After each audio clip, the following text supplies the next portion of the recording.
Hello, cats and kittens. Mama Cat Gamer here. We are logging in. He's so cute when he stretches when he wakes up. Let's go to Idleshire.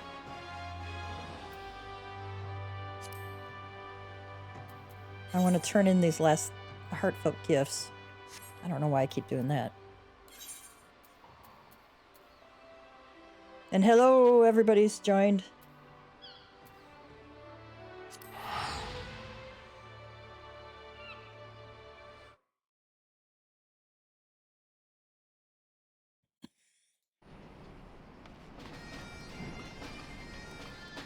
I always get turned around in here. Sorry about that, guys.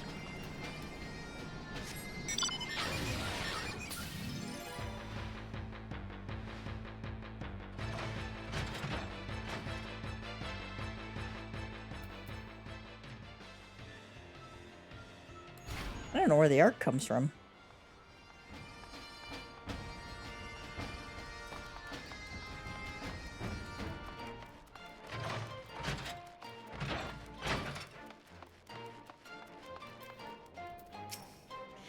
Shloey says, "Oh, Gaff, thanks to you, the children are as happy as Shloey's ever seen them. If only you could see their beaming faces."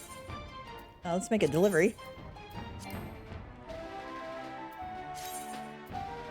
I'm like having a brain cramp this morning. I did get the jacket with the tombstone gear, or not tombstone gear. I'm sorry, Mog tomes. This is Ifrit on the back of the jacket. This is a really cool looking jacket, and I paired it with the frontier pants. It looks pretty cool with that.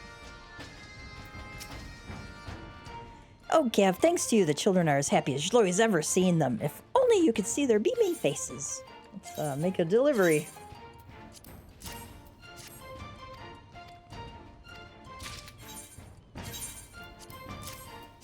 We've read this before, guys.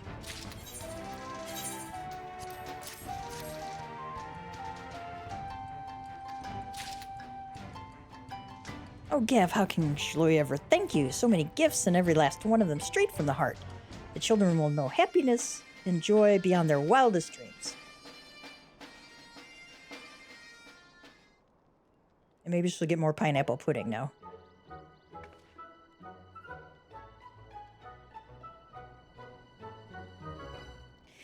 Mr. Gav, Miss Shloey, thank you so much for the presents. This is my best name day since the time Mummy and Daddy got me a wind-up Moogle. Wind-up Moogle. My best friend was so happy too. She said it's the second happiest day of her life after the day she saw a real live dragon. Did I tell you how much I love dragons? Shloey says, you certainly did, Tekeb.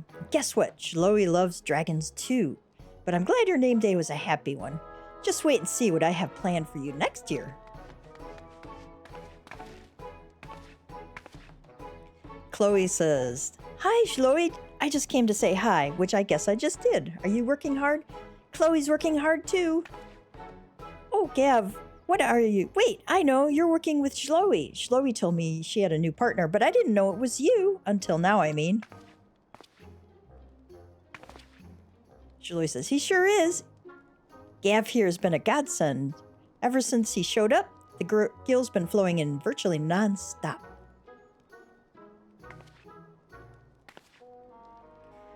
That's wonderful, Shloey. Oh, Chloe, I almost forgot. Tekeb, guess what? Chloe has a new story for you. I think it might be my best ever. You want to hear it, don't you? Yay, I sure do. Does it have dragons in it? Please say it does. Anyway, we'll be going now. See you around, Mr. Gav, and I know you're really, really busy, Miss Shloey, but please try not to forget our supper tonight, okay?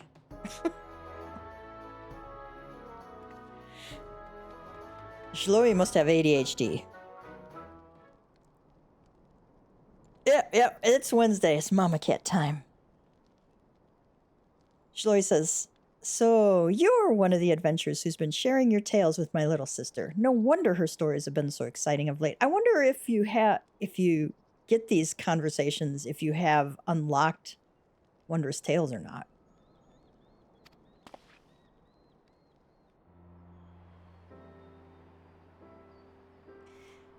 Julie says, she's still just a child, but no matter how hard things get, that smile never leaves her face.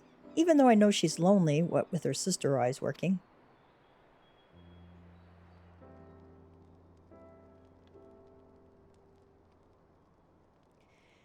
Now that we're turning a profit and Menthina's Arms is going strong, I can finally spend more time with her. I'm sure she can't wait to tell me her latest stories, and I can't wait to hear them. But that doesn't mean Chloe's closing up shop. Not for a second. We may be better off than ever before, but there's always more to be done. For the children, of course. You'll still lend me a helping hand from time to time, won't you?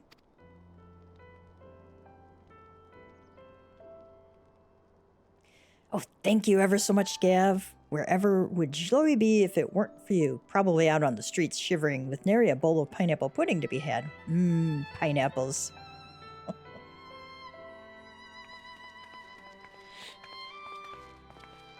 Okay, question of the day for y'all. Does pineapple belong on pizza or not?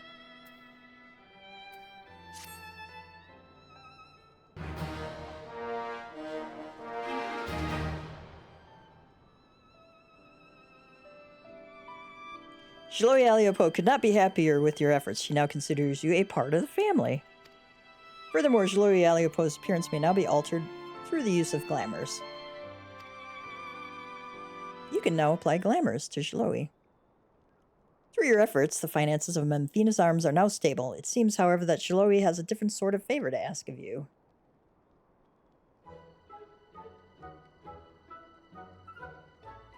Ahem. And with that, I would like to announce our latest client. But before I do, I must warn you, she's quite a demanding one.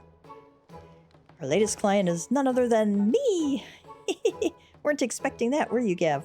Why, I think I even surprised myself. Thanks to all you've done, Menthina's Arms have spread wider than I ever dreamed, but there are just a few more things I need to truly make my orphanage all I've ever dreamed. I can count on you, can't I?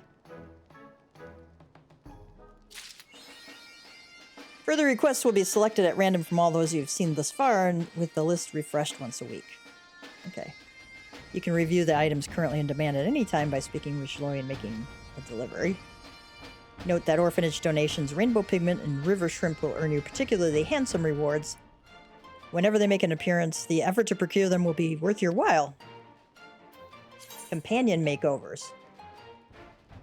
Your companion has placed a great deal of trust in you, so much so that they are willing to allow you to change their attire using glamours. Gear for the head, body, hands, legs, and feet can be used for glamours as long as it can be equipped by all races and all classes. Please note, however, a glamour prism is required for each piece of gear you wish to glamour. I'll leave that be for right now.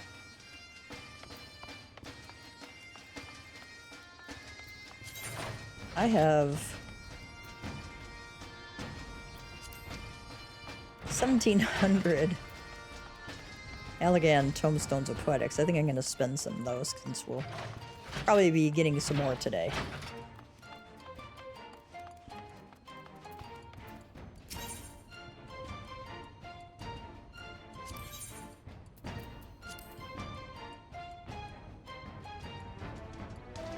See what we got in. Yeah, let's spend it on that. I'll be leveling Machinist at some time, so I know it will get used there. That and Dancer, which I'm not sure uses 60 or not. I do know Machinist will, because you unlock it at level, and when you unlock it, it's level 30.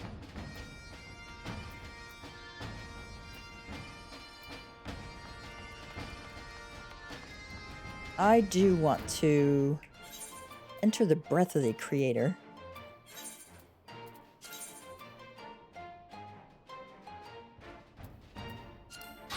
May as well do that as Bard.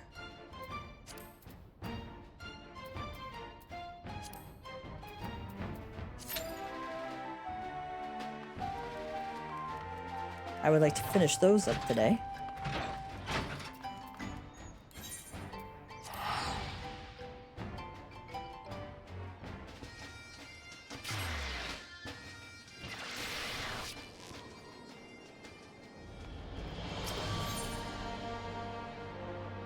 Traveled to the Firmament.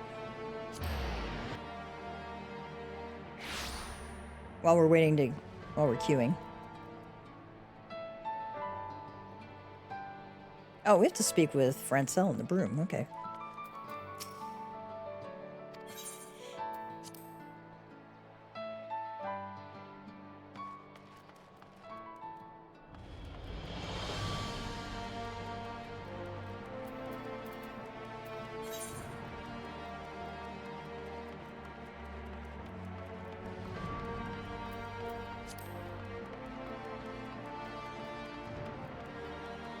There he is.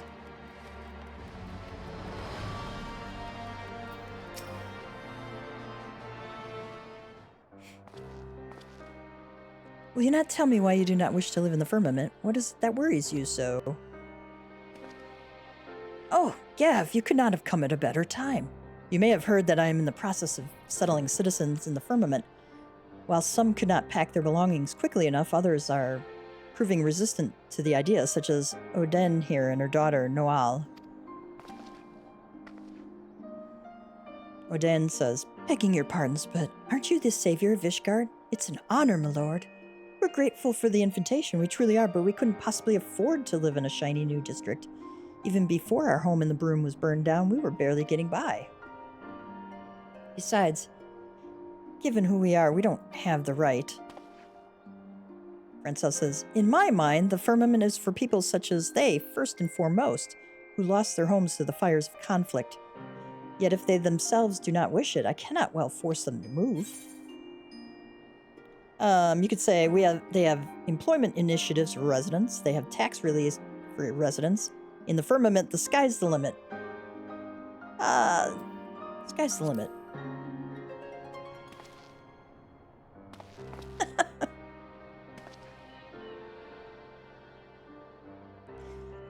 Oden says, perhaps I should do it. Yes, if not for myself, then for my little girl. All right, I humbly accept. Francel says, glad am I to hear it. Pray see to your preparations then, and come to the firmament when you are ready.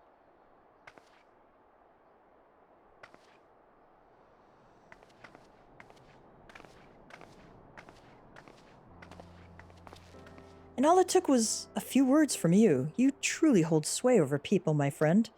Of course, such trust comes not overnight. 'Tis the product of your many selfless deeds.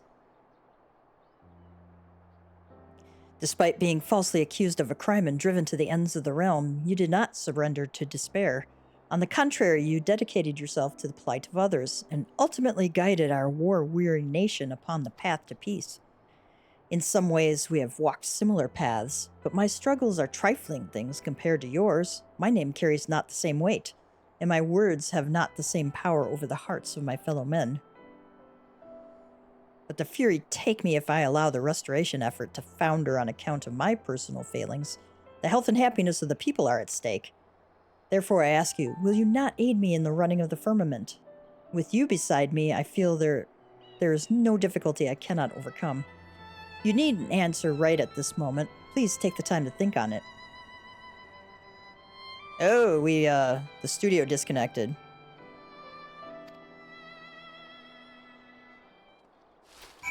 You agree to aid me, then? Words cannot well express my gladness. Thank you. Without further ado, then, I would have you deliver these missives. They are entreaties for cooperation in the restoration effort. Ordinarily, I would make the delivery myself, but I believe that the recipients would be pleased for your visit. One is Gibrion, proprietor of the Forgotten Knight. Another is Sir Andalou of the Temple Knights. And last but not least is Mistress Elise, our master of the markets.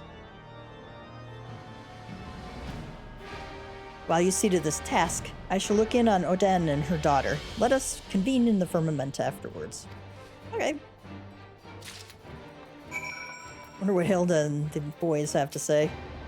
So, the firmament, eh? It's good to see that the rebuilding's begun, but we'll see whether this Francel can do right by us, lowborn. Sims says, we all got high hopes for the firmament, Hilda not least of all, fairly champing at the bit to watch over the district she is. Udistan says, some ours have put down their arms and picked up building implements instead. Feels like only yesterday that we were feuding with nobles and fending off dragons, but times can change, eh?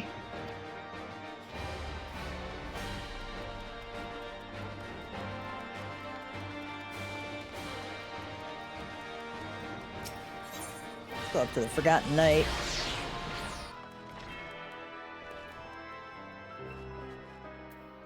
What do those say? I just realized I moused over it. Bearing the rose of House Islandart, this envelope contains an entreaty for cooperation in the restoration efforts. I forgot to put my food buff on. If it isn't Gav, what can I do for you?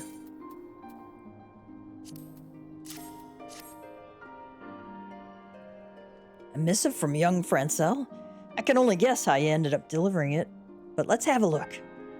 Dear Gibrion, I pray this missive finds you well and not bothered overmuch by the old wound. I write with regards to our efforts in the Firmament, of which you will most certainly be aware. Of late, we have seen a marked increase in the number of workers on site, and we struggle to keep everyone fed. In order to alleviate the strain upon our kitchen, it is my hope that you might provide us with hearty and wholesome provender from your own.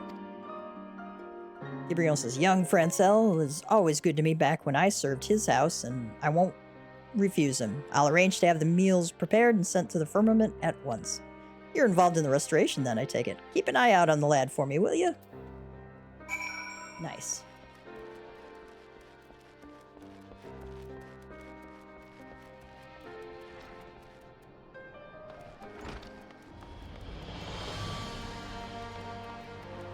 Honolulu is in here. Does Lucia have anything new for us? Your deeds have scattered the dark clouds that have long loomed over Ishgard. On my oath, we shall not squander the bright future you have won for us. Cool. Honolulu, well met, Gav. To what do I owe the honor this day? Let me give you a letter. A missive from Lord Francel, you say? Sir Honolulu, my thanks for your unflagging dedication to preserving the peace in the Holy See.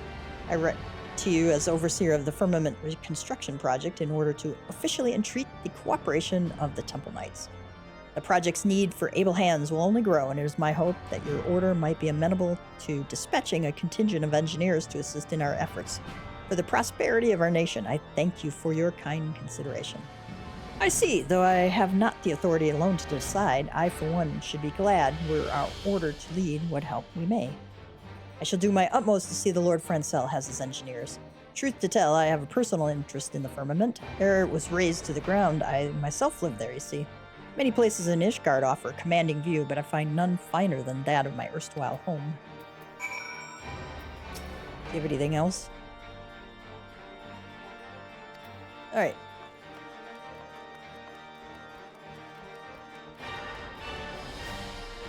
Eles is in, the Jeweled Croisier district.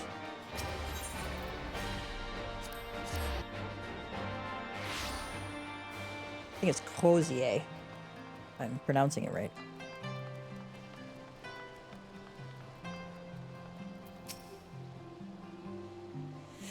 A warm welcome to you, Master Tia. What is it that you seek at the Jeweled Croisier this day? Eles says, oh, missive for me from Lord Francel. Intriguing. Dear Mistress Eles, I pray this missive finds you well and your markets bustling. I write to request your aid in acquiring heavy machinery of foreign make, intended for the use of many foreigners lending their expertise to the restoration project. Such equipment as the Sky Steel manufactory possesses is unfamiliar to non-Ishgardians, and as such would adversely affect their ability to carry out their work. Through the connections you have established with foreign merchants, I have faith that you can procure for us that which we require. My humblest thanks for your assistance. Heavy machinery of foreign make. Though it will be no small coup to source such items, the merchant in me welcomes the challenge. But I say it feels like only yesterday that Lord Francel was a little boy coming to market with his brothers. Now he has blossomed into a well-spoken, accomplished young man. Time surely flies. But yeah, she's not wrong. You know, every time my kids have a birthday now, because they're adults, so I go, I gave birth to you like only yesterday. Oh, it's like you have them, and like the first year everything's like really, really slow because they take a lot of work and a lot of time. But as soon as they get into elementary school, and especially after they get into like high school, it's just like the time goes and it's gone, you know? So treasure every moment. Forgive me my reminiscence. You may relay to my lord. It shall be my pleasure to attend to his order. Alright. Let's see if Manolane and Onorwa have anything new to say. Wonderful to see you, old boy. Come to fulfill a craving for the last sordid gossip, have we? Well, I am sorry to say that I have not for you. My nightly duties have kept me far too busy to stay abreast of the talk of the town. Onorwa says, my lord has been most conscientious with his duties of late. I worry that mayhap he may have he was struck in the head by a stray projectile during the last battle.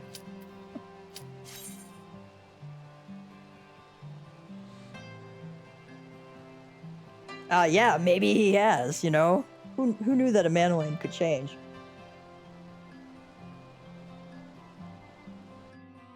The old boy is growing up.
I have my Peloton like hotkeyed, and I've played this class long enough that I just hit it automatically as soon as we're out of battle. I don't even think about it anymore.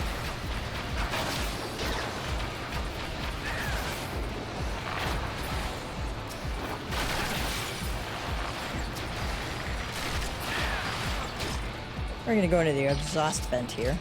That sounds like a great time.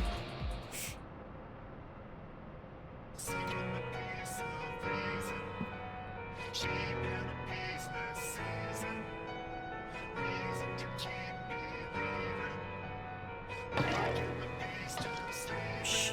Damebrix is not hating Uplanders. I missed that conversation totally.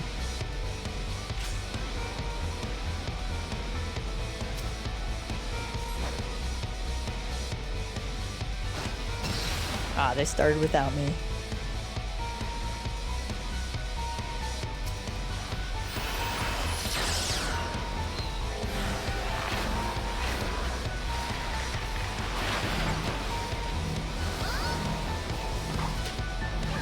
I gotta stretch this line out.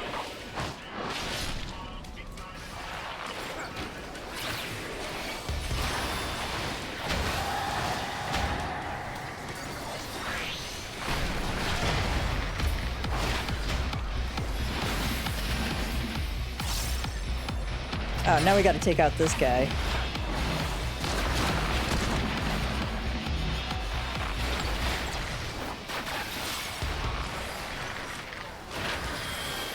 Don't stand on these circles, because, like, they have things coming down to, like, smash your face.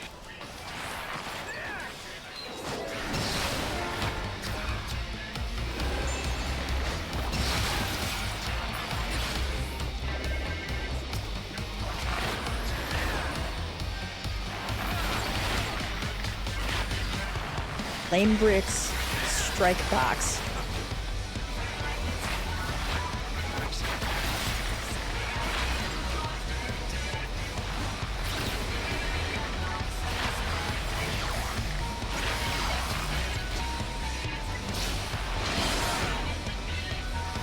Gobsway Conclops? The name of these skills are hilarious. Gobsway Rumble Rocks.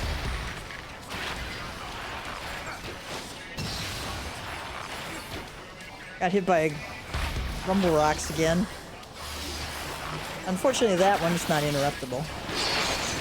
I see people running away. It's probably a good idea for me to do that too.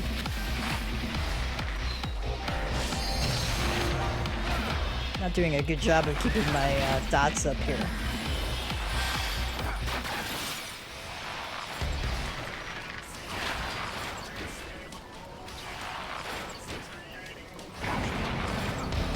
Oh, that's not good.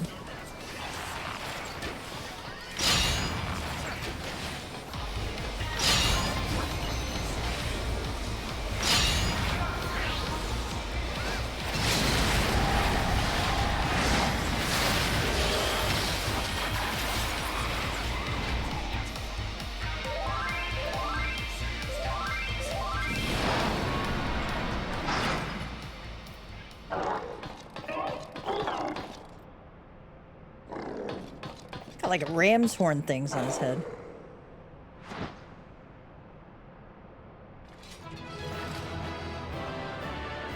Of course, now he's dead, so... Well, as dead as anybody ever gets in a fantasy.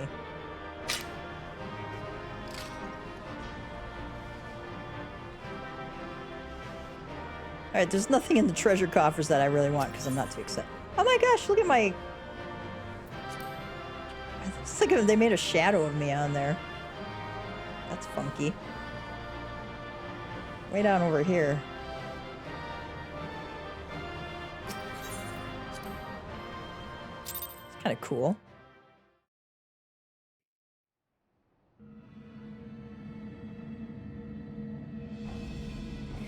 Excellent work, old friend. That platform is our shortcut to the heart of the machine. All seems quiet on our front, so...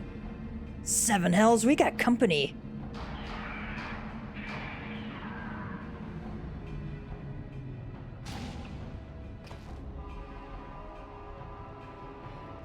There's the Enigma Codex.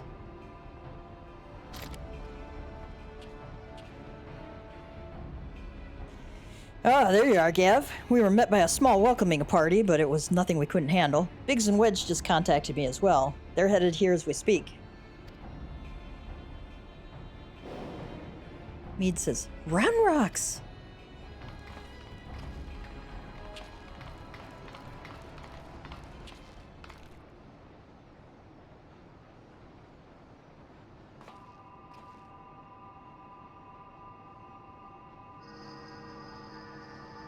Sid says, so, this is the Enigma Codex.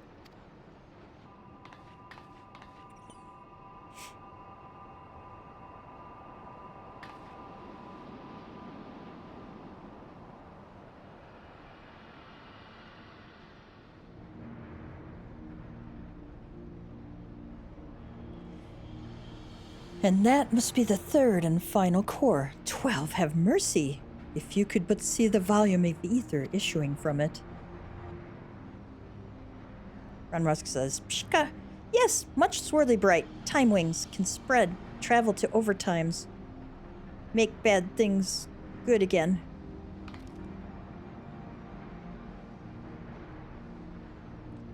Mead says, could it be? Do we truly have the power to change the past? I could erase my mistakes. I could see him again. Ron Rock says, 3 years ago. Mead lost Dear One. Mead wants Dear One back, yes? Round Rocks helped Mead. Round Rocks, no, you must save your strength. Mead worries too much. Round Rocks is strong gobby. Uplanders, hold on to brain cases. Time wings, spread.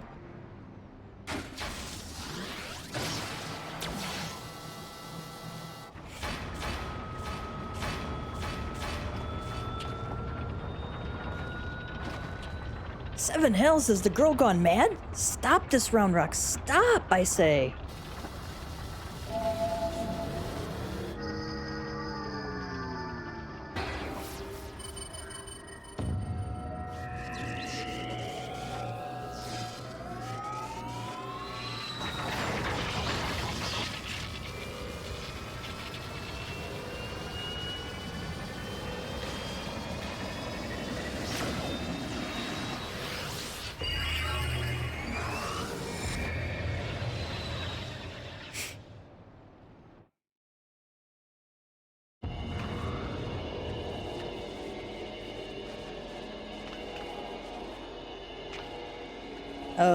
Biggs?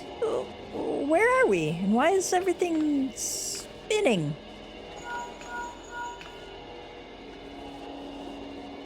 Biggs, Wedge, can you hear me?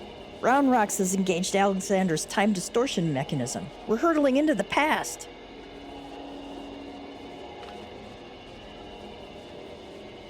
We're... what?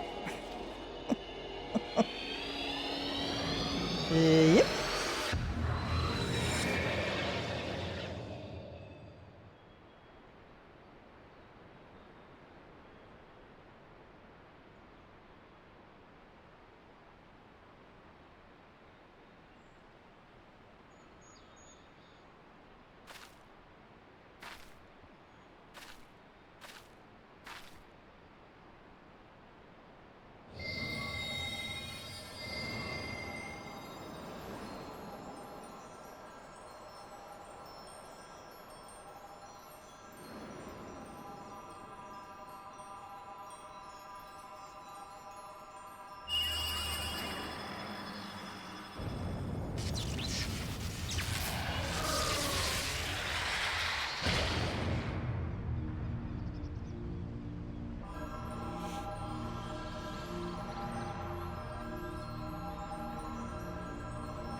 Biggs, over here, you're not going to believe this.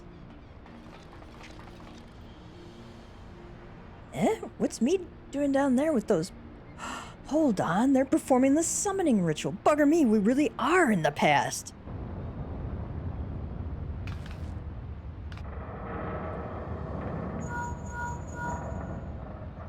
What in the seven hells? Someone's taking control of the Colossus. Hold tight, I think it's about to go berserk.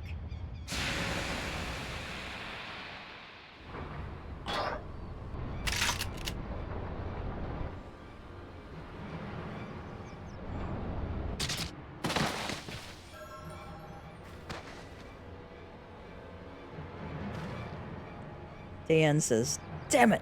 This isn't right. We must abort the summoning. Quickly, Mead. The seal!"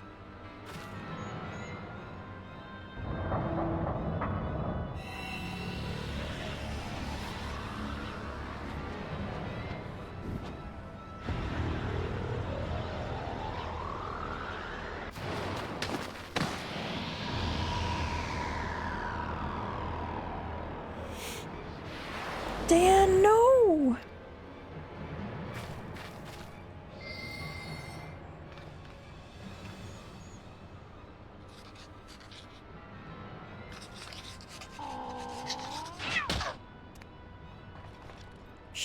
What is Metal Making Kitten doing?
Ystola said, "It would seem we are back in our own time."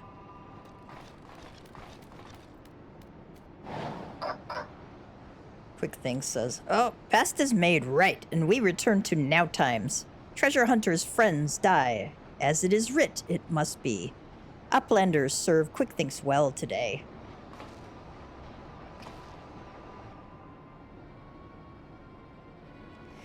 Uplanders are not grasping meaning. Quick Thinks breaks into bitty pieces. Fit in Uplanders' tiny brain cases, so he's going to break it down for us. Fit into our tiny little brains. Time is flat, round shape. Oh, that makes sense. All things Uplanders and Gobbies did are doing and will do. Doings happen over and over and over again for all times. So, when Mead and her friends attempted to summon Alexander 3 years ago, what they actually saw was us traveling back in time, but that's madness.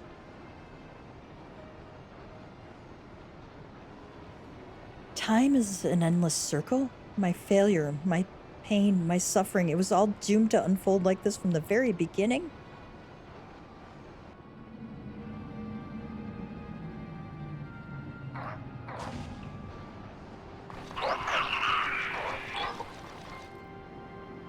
Let us away, quickly!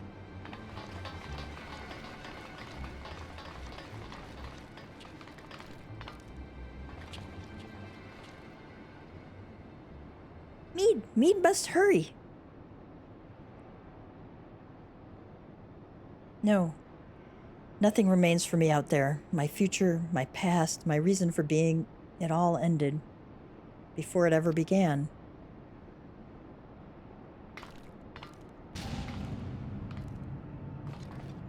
Mead! Mead!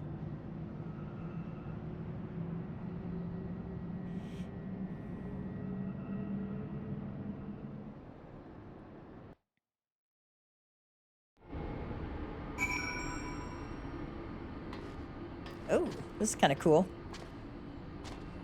A nice little lookout here. / lookout. The cenotaph. A towering monolith erected in tribute to the great scholars who have passed on, leaving behind the knowledge that has shaped the realm. The names of countless men of learning are etched in the mighty stone, along with the motto of Charlan: knowledge seeks no man. Yeah, it's this structure over here. It's kind of cool to see that in the dark there. Wedge says, "Good to see you safe, Gav. Whatever happened inside the control room anyway? As for us, on second thought, let's save that for another day." Backrix says, "Shh. Uplander has seen Round Rocks. Backrix hopes she is safe. As for Backrix is not liking high places much anymore."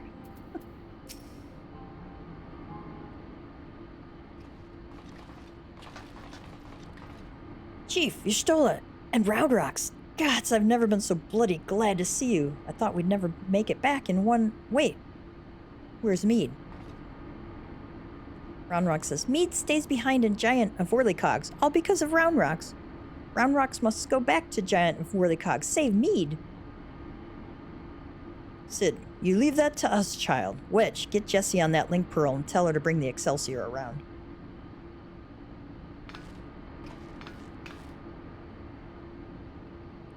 I don't much care for the answer. We finally know the truth behind the events of that day 3 years past. The Illuminati masterminded the massacre, and through some ungodly trick of time, 'twas us that brought them there to do the deed. Big says, "What about Mead? The only thing keeping her going was the hope that her beau's soul lived on in the machine, but seeing what happened to the poor bastard..."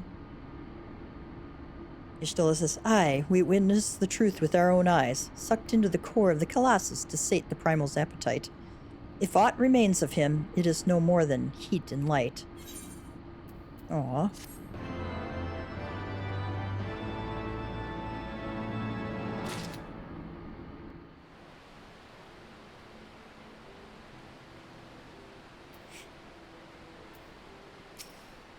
Which says, "Jessie had the nerve to give me a dressing down for not saying please.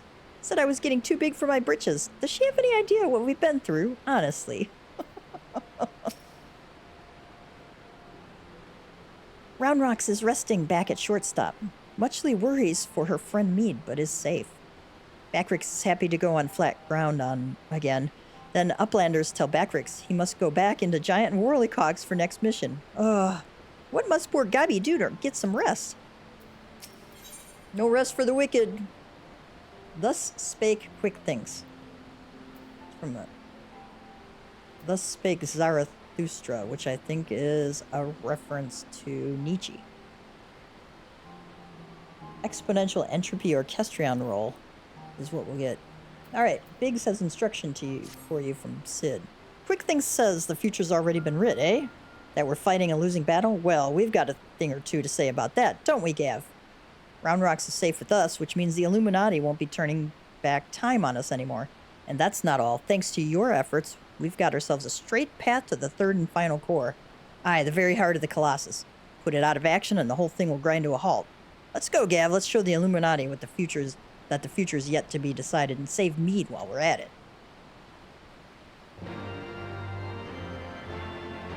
Let's do it. Heart of the Creator, now accessible.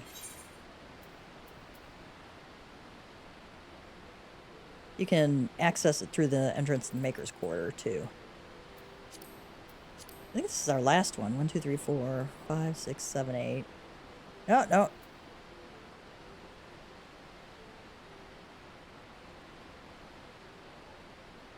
Nope, that's number 11. We got 2 more to go.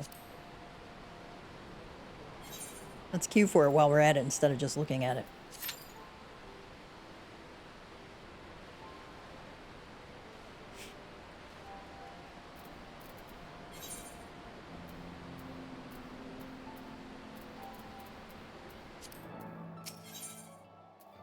Francel is eager to learn how his petitions for aid were received.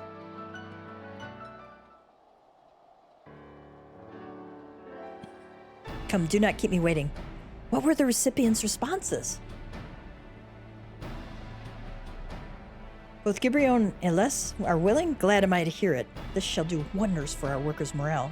As for Sir Andalou, I know he is not wont to make promises out of hand, but I have confidence that he will come through for us.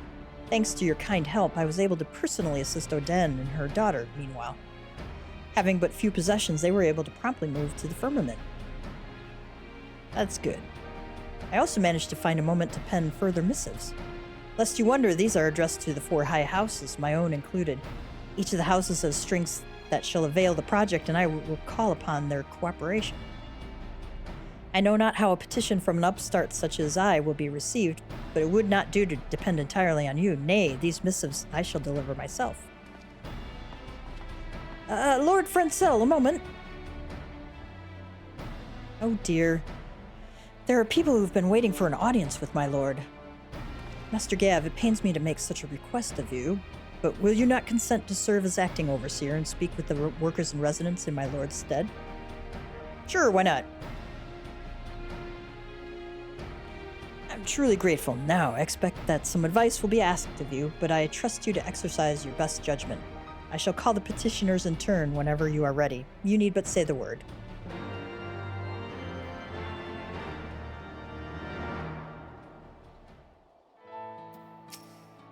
Are you ready to receive the petitioners, my lord? Speaking with petitioners will take several minutes. You may wish to cancel any pending duty finder registrations. No.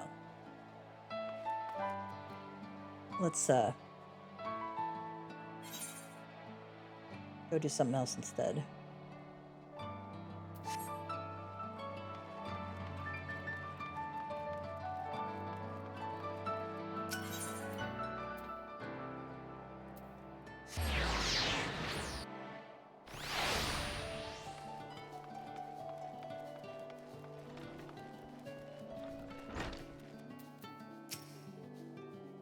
For all but those patients suffering with the gravest of wounds or maladies, we welcome visitors at all hours of the day.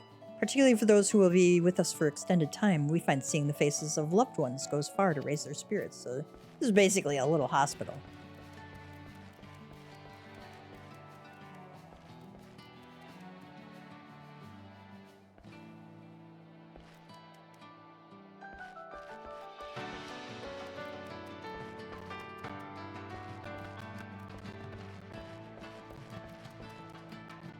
What I wouldn't give to walk the streets again. Does it hurt, my dear? Now, where did I leave that file?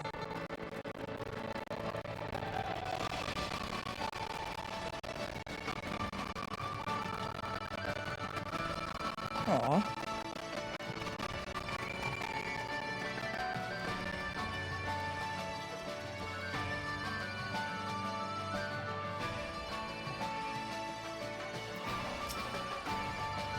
This room houses those patients who require intensive and extended care.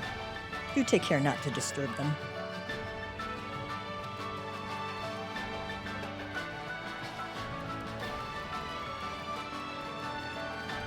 Only healers and staff are permitted on the upper levels. Okay.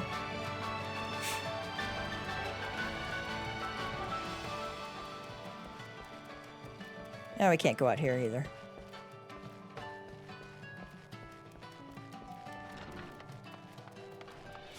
Oh. There we go. I hope.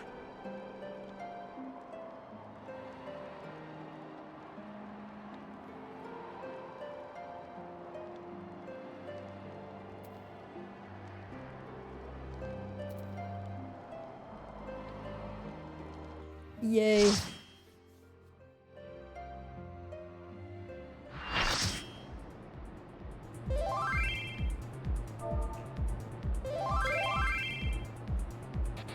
The heart of the creator.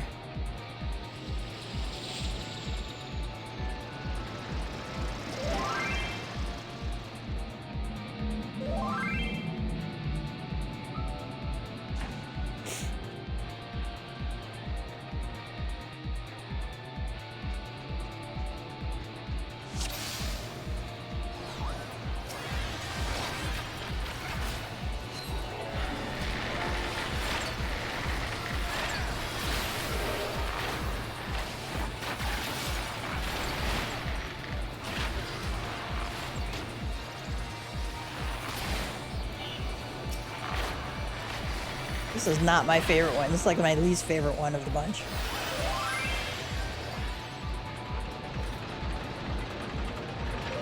Wait, isn't this? Yes, yes it is.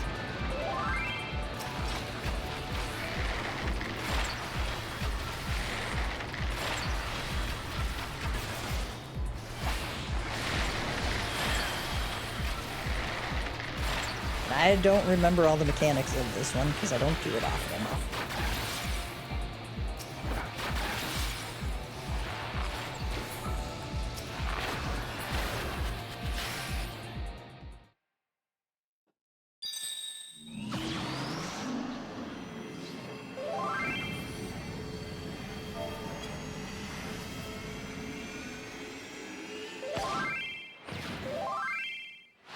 Cat jam. Twink.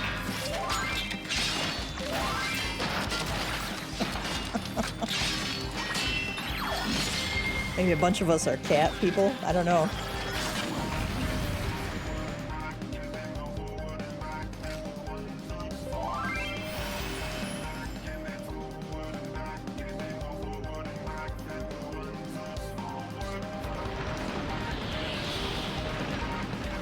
It is kind of a kicky song for sure.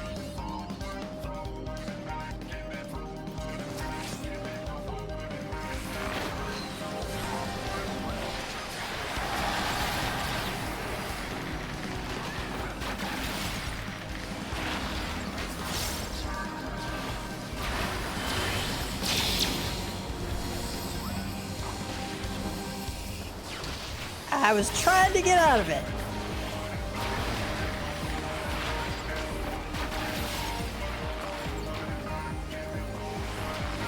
Are we supposed to hit the EDD? I don't know.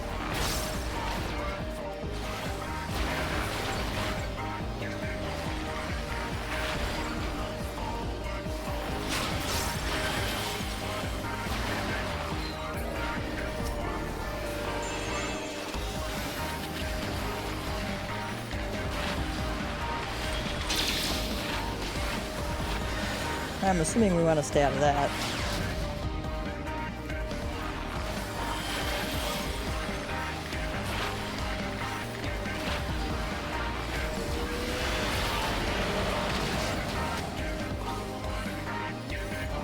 Yeah, you always want to take the flare out.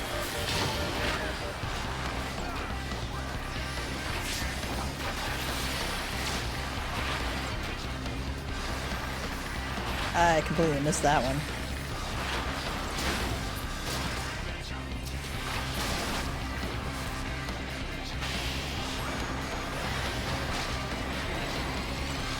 Yeah, we gotta go to the open duct here. I'm screwed.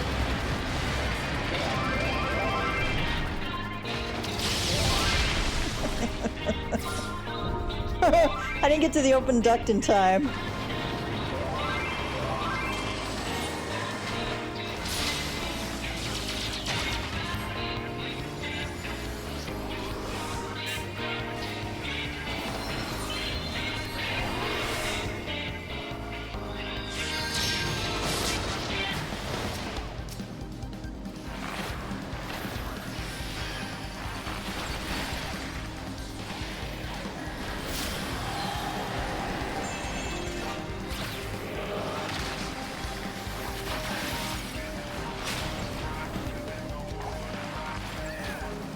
I think I want to be out of this.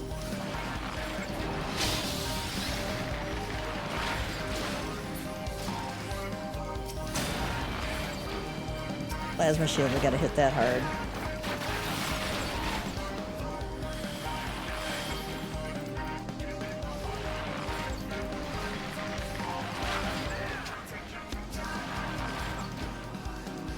I saw the invulnerable. I think somebody else must be hitting the boss instead.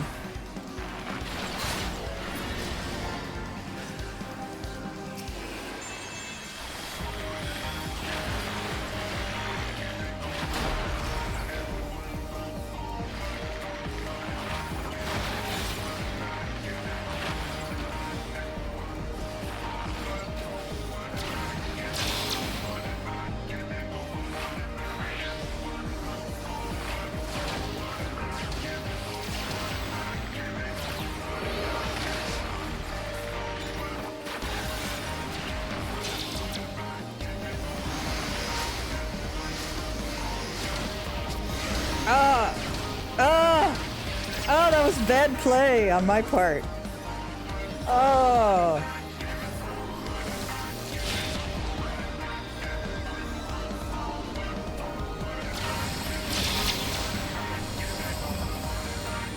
I don't feel too bad. The mentor died too. Come on, healer, you can do it. Oh, nice. Or not.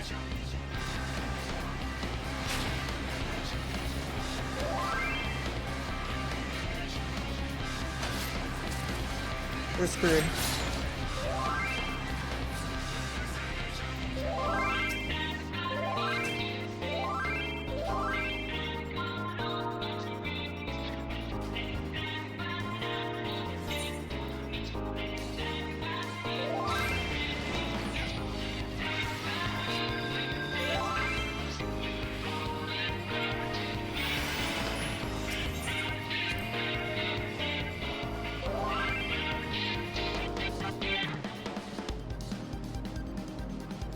Wait, the shortcut put me back in the same damn spot.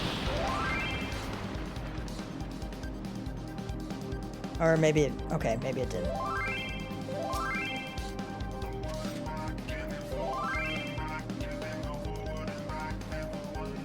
Somebody said no. No, we get to listen to this music for longer. Oh, how horrible.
Trying to get out of that.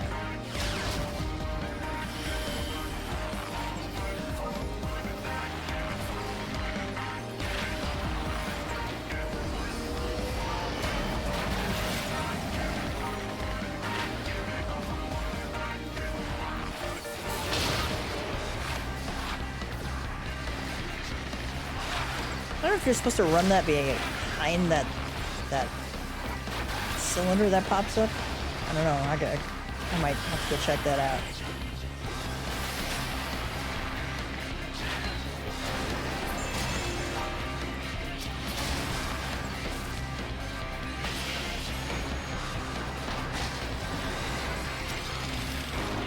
So you right-click on that.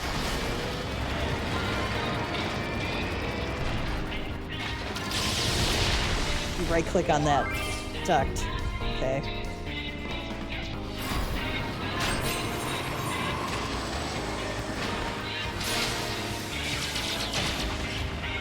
Okay, we got it like crazy fast.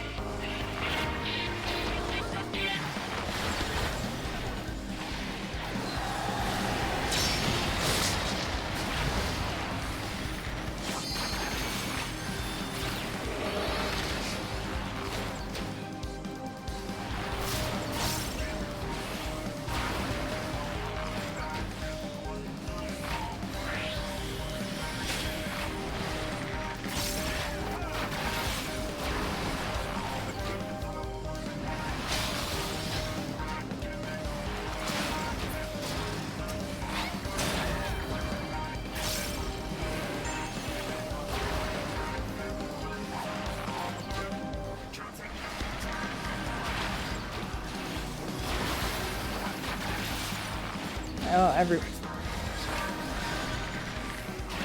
Blasty Charge, that's the name of that?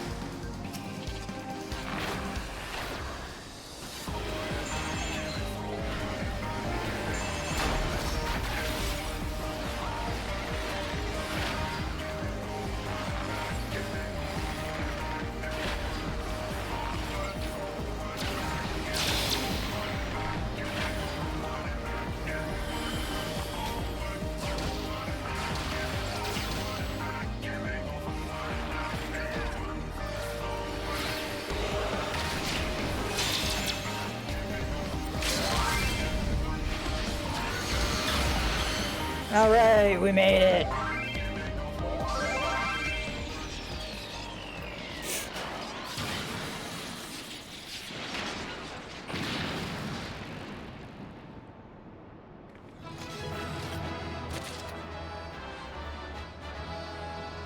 They opened the chest and gave me all the shit.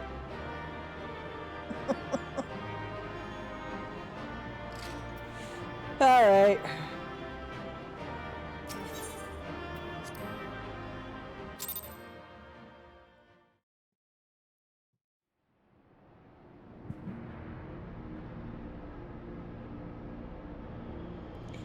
Which is outstanding, Gav. Another Illuminati creation reduced to scrap metal. I'll wager the mere sight of you is enough to send the gobbies scurrying back to the drawing board.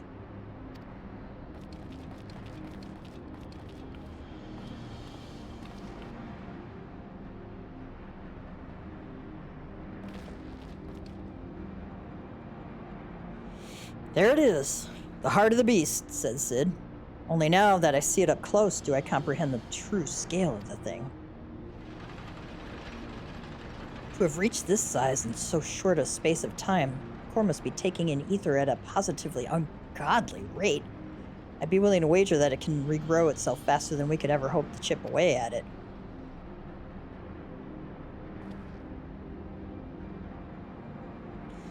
Which means we'll need to change tack. The central control room houses everything required to operate the Colossus. It's not inconceivable that it might offer us a way to regulate or even shut off the flow of ether to the core. Of course, any attempt to control Alexander is doomed to fail without the guidance of the Enigma Codex, and there is only one person alive who can access its secrets. But Chief, do we really need to drag the poor girl back here? What if she falls into Illuminati hands again?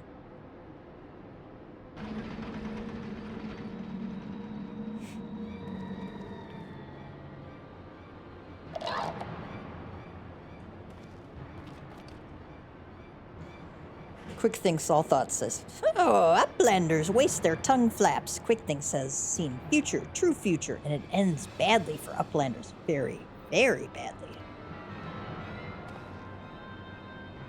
Thank you. Uplanders think they just lazy walk into central control. Quick thinks not. All passages are sealed. All floaty boards disabled. Only way left open is here through core chamber. And then Uplanders come next. It will be Uplanders end times. Quick Thinks has seen it. Oh, thank you, babe.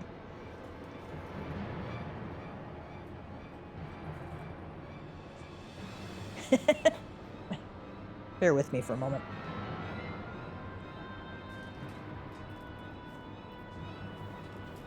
Is that diet cherry limeade or regular? Thank you. Uplanders think they just lazy walk into central control. Quick thinks not. All passages are sealed. All floaty boards disabled. Only way left open is here through core chamber. And when Uplanders come next, it will be Uplanders end times. Quick Thinks has seen it.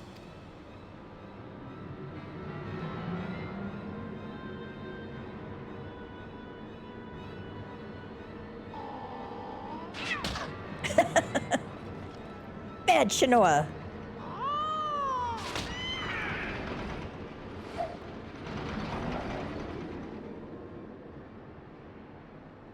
Oh, Wedge, is it just me, or are you getting the feeling we've seen all this happen before?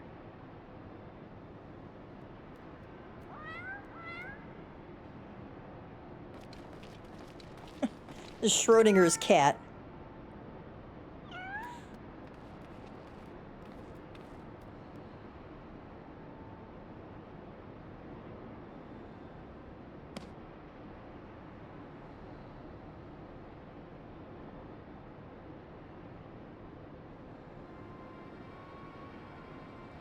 Sure. It is Watcher Book of Backrix, and look, writings end where Backrix leaves off, when Shinoa sends Watcher Book spinny falling from Backrix's fingers. What the? You mean to say the book Quick Thinks has been reading from all this time is your journal? The same journal that slipped from your hands when we traveled back in time? So that's how he was able to anticipate our every move. He's no prophet, just a gobby with delusions of grandeur and a diary from the future. Wedge says, so the glorious bleeding future he was always going on about, the one that was writ, was nothing but Backrix's record of the stuff we'd already seen? Bugger me, I just had a thought. Oi, cat, are you Schrodinger from the shortstop, or are you Quick Thinks' familiar Shinoa? Twice for ya, was it, Chief?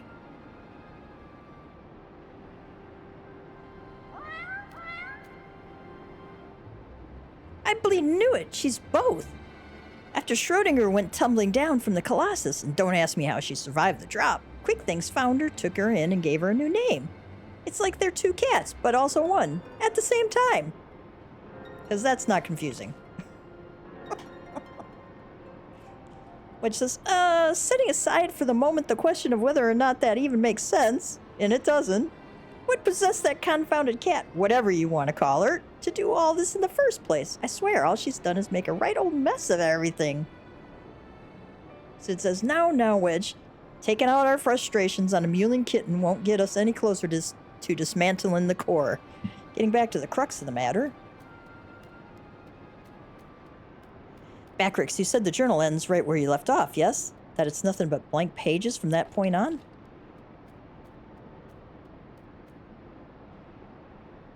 Do you hear that, everyone? Though Quick Thinks would have us believe otherwise, the future from here onward, that is still to be written. And I'll be damned if we won't be the ones to write it.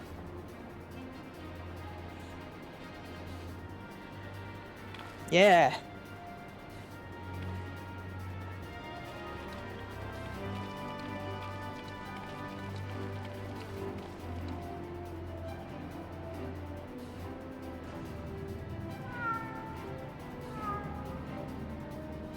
We're just gonna leave the kitten alone? We can't do that. Schrodinger has to come with us.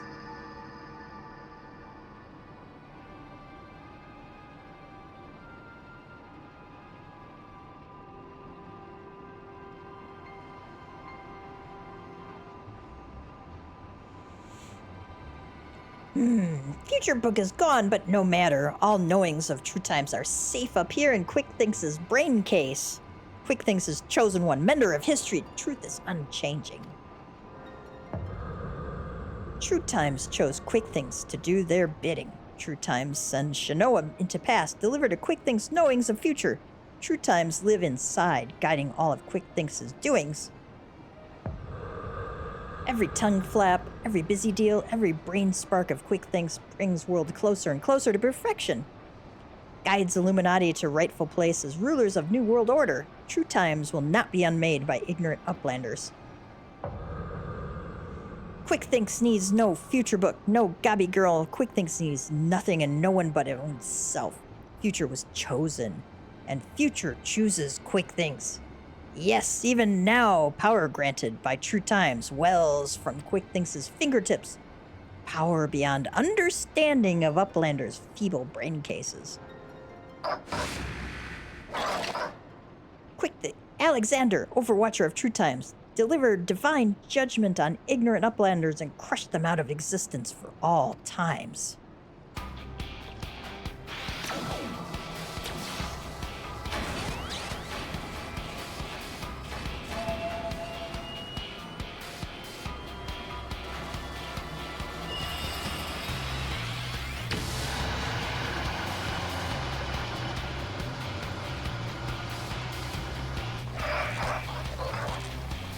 Music is cool.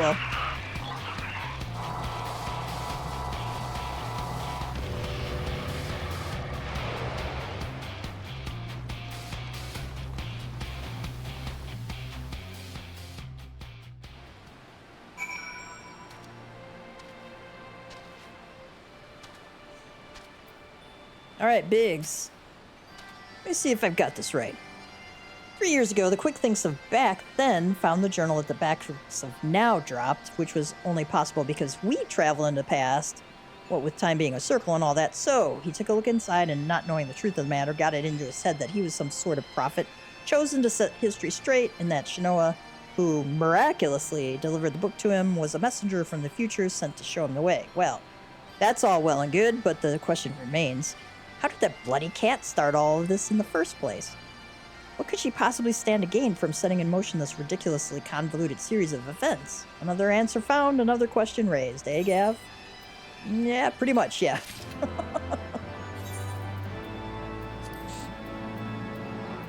Alright, I got all of the junk.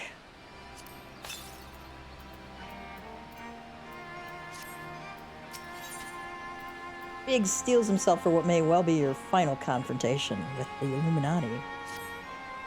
Alright, Gav, this is it. We still don't know exactly how we're going to disable the core, but we do know that our only chance is to get back to that central control room. We also know that there's only one way in, and that Quickthinks isn't going to let us through without a fight.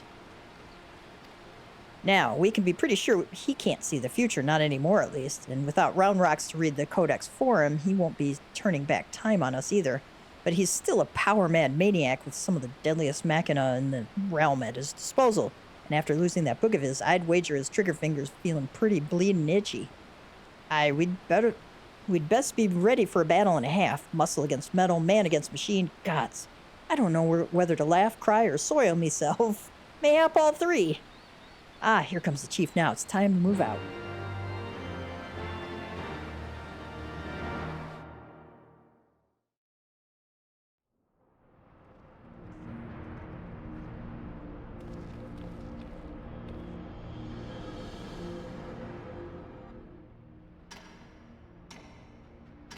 Quickthinks says, tick-tock, tick-tock, time moves on. Imperfect past giving away to perfect future. Worthy or unworthy of place in a new world order. Alexander will judge.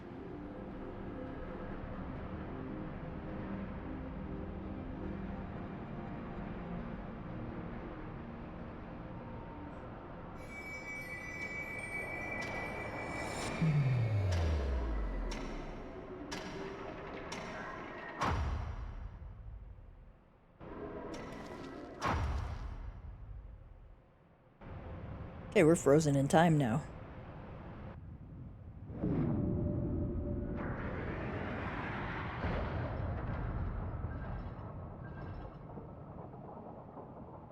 Yes, all is as quick thinks foresees. Truth hammer of Alexander falls on uplanders. Ignorant and unworthy are not welcome in Illuminati future. Here, uplanders meet their end times.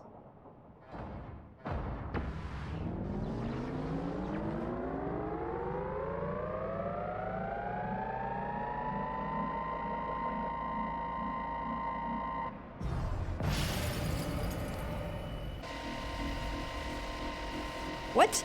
Freeze time field is deactivated? Oh, no matter. Uplanders will be reduced to smolder dust. Fire!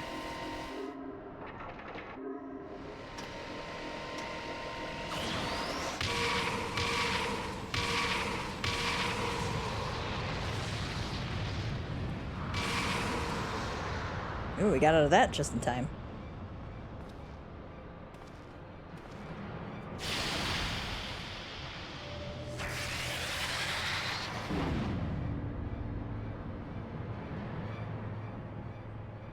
Seven hells! Now that was a bit too close for comfort. Is everyone all right? A colossus inside the colossus? Look, I don't know what that thing was, but I'm pretty damn sure I know where it went, or more accurately, when. If I'm not mistaken, what we're looking at is a localized distortion of time.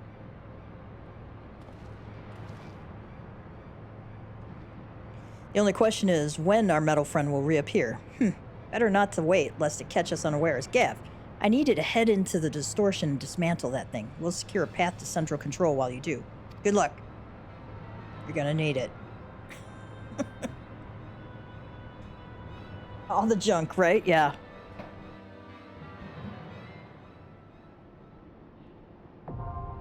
Soul of the Creator now accessible. You now have access to the Soul of the Creator. Alexander can be accessed via the Duty Finder. Or the entrances in the main generators in the Maker's Quarter. Okay.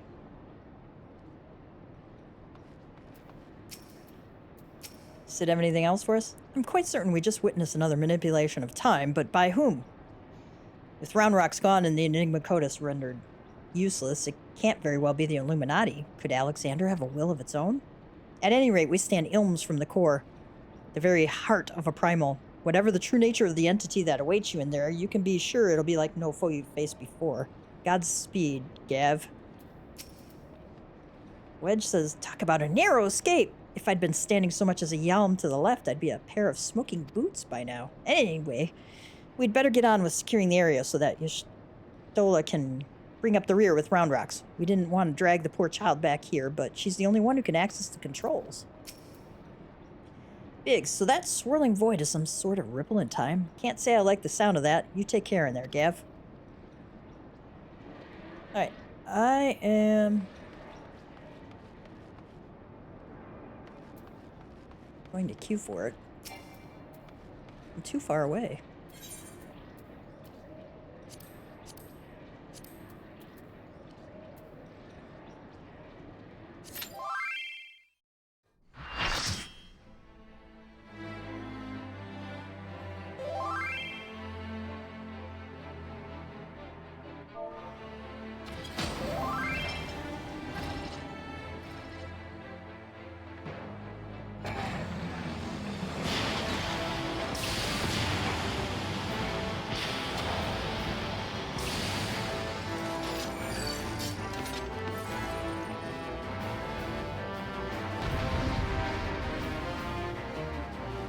I have not done this one a lot.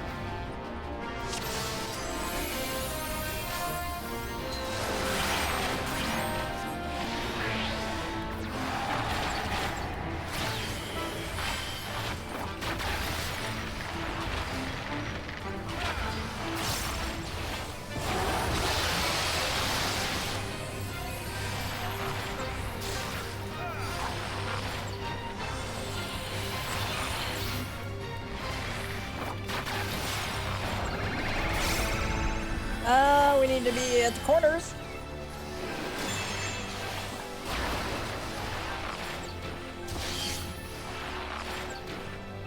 Okay, this one, you would be wiser to stay towards the center.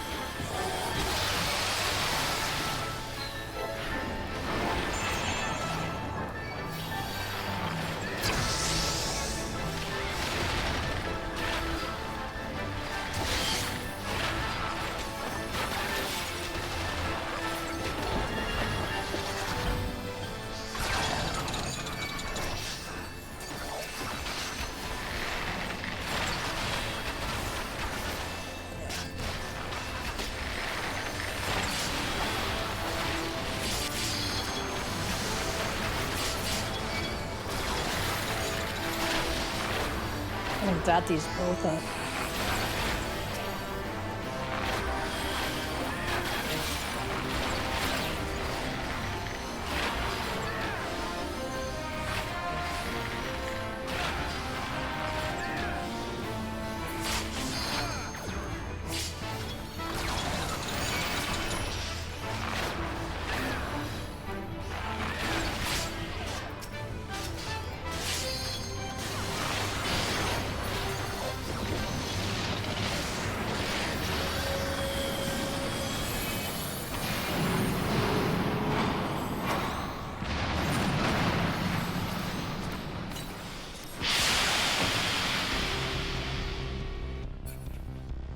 Executing Judgment Protocol in 10 seconds.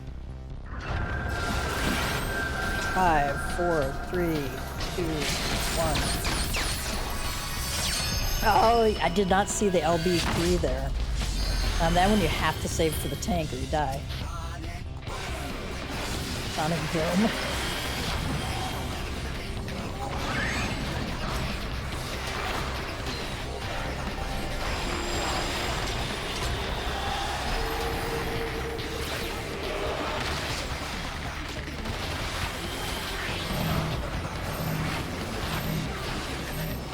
I'm gonna take that out. I think. Oh, we get frozen here, like.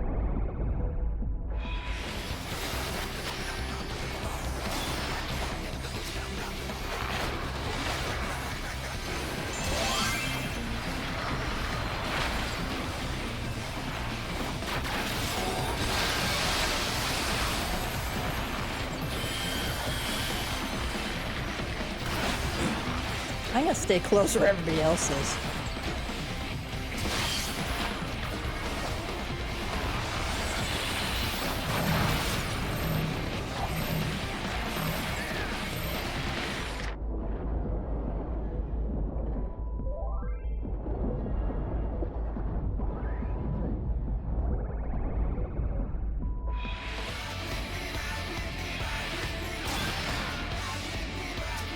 Oh, that was evil. I need to get away.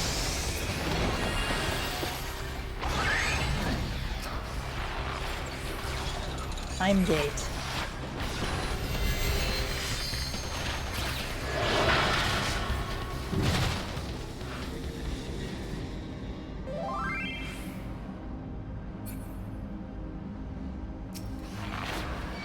I am the only one in here.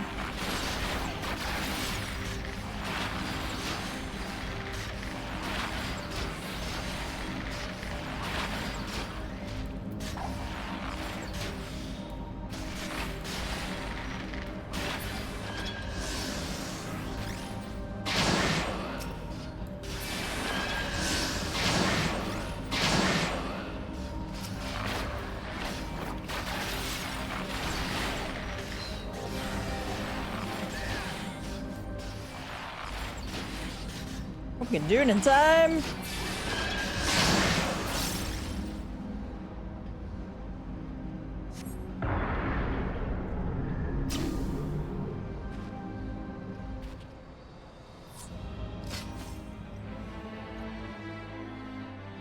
Oh.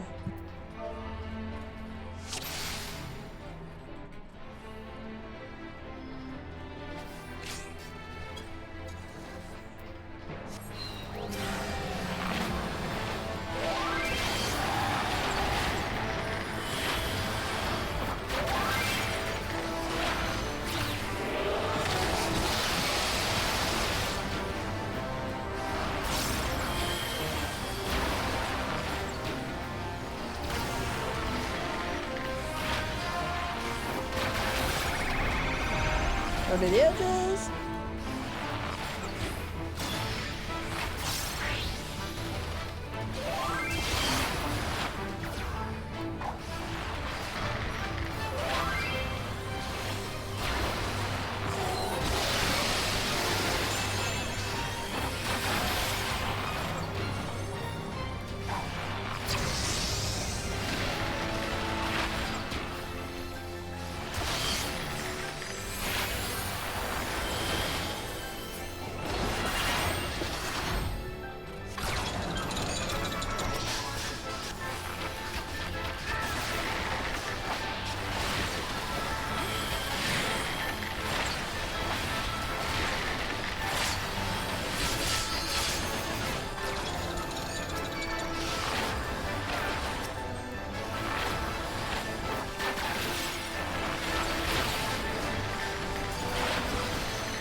Yeah, stay behind the tank for this one.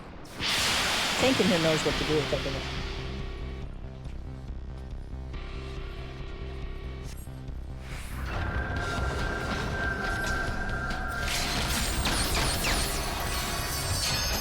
So you hit it at about 3 seconds.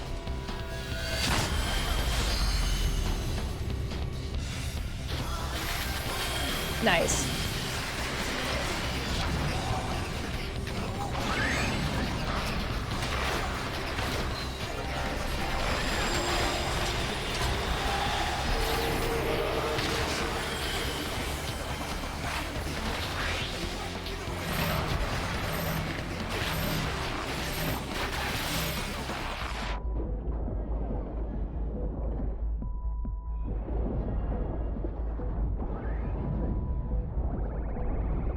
Oh, this is evil. We're like in the middle of it. Oh. Oh, man. It's like, oh my god, run fast. Very, very fast.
Yep, we gotta go into these,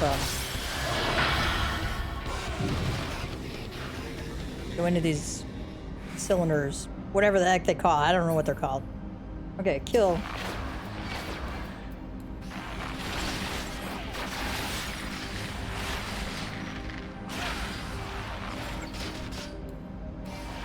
I'm like the only one in here right now.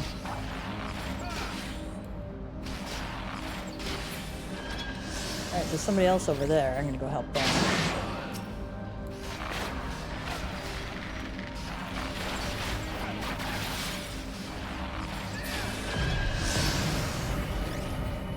Let's go back.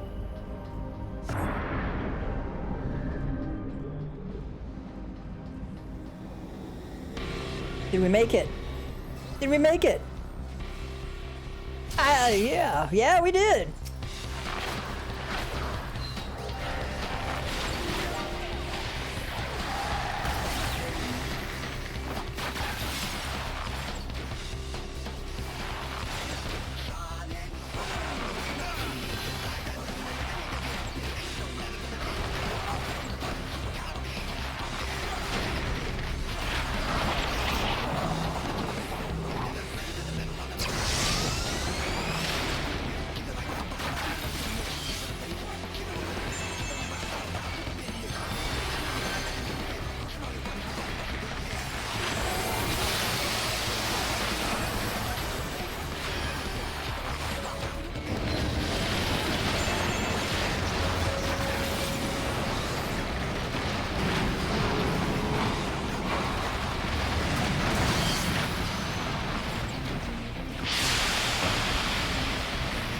Mega holy.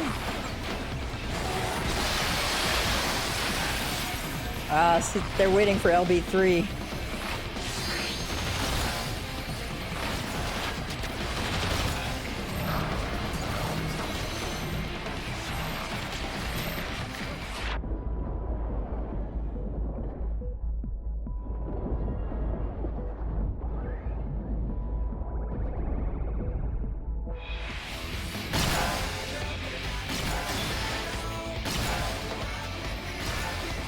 Gotta keep moving. Gotta keep moving. You know, B3 for us. There you go.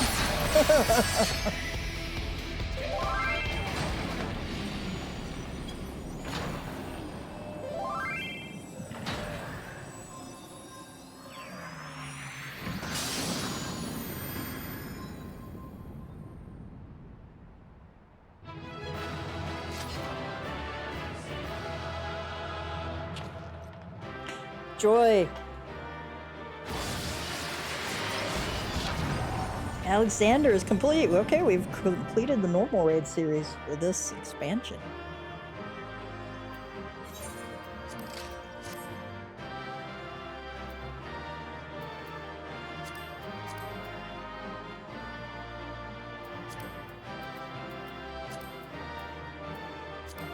Ah, great on it. Why not?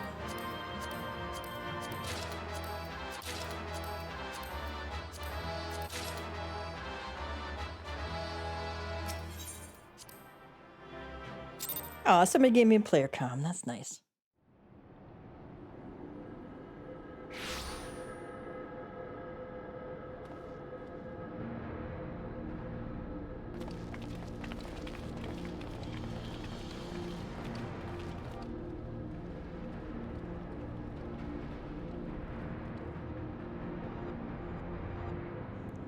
Sid says, "You do not disappoint, old friend. The path to the control room is clear. Everyone, follow me." Y'shtola says, "The flow of the ether to the core must be stopped. Pray, lend us your strength one more time, child."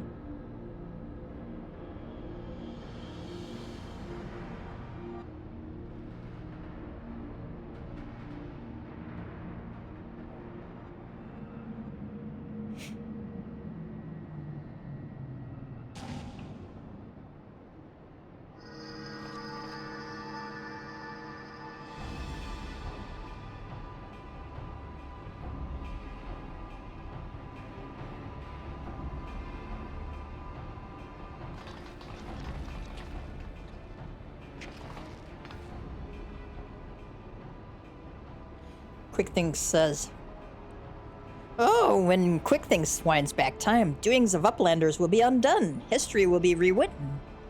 An Illuminati will rule over New World Order." Big says, "Ha! If you think he can take round rocks from us, you're welcome to try. Don't tempt him. Foolish Uplanders' knowings of the Enigma Codex are not known to just one."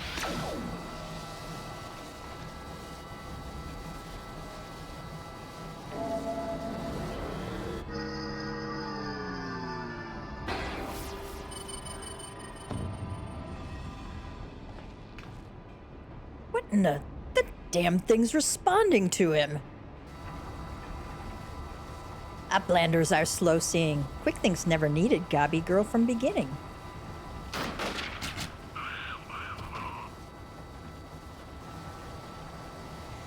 When the final core is activated and Alexander fully awakens, its power will be such that it could entirely consume any who sought to control it. You were too craven to risk your own life until you had no choice.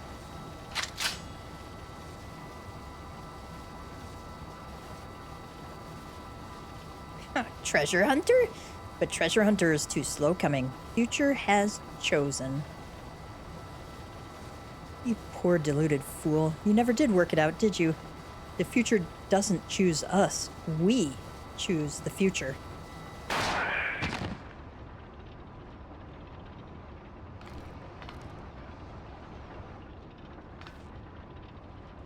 Now, child.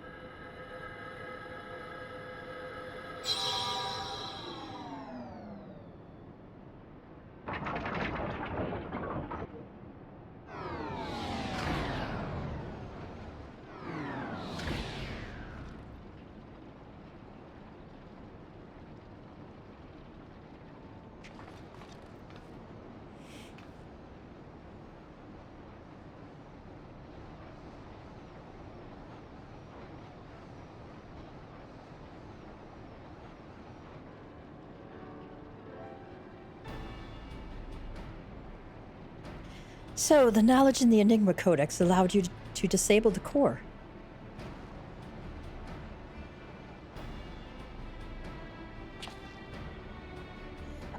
Sid says, power stores are depleting rapidly. Without a steady supply of ether, it's only a matter of time before the whole thing grinds to a halt and fades away.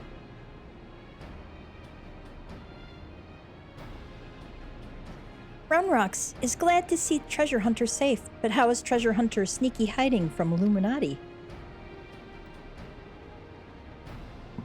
I don't know. There was a great shaking and I was thrown from my feet into some dark, cramped place. I must have lost consciousness because I don't remember anything until a few moments ago.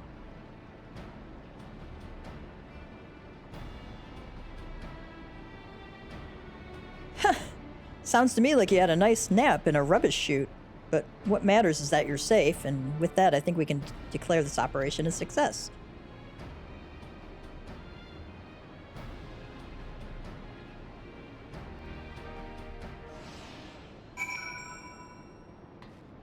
Alright, what does Sid have to say? Quickling's had a few tricks up his sleeve right to the end, eh? With Round Rocks, who saw the Codex grant its knowledge to a child with a pure, innocent belief in its ideals. Seeing Quicklings do the same, it would seem that crazed obsession is a suitable substitute. Not that it availed him much in the end. Miss Jola says, I feel the presence of the horn beneath us. It and the core has become as one, forming an instrument of unbridled destruction. If we do not stop the core now, it will soon grow beyond the ability of anyone to contain. It is little wonder our foe was loath to reach out to it with his own hand. Wedge says, the chief says the advanced calculating device inside the Colossus, Alexander's brain, if you will, is still running on auxiliary power. See that device glowing red over there? There are ones just like it installed all over the place. In that sense, I suppose it's like the entire Colossus is one giant brain. If Alexander put its full mind to something, why, I bet it could conceive of things beyond our mortal comprehension. Big says, poor Mead, eh? The last truly believed that her beloved was alive somewhere inside that steel beast. Can't imagine how she's feeling now. Round Rocks. Round Rocks is so happy that Mead is safe. Round Rocks has so many treasures to show Mead back at shortstop. Mead says, I truly remember nothing. It's as if I was floating in a vast, dark emptiness. And yet, I was not afraid. For it was as if a great presence surrounding me in every direction was watching over me, its eyes gentle.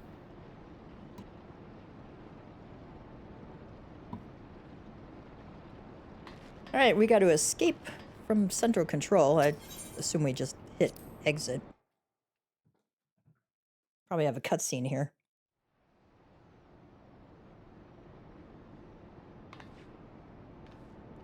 Yshtola says, "'Twould seem our work here is done. Let us take our leave."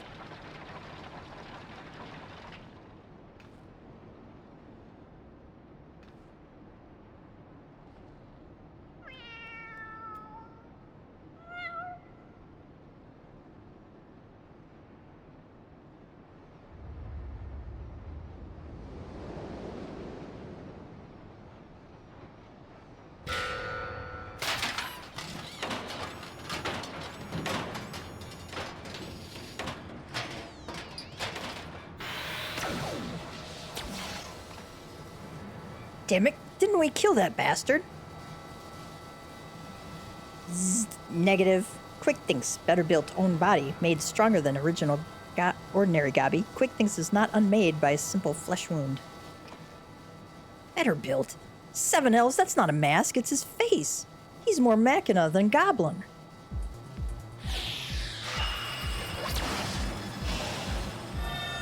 Oh, we're in trouble.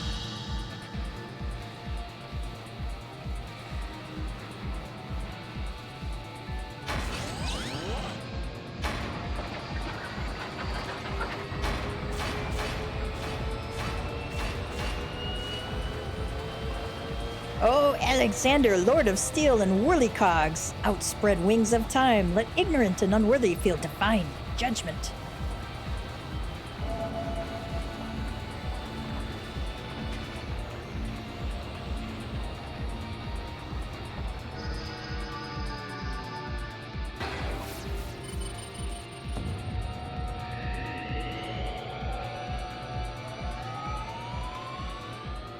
The Codex responds. He means to return to the past.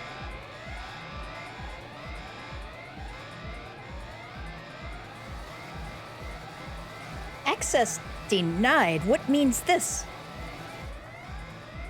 This red glow. Alexander is refusing to obey his commands?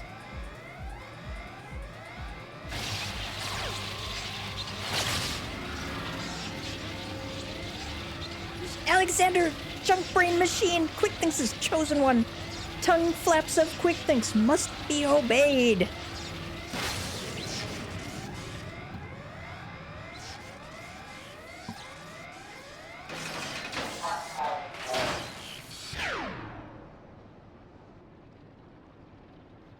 Is he dead or only fantasy dead? Sid says. It would seem Alexander has achieved what a simple flesh wound could not. Quick-Think's permanent deactivation. Quite how and why is less clear. If I didn't know better, I would say the machine had a mind of its own.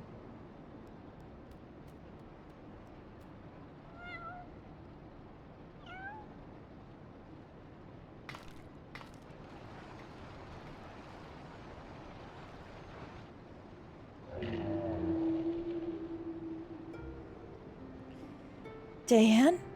My love, could it truly be you?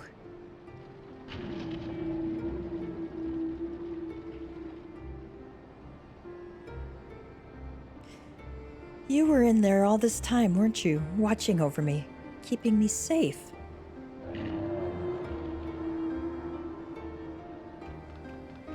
Did it just blink twice? Bugger me, the machine's actually talking to her. So his soul really was in the primal all this time? Chief, is that even possible?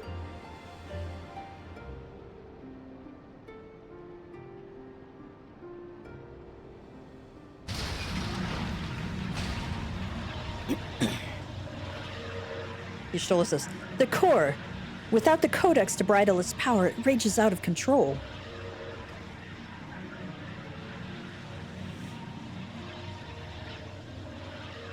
It drinks in ether like no primal I've ever known. We must stop it now, lest Eorzea be bled dry. Mead says, finally, I see. This is why you summoned me to this place, isn't it, my love?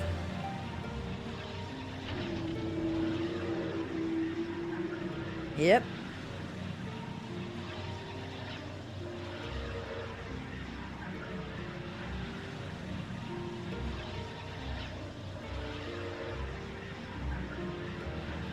I thank you for guiding me here, Gav. And Round Rocks, know that I shall always treasure the time we shared. Farewell, my friends. Mead, no! Mead must not go!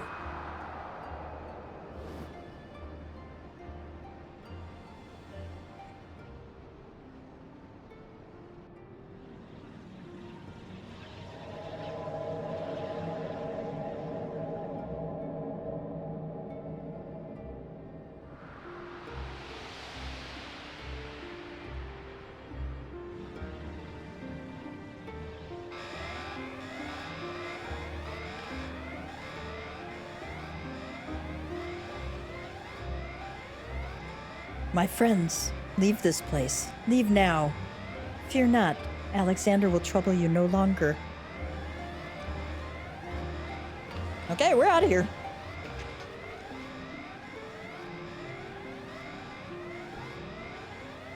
You too, kitty.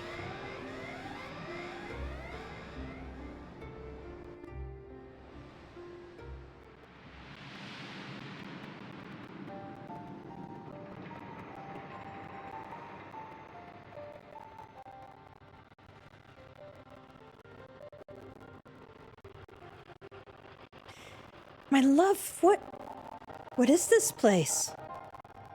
Diane says, how best to put it? We stand inside a mathematical simulation, calculated and projected by the device at the heart of the Colossus.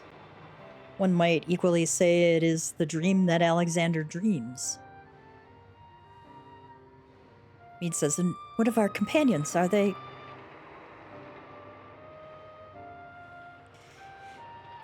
Diane says, their fate was not mine to change, Mead. All that came to pass did so for a reason. History is as it was, as it should be, free of the paradoxes that spelled its undoing.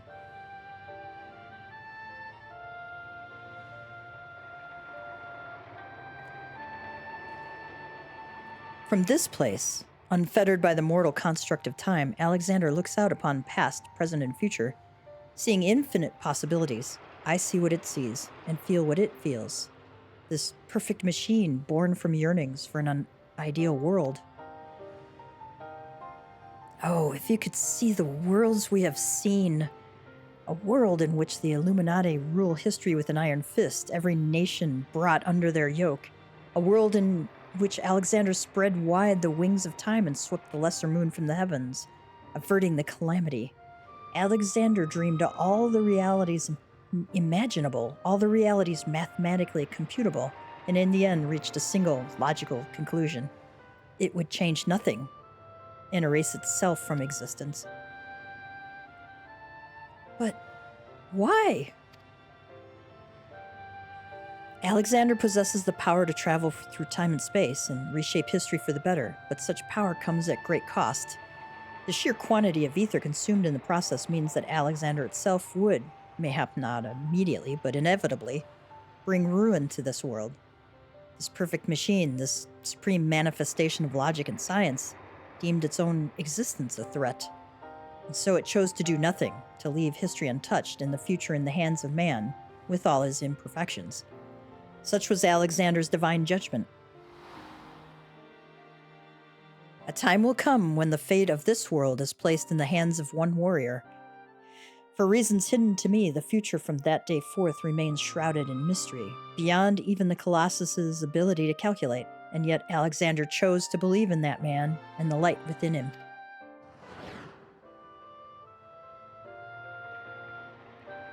I met that man, my love. I believe in him too. There was but a single time Alexander was spurred to action, not to change history, but to preserve it. The summoning of the Colossus and the events that followed had potentially disastrous consequence for our reality. Its fabric strained to accommodate an infinite number of potential futures separated by nary a thread. Were the wings of time to fall into the hands of the Illuminati, the repercussions would be dire indeed. History would be rewritten over and over again, each time bleeding the land of ether, and in the end, the Colossus would usher in another calamity. To prevent this tragedy, to preserve the circle of time as it had already been set in motion, Alexander sent forth a humble servant to do its bidding.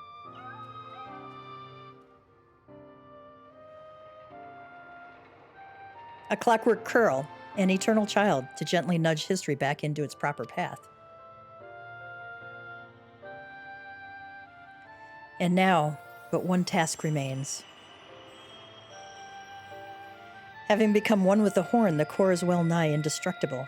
It would only regrow itself until it bled the world dry, and so we must heed Alexander's wish and seal it away, far from the reach of man.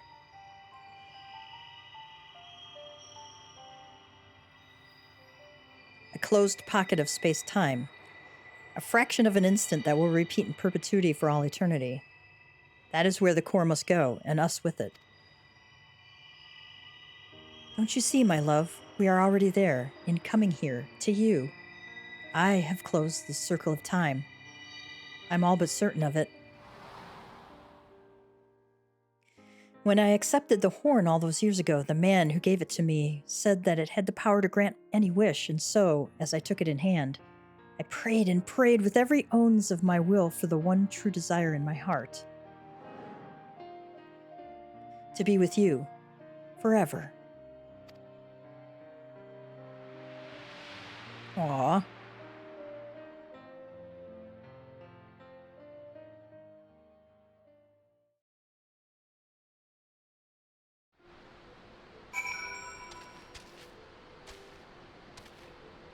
Alright, we shut it down. Look at this, Gav. It's as if everything inside the barrier is frozen in time. I'll have to ask the chief what he makes of this. Oh, let's eat another egg.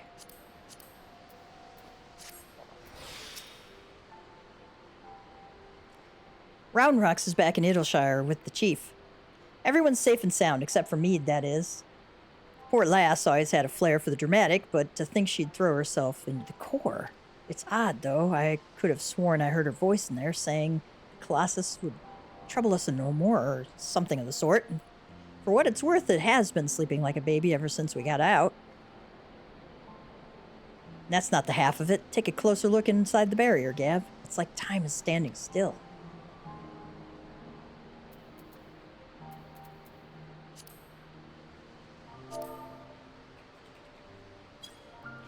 Buggered if I know what it all means, but I'd like to believe Mead and her love somehow sealed away the core for us. Softens the blow a bit, you know?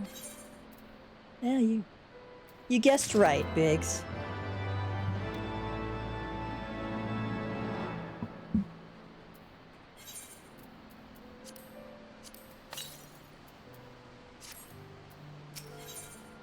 Ooh, we get all of these. Nice. Biggs has been reflecting on your final confrontation. Phew. I'm still not sure how we managed it, but I'm just happy to be out of that God's forsaken place in one piece. Of course, it's a damn shame what happened to Mead. Hold on a moment. Gav. She's what? Aye, Chief, leave it to us.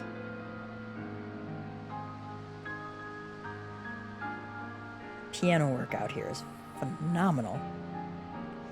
Bloody hell's Gav. Round Rock's gone missing. I've been worried sick about the poor lass ever since we got back. I mean, how would you feel if you saw your best friend throw herself into a running machine? I'll wager she's run off somewhere where the two of them used to frequent together. Wedge and I'll have a look around here. Why don't you search the collector's quarters? Come on, let's find her before she gets herself into any more trouble. Search for Round Rocks.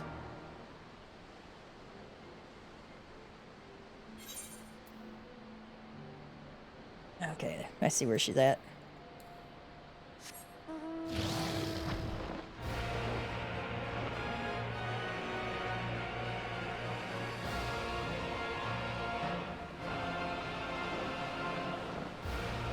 Oh, I know, right?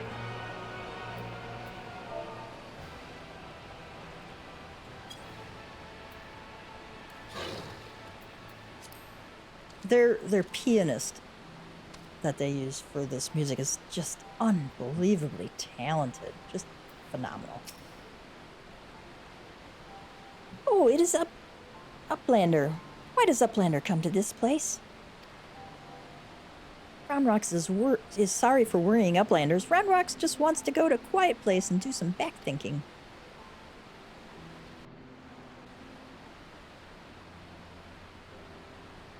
Running out of giant whirlycogs, Round Rocks feels something rattling in pocket, so Round Rocks reaches in and cannot believe what she finds. Rattling thing is glowstone.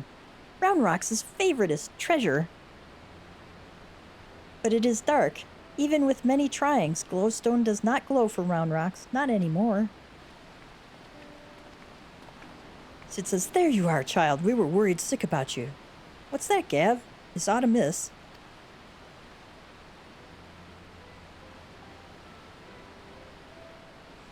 The Codex no longer responds to her touch? Intriguing, if not entirely surprising. Were I to guess, I would hazard that it's because this experience has served to open her eyes. The Enigma Codex was born from one man's all-consuming pursuit of perfection. Its knowledge sealed off from any who labored even a sliver of doubt as... Its knowledge sealed off from any who harbored even a sliver of doubt as to the merits of the ideals it espoused. Quick thinks, Mead in her youth, Round Rocks. Though their reasons might differ, arrogance, youthful idealism, childish innocence, none thought to question the words within, and so the Codex opened itself to them. But now Round Rocks has seen with her own eyes what blind devotion to ideals can bring. Ishtola says, and she is not the naive child she was before. Aye, it's all well and good to dream of building something perfect. Sooner or later, you have to stop dreaming and start doing, hammering it together by your own hand and with your own blood, sweat, and tears. In so doing, you are forced to confront your own feelings and deal with your frustration at the world's unfortunate habit of falling below expectations. That's true, man. I mean, the world is an imperfect place, and, it doesn't live up to the ideals all the time. As there may come a time when you just want to tear the whole bloody thing apart and start again, but more often than not, you emerge from it all with something you can hold on to. and carry with you into the future. And that will do a damn sight more for you than any starry-eyed ideal. Round Rocks understands. Round Rocks will collect more and more junk, build city of great treasures with own hands. There you go.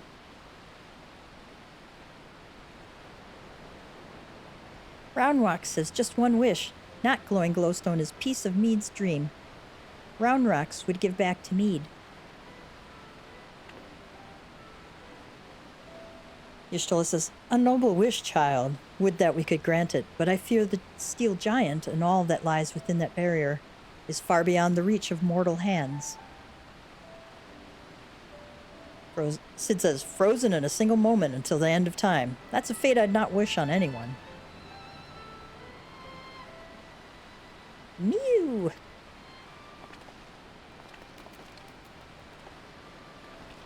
Well, look who it is, said Sid. You have a real knack for turning up underfoot, don't you? I'm reminded of the apparent ease with which this little curl seems to slip in and out of the Colossus. Were it not for the small matter of time having stopped in there, I'd send her in with Round Rocks' glowstone without a moment's hesitation.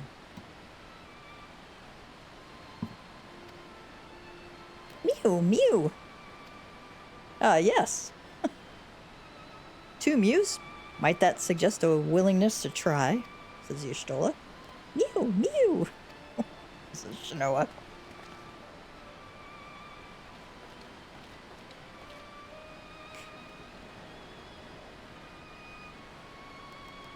I'm not sure where Shanoa's carrying it, but okay.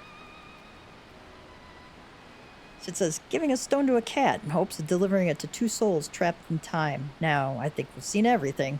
Do you think those 2 will ever be free of that place? Y'shtola says, mayhap one day, when the perfect future they sought to bring about becomes a reality. In that sense, one might even say their fate is in our hands. Leave to Round Rocks. Round Rocks works hard, builds sparkly shining future for Mead. Stranger things have happened.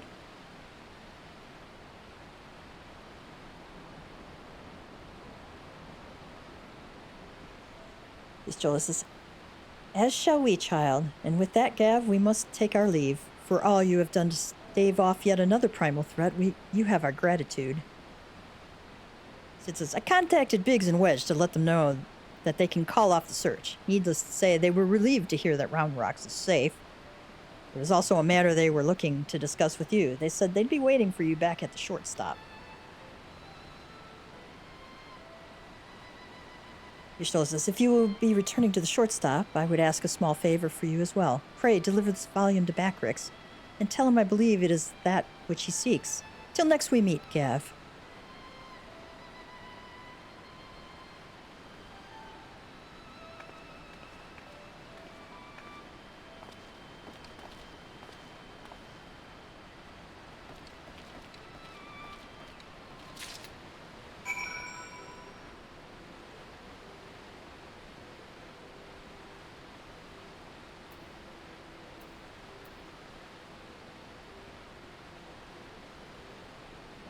There's music in this game. Yes, there is. A lot of fantastic music. Fantastic.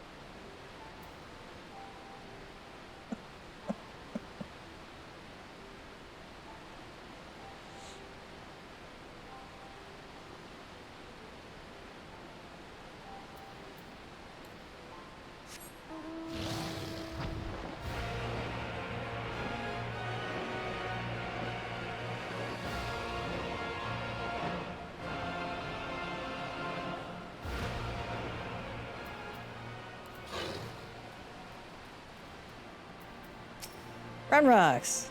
Round Rocks is sorry for making troubles. Round Rocks will be good, Gabby. Play here with Bitty Bobs. Okay. Big says, thank goodness Round Rocks is safe. With all the Illuminati stragglers running about, I feared the worst. The girl could at least have the courtesy to tell someone before she goes wandering off like that.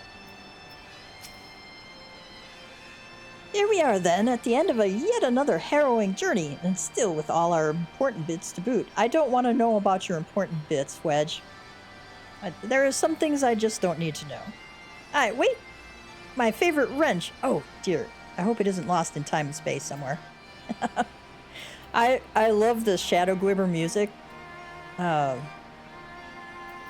love, like, bombastic choral pieces. Like, you know, Carmina Burana's O Fortuna is fantastic. Sea Symphony is great. One of the hardest pieces I've ever sung in a choir. Most of it's fairly easy, but there are a few pieces in there I have no flipping clue what to do in this section. It took me forever to kind of nail it down. Now, Ronrox is safe at shortstop and Backrix is easy breathing. Uplanders have thanks of Backrix. Uplanders bring present for Backrix? Yeah, the weathered manuscript. Judging from the wear and tear of the parchment, this elegantly penned document entrusted to you by Y'shtola appears to be quite ancient. Well, it's been going back and forth in time a few bazillion years. This is Charlian legend book from Y'shtola. Backrix has waited for legend book for a long time. Backrix has been reading about many, many things, about Enigma Codex and blue-haired Uplander that writes it. Maybe these knowings will save Gobbyflock from giant Whirlycogs, thinks Backrix. Now, giant of Whirlycogs sleeps and Gobbyflock is safe. But still, Backrix would fill a brain case with knowings, fill pages of a watcher book with data. Let Backrix see.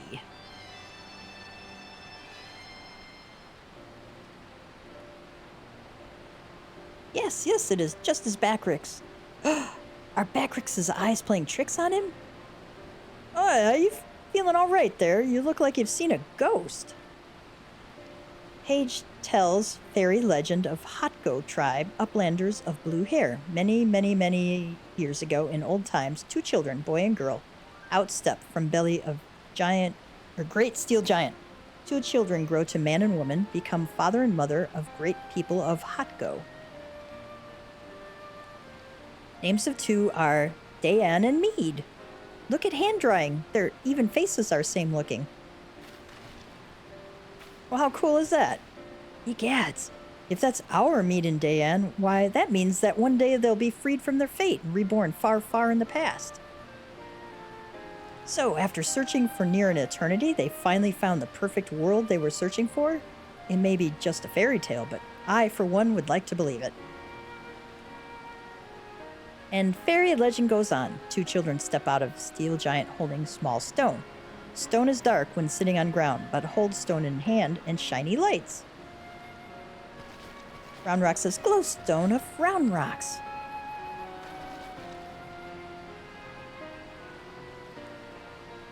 Which says, let me see if I have this straight. The codex fragment you gave to that curl a few moments ago now features in a legend from ages past. That can't be possible, can it? Yeah, pretty much, yeah. Sure, it's fantasy, why not? Big says, at this point, I'm about ready to believe bleeding anything. But that reminds me, there was something I wanted to ask you, Gav. Remember when we went into the core and almost got our arses fried by that Colossus inside a Colossus? Well, I felt the strangest sensation that I don't want to know. But you're going to tell me anyway. A feeling that chilled me to the bone, as if something terrible had happened and I couldn't for the life of me remember. I felt it too, says Wedge. So tell us, did you see anything when you were going in and out of time? Do you have any idea what happened to us while Quick Things was spinning the hands of the clock? I'm afraid I do. You're afraid you do? Well, that's not ominous in the least. On second thought, how about you don't tell us? Thank you very much. You'll get no arguments from me. There are some secrets better left secret, and from the look on Gav's face, I reckon this is one of them.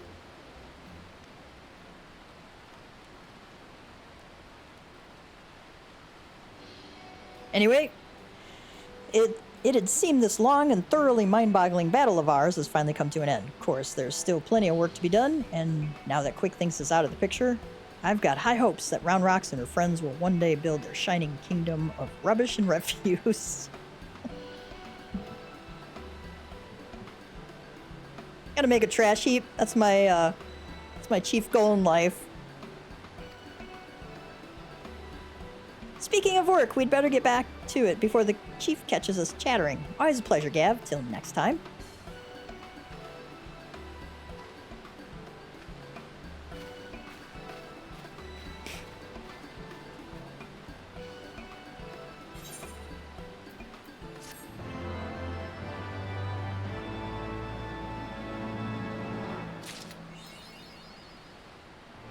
City of Junk. Yeah.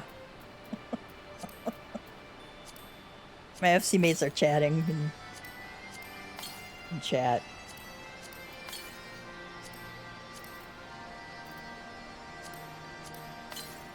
I was clicking them too fast.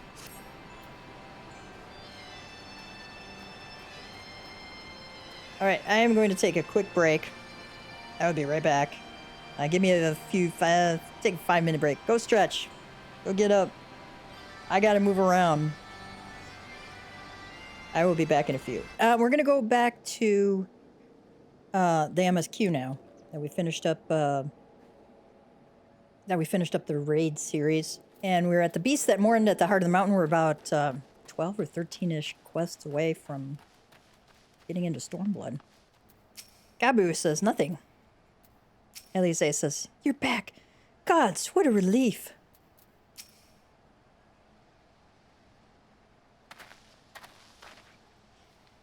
Ah, there he is. Did I not tell you he would return safe and sound?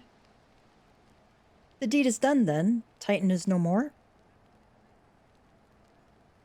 Good. There's been enough tragedy this day.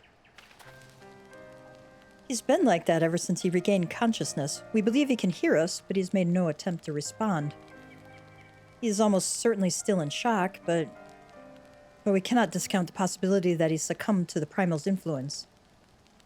Should that prove to be the case, Elise says, he must be put to death like any other thrall. Such is the Alliance's policy, yes? Alvino says, you have the right of it. But we must not rush to conclusions. After all, we once feared that Izael's followers were beyond reason, and many have since laid down their arms and accepted Ishgard's peace. Elise says, we can but watch, wait, and pray.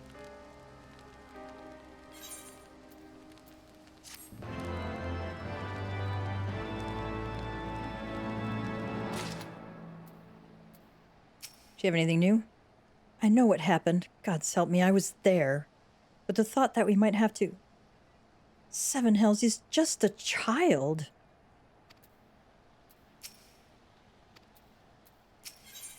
Alfino would rather not worry about what may or may not come to pass. Well, sometimes you don't get a choice.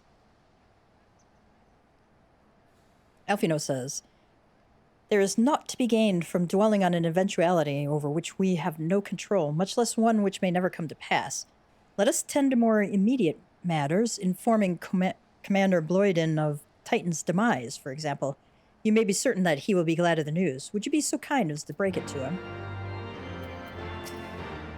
I expect the commander would enjoy hearing the tale of Titan's defeat from the man responsible, don't you? Yeah, probably.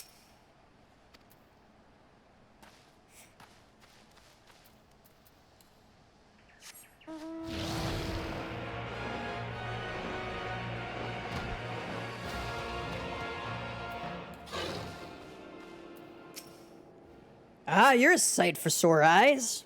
When the others came back without you, I feared the worst, but they said you had matters well in hand.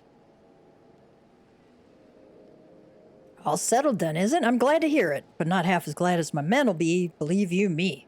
Regardless of whether or not he was summoned properly, a primal's a primal, and there ain't a soul in the maelstrom that hasn't lost a friend to one. Don't get me wrong, like, we were all prepared to do our part, but we weren't so naive as to think we'd live to tell the tale. Thankfully, of course, it didn't come to that, which, my friend, sounds to me like cause for celebration. Now, I know you lot have places to be, but why not stay the night? We'd be honored to share a glass to the triumphant return of Titan's Bane. I do believe we have that title.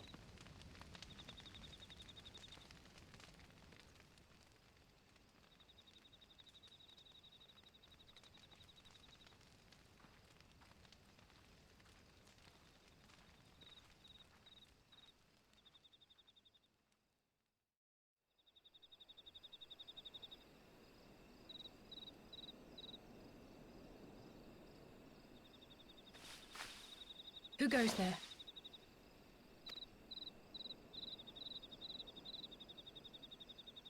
Oh, it's you. Forgive me for straying from the camp. He hasn't been feeling too welcome, to say the least. I thought a change of scenery might do him good. But, alas.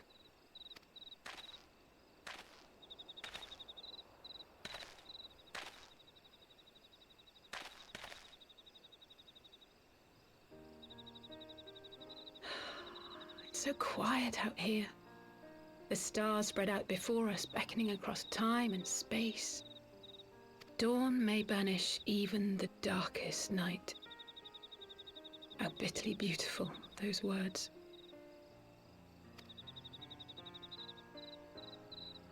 I should be stronger for all my experiences. Yet my heart aches more than ever. That happens a lot as an adult.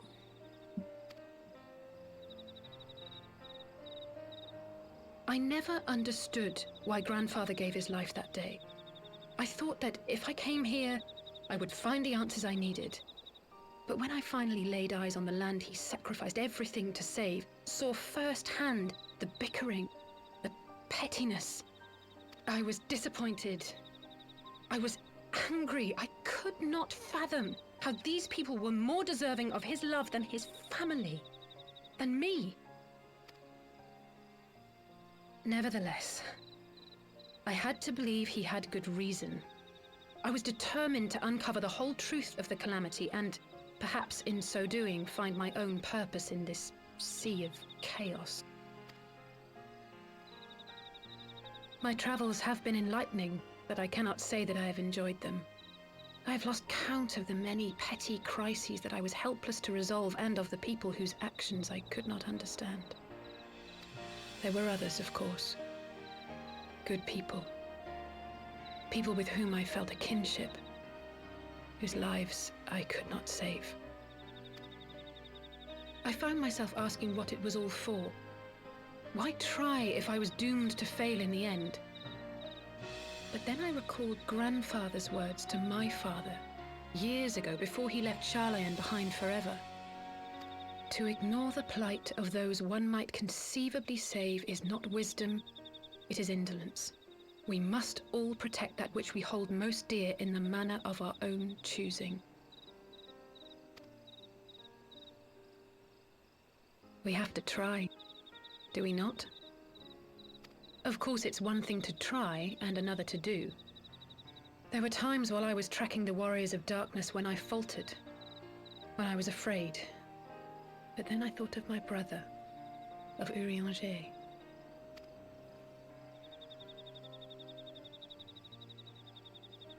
Oh, pray forgive me. This conversation has been rather one-sided, hasn't it? Mayhap you could recount some of your adventures in Ishgard. It's always one-sided with the Warrior of Light, right? We could say I traveled far and wide with two companions, Astinia and Izael, who were under some rather unique circumstances, I had the pleasure to fight alongside Sir Emmerich, or when Alfino and I came at last to the Dravanian hinterlands, I kind of think he would want to talk to her about her brother.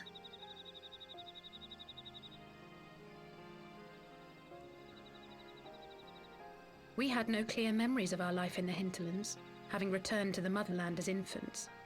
Nevertheless, I am quite familiar with Master Matoya, as is every Charlayan. I should like to speak with her someday.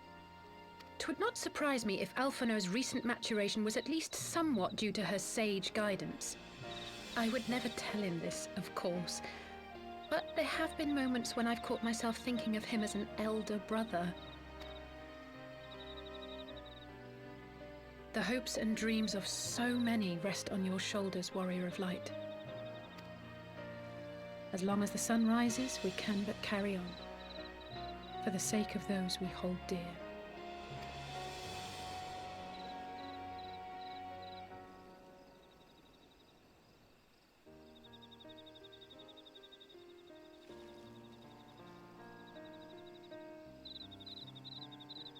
Wonder how much Alfino heard there.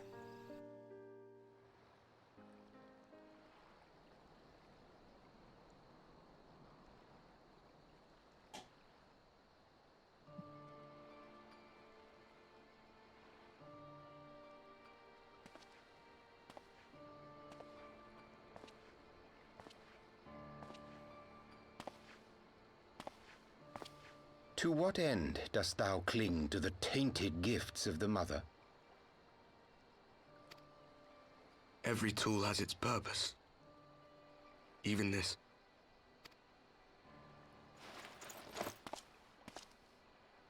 Well, what is it? The seeds sown in He Vilbrand speaks. have been plucked from the earth and left to wither. Alas, Titan's demise sufficed not to drive the kobolds to deepest desperation. What did the man in white have to say? That we are to proceed as he did first set forth. Well, that's easy for him to say. It's not his bloody world on the brink of destruction, is it? Be thou well reminded that with an end to Ishgard's unrest, naught now remaineth to preoccupy the Scion's thoughts. And thus may they devote their every energy to thwarting thee and thine. I foresee only greater difficulties ahead. Foresee? Are you sure you don't welcome them? I'm starting to think you might hold a candle for your old friends after all. Pray do not mistake mine intent. I but look upon the path which lieth before us with due trepidation. Shouldst thou be of like mind, pray consider then another course. For the power to invoke the ardor belongeth not unto the Ascians alone. With thine own hand strike down thine enemy, the so-called hero who would see thy home lost to light. Do but this, and thou wouldst at a single stroke disrupt the all-too delicate balance of this realm, plunging her straightways into chaos.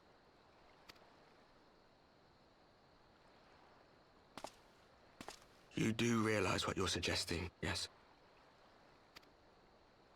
To ignore the plight of those one might conceivably save is not wisdom, it is indolence. The words of my teacher, and a creed I hold close to my heart. Twisting the words.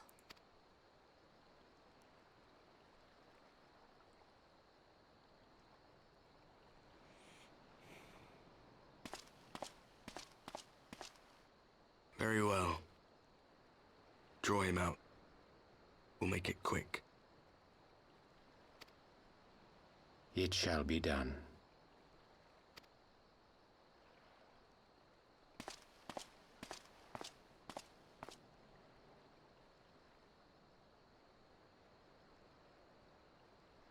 What good a creed one cannot uphold? What hurts soothed? What lives saved? Oh, hapless fool, what hast thou wrought by thine own hands?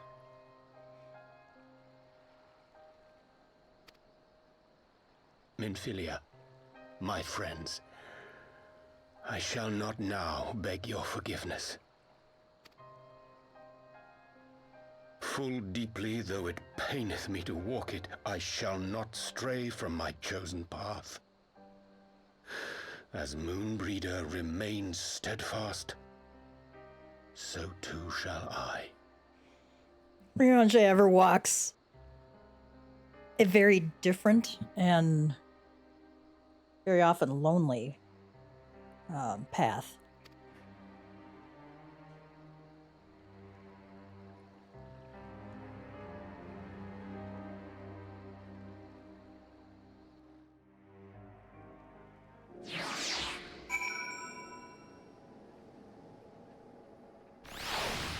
Oh, yeah. Oh, definitely one of Alisaie's best speeches. She gets some great, great lines. Elfino, what ho, Gav? I trust you had a good night's rest. I was but this moment speaking with Thancred and Y'shtola via Link Pearl. I had some interesting news to share. Apparently, during the course of their respective investigations, both came across crates that had once borne Ishgardian seals. It would seem that someone in the capital has been very busy indeed. Accordingly, The Temple Knights have launched a full-scale investigation. Sir Emmerich believes that it is only a matter of time before the culprits are found, but we shall have to wait and see. In the meantime, it seems only prudent to look into the recent activities of the other tribes in case they too are flush with Ishgardian crystals. And with that in mind, I suggest we pay Urianger another... Wait. Where is Alize? She was here a moment ago with Gabu. Alright, now we gotta search for Alize.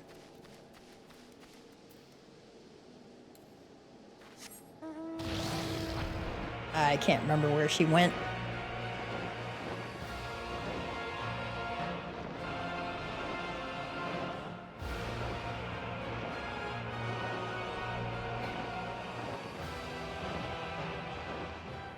Alright, we got the down arrow here. Oh, here she is.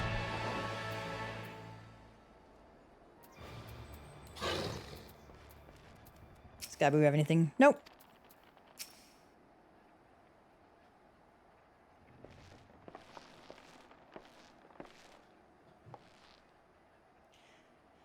Oh, let me guess. It's time to leave, isn't it?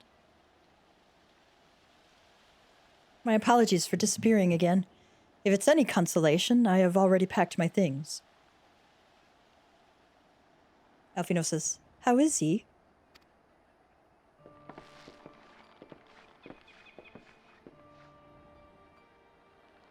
Brother, Commander Bloyden, something tells me you're not solely here out of concern for his welfare. But to answer your question, there has been no change. He will not speak or eat. I'm not even sure if he slept. If he did, he seems none the better for it. He just shuffles about with that same expression on his face. You will look after him, won't you, Commander, and treat him with every kindness? He's still in there, I know it. Beneath the anguish and the despair, he's still fighting with all his heart. He deserves to be given that chance until he comes back to us, until we know for certain what has become of him. Aye, you needn't worry. If he hadn't risked his neck to warn us and help you secure the better part of the crystals, this could have been turned out a damn sight worse than it did. We'll not soon forget that, nor will the Maelstrom command.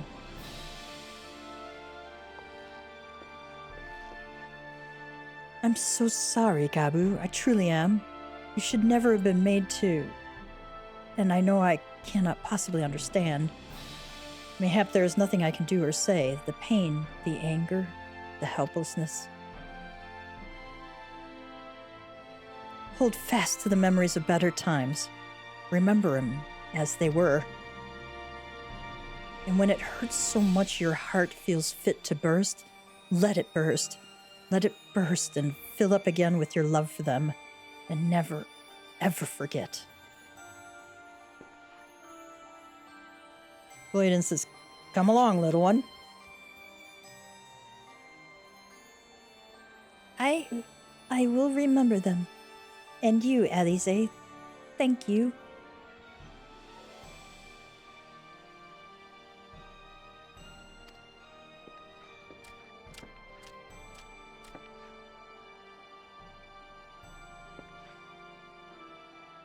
Alfino says, have faith, sister. Your words have reached him. In time, he will recover.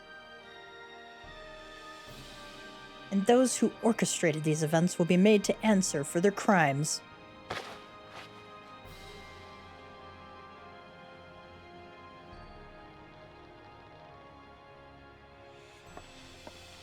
A 1,000 times over, there will be a reckoning.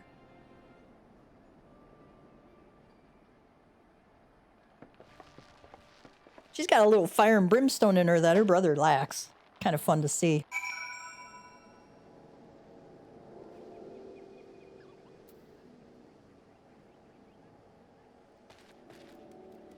Return to the Waking Sands.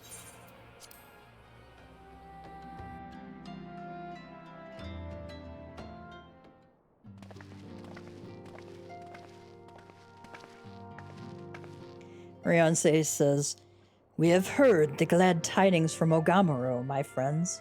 By the grace of the 12 and your most valiant efforts, The people of Limsa Limenza may rest easy. Alphino says, I should like to think so, yes. Though we failed to prevent the Lord of Crags from manifesting, we did succeed in weakening him, enabling our friend to dispatch him before the Warriors of Darkness could make matters worse. It was by no means an unmitigated success, but it will have to suffice. Urianger said, Then let us speak of another matter, one which weigheth heavy on my lady's mind. As thou didst request, I sought out the Jerin oracles, that we might better understand the aims of the Warriors of Darkness. Though their copious use of allegory defieth any single interpretation, the oracles paint a most disturbing picture, one of worlds parallel to our own, apart yet linked, reduced to ruin with every umbral calamity. Alphino says, 7 times have they succeeded. Then of 10 and 3, only 6 worlds remain. Urianger says, Aye. All is as my lady Minfilia spake unto thee. To translate that, that's what Minfilia told us. As for what becometh of these reflections when they in the source are rejoined, he quotes, Frail flesh undone in umbral fires, each soul surrendereth to her call, to flow unto the endless seas, there to endure as one and none. Elisee says, Then if the Warriors of Darkness succeed, everyone in their world will die? Urianger says, In essence, aye. The verse speaketh of the renunciation of the flesh, and subsequent return to the life stream. However, this fate may yet be preferable to the alternative, for if the first were to fall to transcendent light in the manner the Warriors of Darkness described, it would give way unto a void wherein none may know either life or death. Far better to die, they reason, for in death there is life. The essence of a soul which returneth unto the source may be born anew, saved. Such, at least, is their belief, I surmise. Alphino says, If that is true then, gods, no one should ever have to make such a choice. Urianger says, Ere we speak further on this subject, I would share with thee another recent discovery. It would seem that several sizable shipments of crystals have been delivered into the hands of certain Alamegan parties. Alamegans?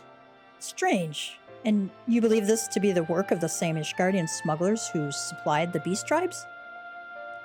I know beyond a shadow of a doubt, and lest thou wonder at their motive, I would remind you that the Ascians did once attempt to bring about the summoning of Rauger. The individuals who took receipt of these shipments are refugees belonging to a group devoted to the cause of Alamegan liberation.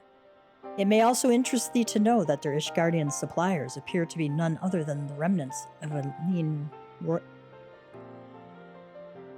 Royo's network of spies. I cannot remember how they pronounce her name. I think it's Royo. Surely you jest, says Alphino, and yet it is not so surprising. Bereft of leadership and hunted by the Alliance, I can well imagine such villains being desperate enough to conspire with the Ascians, assuming they even know or care who their new employers are. Alphino continues, all of which is irrelevant. Forgive me, we must seek out the resistance group which received the crystals without delay. Gav, Elisee, will you come with me to Little Alamigo?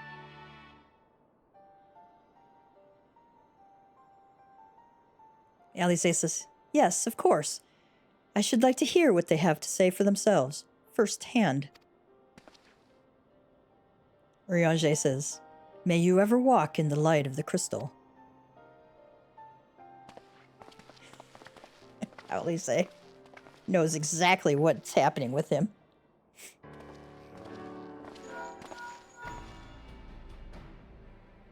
Tancred says, Alphino, Elisee, Gav, are you 3 listening? Good. I have tidings. The Temple Knights raided the smuggler's warehouse less than an hour ago. A cursory interrogation of the prisoners yielded confirmation that they were in the employ of, and I hope you are sitting down, a man in black robes. Alphino says, Then you have them, and the crystals too? Thancred says, what few remained, aye. Regrettably, it would seem they dispatched one final shipment in the hours before we struck. 'Twas bound for Little Alamigo, we are told, where it will be received by members of a local resistance group. Since Sir Emmerich's men no longer have need of my services, I have a mind to head that way. Elfino says, as do we, by happy coincidence. We learned of the shipments but a few moments ago. Thancred says, and here I was thinking I might finally be one step ahead of the Warrior of Light and his little helpers. Wait a moment, there's more, and I defy you not to be surprised by this revelation. The leader of the Ishgardian smugglers was formerly in the employ of one Eileen Royaux, the infamous Ivy herself. Once again, Thancred, I fear I must inform you that... Thancred, with whom else have you shared this information? About the smugglers? No one. As I think I mentioned, the raid was less than an hour ago. I was planning to contact you Stolen next, but is there someone else you would have me notify first? No, there isn't.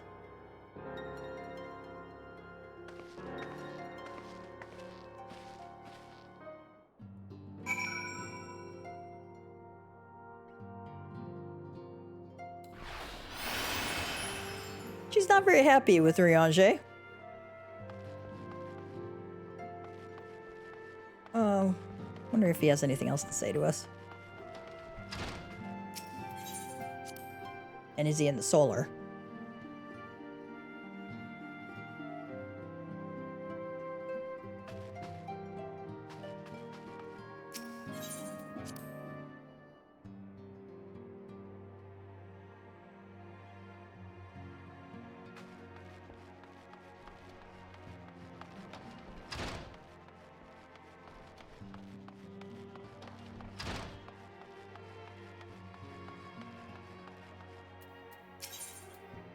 Small talk.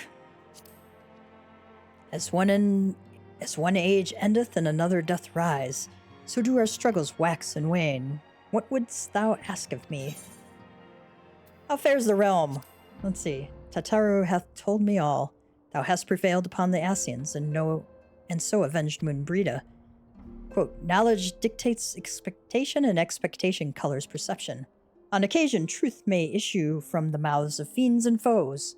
Our knowledge is dwarfed by our ignorance, and what knowledge we possess hath been distorted by passage of time. But no matter how distorted our wisdom becometh, may it never be forgot that man is the master of his own destiny. The final verse of the Divine Chronicles foretelleth the destruction of the world, but if it is our fate to perish, so too is it our fate to fight. So let us fight on, as ever we have, in the hope that dawn's light will shine again and forevermore. What are the primals? So another primal hath arisen in the northern lands, one whose might transcendeth all who have gone before. And those that thou didst fell are returneth once again, imbued with the hitherto for unseen strength by the paragons. These servants of darkness continue to sow their dark seeds to ends none but they know. We must needs remain vigilant. Pray, stand ever ready to answer the call to arms, for none but thee canst prevail over the beings. So, okay, the paragons have made stronger versions, and you're the only one who can take care of it. Got it.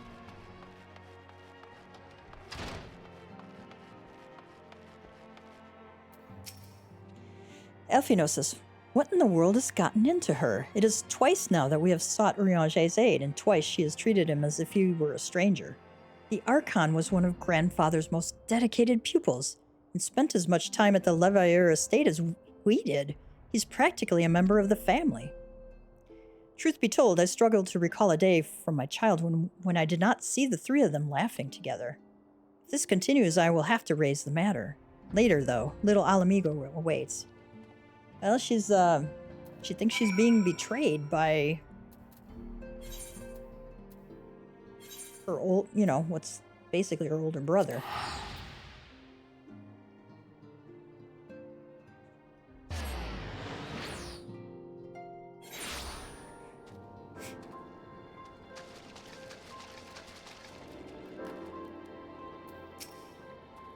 Elfina says, still no sign of Thancred.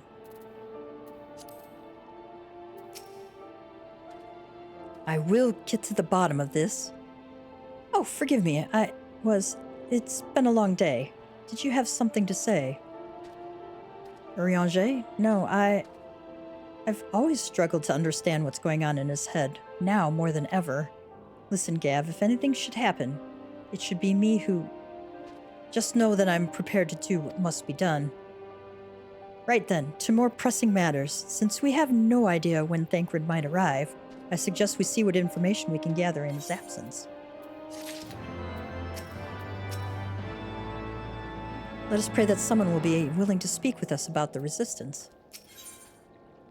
Alfino is eager to get to work. So to review, we are reliably informed that members of the Alamegan resistance operating here have taken receipt of several large shipments of crystals, our task being to ascertain who and why. Given the size of the settlement, I find it hard to believe that anyone here would be wholly unaware of the resistance's movements. The challenge, of course, will be finding individuals who are both able and willing to share such information with outsiders. It would seem sensible to divide our forces. Gav, why don't you question the residents in the eastern half of town? Alize and I will do the same in the west, and afterwards we can rendezvous here to share our findings. Okay, let's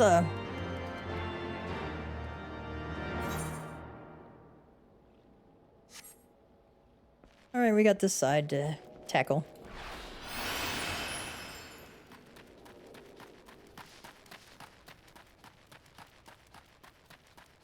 Go up top, see who's up there.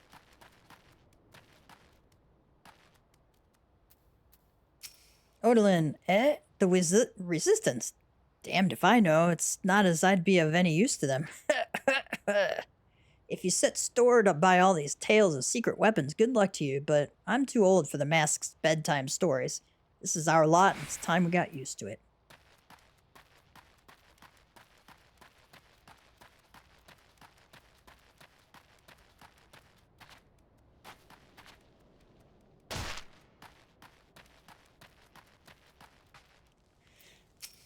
Sifrid, do not mind her. It's not that she hates you. She hates everyone. Nice. Let me guess. Come to fight, join the fight, have you? No need to deny it, friend. You're not the first to answer the Griffin's call. While he's lit a fire in every Alamegan's heart, he's also inspired more than a few Eldons to pledge themselves to the cause. And little wonder the Garleans won't stop until we're all under the yoke. The Griffin. Talabot. I see you there, going around asking questions, looking for the Griffin and his lot, I'll bet. Seems they're the talk of little Alamigo these days. Folks wondering what he's about, what he's got in store for the Garleans, what's under that mask of his, of course. Some say he's hardly got a face, what with all the scars. Others reckon he's been marked for death by the Empire and that they'd send a bloody legion if they knew what he was here. Your guess is as good as mine. Well, that was easier than expected. There's not a soul here who isn't eager to talk about our masked friends. I suppose I should ask what you learned, but I think I already know. The Griffin seems to be the leader of a newly formed faction within the Resistance, the Masks. Yet, despite their growing popularity, no one seems to know much about them, only that they are the most aggressively militant group to join the movement in recent history. Indeed, many claim their commitment to the cause of Alamegan liberation is unrivaled. We can but hope their revolutionary fervor is never channeled in the direction of a primal. Though I feel confident that this is the group which received the crystal shipments, we yet lack proof. Before taking any action, I would speak with the settlement's leader to confirm my suspicions, and mayhap enlist his help while I'm about it. Given that you and Gundabald are already acquainted, mayhap it would be best if you took the lead. Shall we? Sure.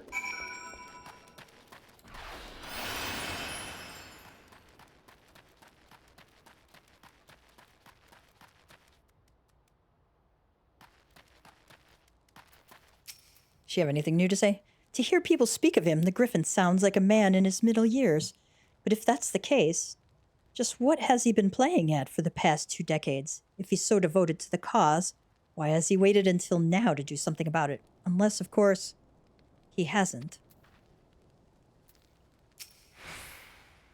Naught would please me more than to be wrong about all of this. Gundabald says, much as it pleases me to see you again, Gav, I cannot help but wonder if I should be worried. I hear you and yours have been asking questions. Yep, we have. The Griffin. I know of him, as do we all. He and his masks have become a leading faction within the Resistance. Though there was suspicion at first, given his secretive ways, he quickly proved himself a charismatic and capable commander. Men are drawn to his passion and his vision. They truly believe that he has what it takes to lead them to victory. Even I cannot help but admire the man for what he's accomplished, but I have not forgotten Wilred. I was blind to the danger of his ambitions, and you were not.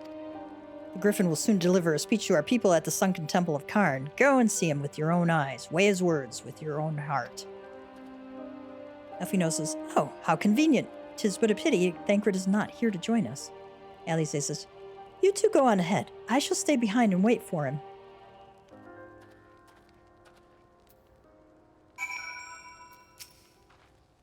Whatever could be keeping him?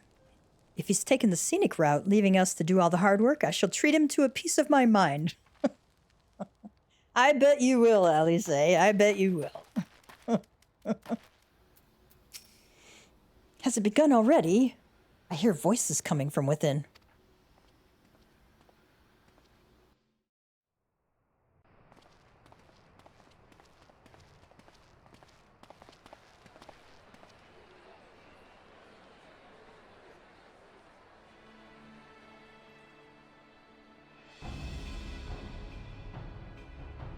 Brothers and sisters, 20 years ago, Alamigo, our home, was claimed by the Garlean Empire.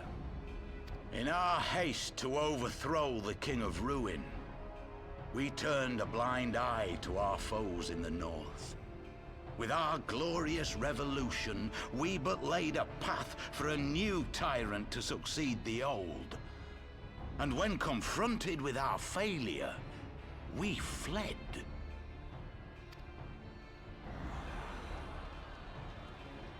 Not a day goes by that I do not think of those we left behind. Think of them and feel ashamed.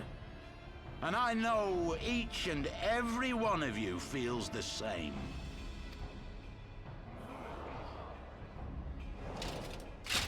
We abandoned them, our own flesh and blood, to labor till their backs gave in and their breath gave out, building the twisted steel ramparts which now mar our once majestic mountains.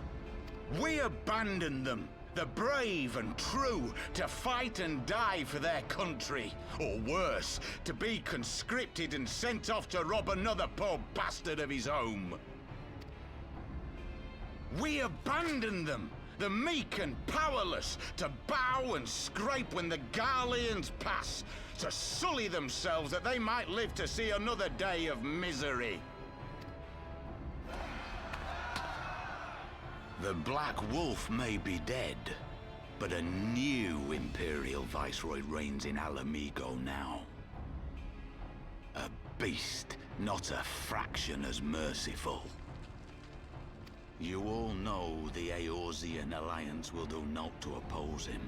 For all their promises and platitudes, they will not act if there's no profit in it. Only we can free our brothers and sisters from the Empire's tyranny, my friends. Only we have the courage to stand and fight. They have imprisoned us. They have enslaved us, and they have murdered us, but no more! Blood demands blood, and the Garleans shall pay for every drop they have spilt upon our lands.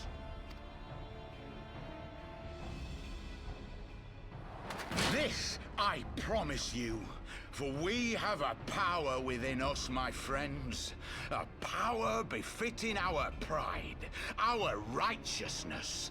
Only join us, and we shall grant you the means to unleash it, and together we shall see the Alamigan standard raised over the mountains of Gir Arbania once more!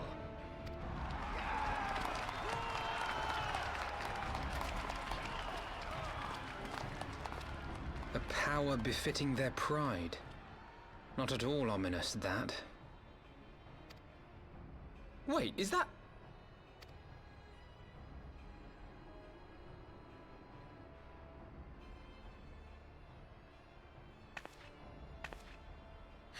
What are you two doing here?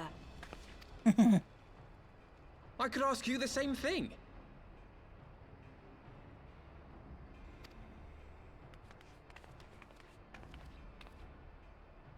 Well, this is quite the surprise. If you see what I see, if you feel as I feel... Might I suggest we continue this conversation in more agreeable surroundings? For it is not strength of arms that will win this battle, but strength of heart.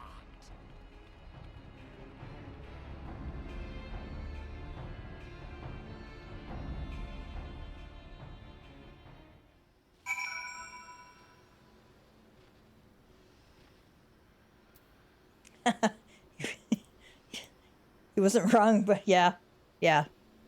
I'll agree with you on that one. I don't know, I kind of like the villains in Stormblood.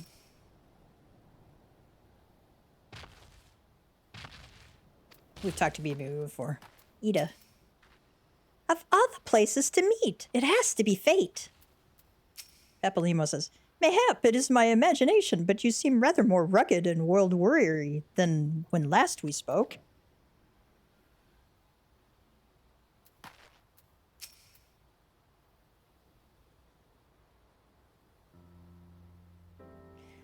Alfino says, words cannot express how glad I am to see you both alive and well. Ida says, and you, though it was pretty obvious you and Gav would be fine. Epilemo says, the Crystal Braves never had a realistic chance of capturing any of the Scions, divided as they were and distrusted by the better part of Eorzea. Alfino says, but if you truly believed that, forgive me, what exactly have you two been doing all this time?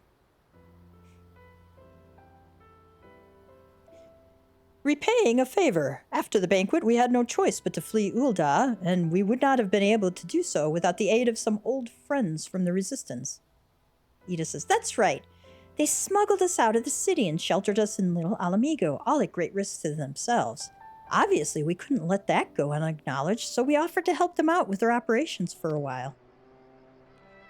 Epilemo says, when we learned of the Scion's exoneration, that Lolorito had severed all ties with the Crystal Braves and that General Rauban had been reinstated, we resolved to make contact.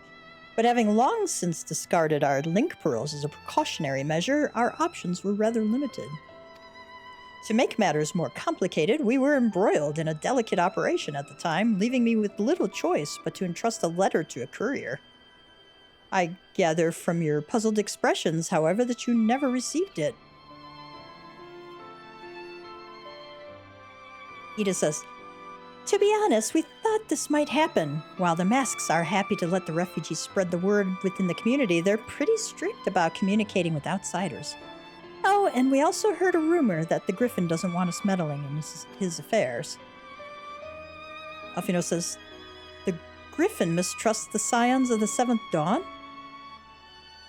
Curious. It is well known that we are no friends to Garlemald. One would think the man we saw beseeching all and sundry to join his cause would welcome our support. Epilemo says, I should say that the man you saw was not in fact the Griffin, but an impersonator, and a talented rabble-rouser to boot. 'Twould not surprise me if he were responsible for the majority of these public appearances.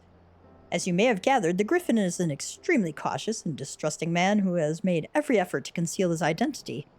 Even when we approached in a raid under his direct command, we were not permitted to approach him. Ida says, it's hard to know what to make of it all. The secrecy, the impersonators, the masks.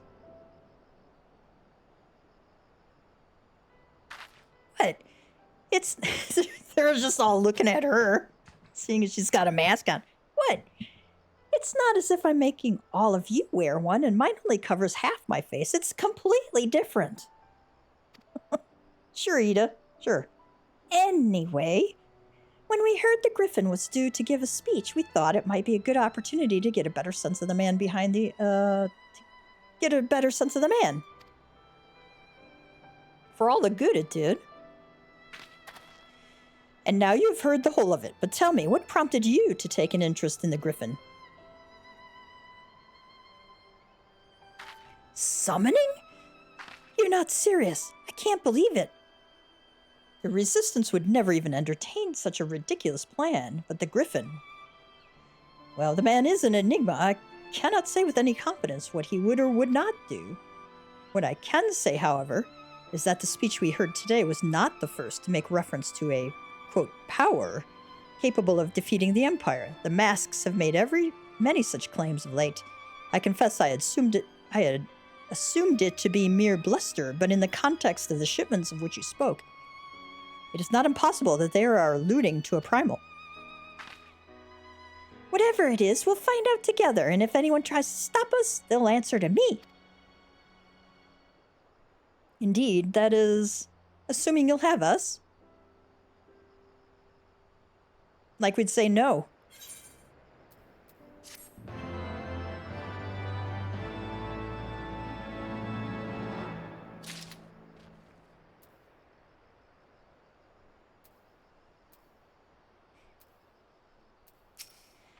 Ida says, do you honestly think he's planning to liberate Alamigo with the help of a primal? I mean, could he really be that stupid? Well, yeah. Desperate men and desperate times and all that, you know. In retrospect, their tale is not so surprising. We had reason to believe that they had escaped with the aid of Alamigan refugees, after all. Still, Tataru will be delighted to hear that we have been reunited, once we have attended to matters here, of course.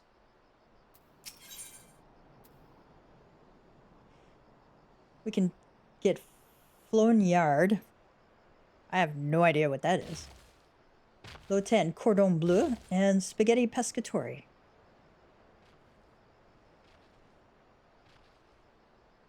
I'll probably take the Elegant silver piece. Pebbelimo has a mind to learn the Griffin's true intentions. If, as you suggest or suspect, the Griffin is indeed plotting to summon a primal, we must needs obtain confirmation while there is yet time to react. To that end, I propose we question his double. Given his role as the group's de facto mouthpiece, I should not be surprised if he were one of the Griffin's closest associates, and while he may not be aware of the most sensitive details, he can probably tell us the mask's plans in broad strokes. Like the man whom he impersonates, however, he is wary of outsiders. He will not expose himself without a suitable incentive. My plan is as follows. You and Alfino will pose as adventurers fallen on hard times, inspired by his words to take up arms for a noble cause. Ida and I, as members of the Resistance, will recount tales of your past achievements and testify as to your usefulness in the struggles ahead. With our enthusiastic assurances still ringing in his ears, he will decide to welcome you in person, and we will arrange a meeting. You will need to look the part, that we might maintain the charade. Until we have him cornered, at least. Here, this should be enough to purchase suitable garments from Talbot, and to have him rub a respectable amount of dirt on them for good measure. Any questions?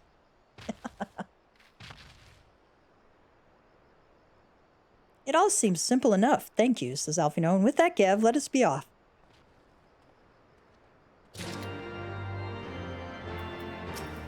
Alright. Talbot has an assortment of affordable clothing, which he sells to the refugees. The sum in that sack should more than suffice, but if it and my name are not enough to secure his cooperation, pay him double. I shall see that you are recompensed. Our identities will be revealed, but it can't be helped. You don't have time for a clever approach.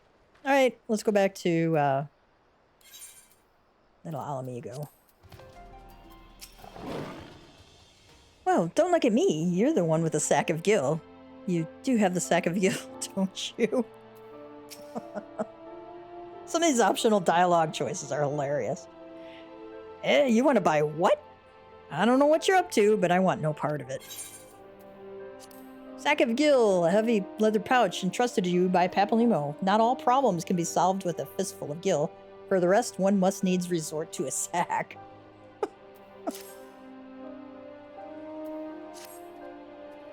Well, you're the ones with the gil, and seeing as your friend's a Papalymo. There, tunic and slops for the both of you, tailored and treated to your taste. Now, off with you before someone sees us together. Don't tell me you lost them. Dolls, balls, man. I'll give you another set if you did, but let's not make a habit of this. All right, weathered shepherd's tunic and slops. We gotta put these on again. Unable to change gear. Insufficient armory space. I don't have room. Oh my god. Anyway. Elfino says, clothes maketh the man, as they say. Right then, I will go and change and see you at the spot Peplimo marked on our maps.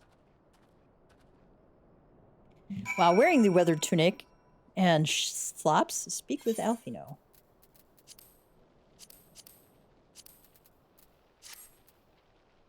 Wonder if I can change right back into my regular gear then. Well, look at us, says Alfino. A pair of down-at-heel adventurers seeking a chance to recapture past glories. Yes, this should suffice. And now we play the waiting game. Like, the Warrior of Light is never going to be, you know, never going to be figured out.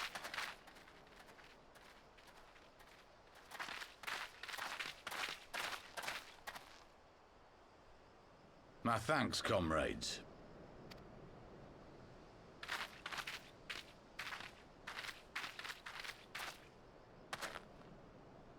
You must be the esteemed adventurers of whom I've heard so much. I understand you have taken an interest in our cause.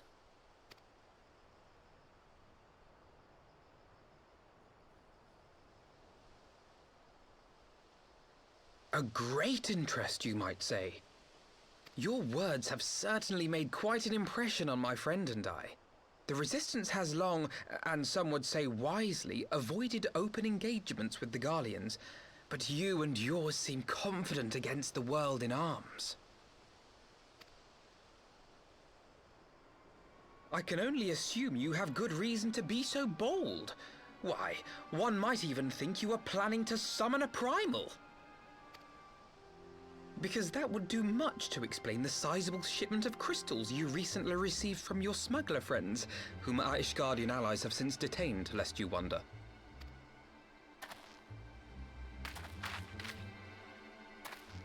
I'd like to hear more about the Griffin. The real Griffin. Your performance earlier didn't fool us. Ah, the famous scions of the Seventh Dawn. I should have known better than to think I could conceal the truth from you lot. You are right. I am not the Griffin, but I speak with his voice, and it was at his behest that we procured those crystals.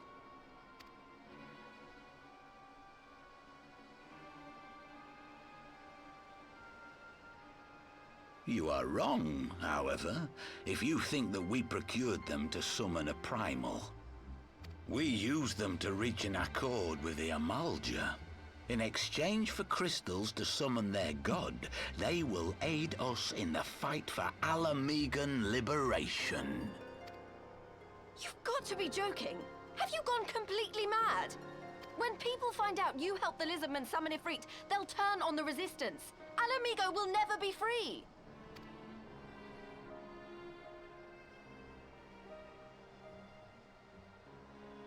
This isn't a fairy tale, girl. We don't have the luxury to play at being honorable heroes. It's because the likes of you wouldn't sully your saintly hands that Alamigo's been under the yoke for the past 20 years. But the Griffin won't stand for it, and neither will we. We're ready to do whatever it takes.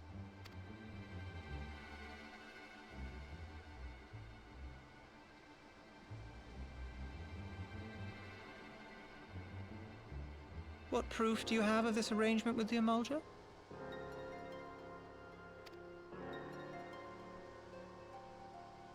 What? Aside from a lack of crystals? None. But the beastmen have a great big pile of the things if you fancy looking. You might want to hurry, though. It'll not be long before they summon their god. Search our camp if you don't believe me. We have naught to hide.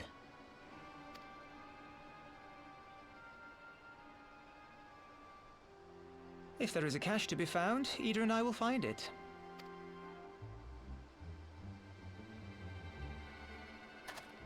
Then let us be off.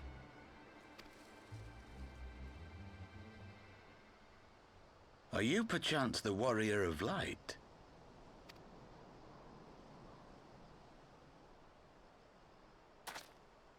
Aye. I thought so. You should know that a great many who have joined us did so because you saved them.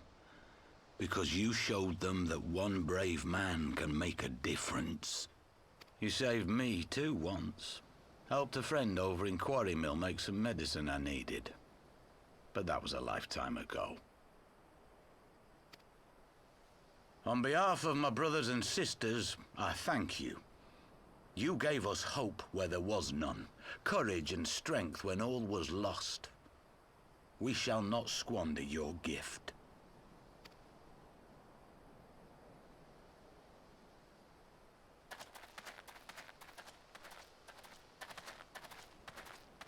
I know that look, Ida, and I do not like it. You cannot seriously be contemplating taking up arms with that band of cutthroats. I just...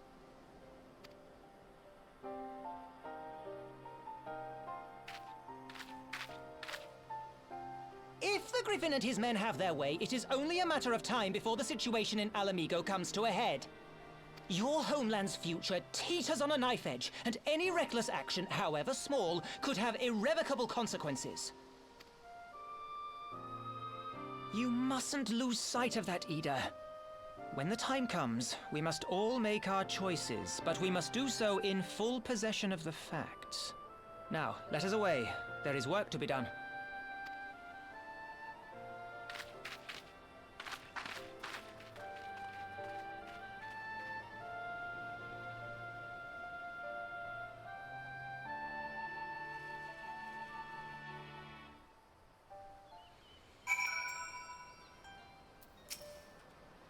Quarry Mill, he said.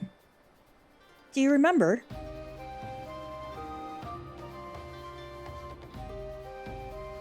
Actually, I do remember. I do remember. Forgive me, you cannot be expected to recall every name and face, and besides, it's not as if it matters. I've long admired how you live in the present, how you focus on the problems at hand, and always keep moving forward. So let us keep moving forward together, Gav. We must find and rescue those crystals. There is no time for looking back.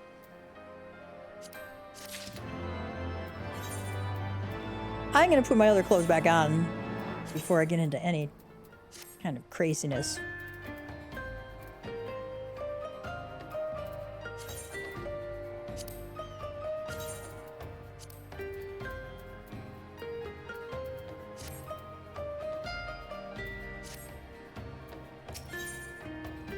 Elfino would keep moving forward, one life for one world. Okay. If we take the Griffin's double at his word, then the crystals are now somewhere within Zaharik, ready to be put to use by the Amalja. We must apprise Alize of all that we have learned. I will join you both in Little Alamigo after I have changed. Well, I already did that, man. I like it. He just can't go behind a rock and change, right? He has to go back to the town so he can have a little privacy. Changes clothes. He's never been camping very long. All right, speak with Alize.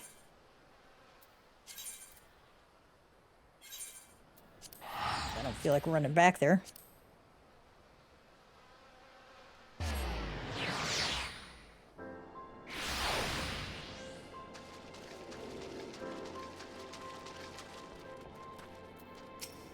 Elfino says, that's much better. Subterfuge was never my strong suit. You are prepared for battle, then? Thancred says, kept you waiting, eh? My apologies.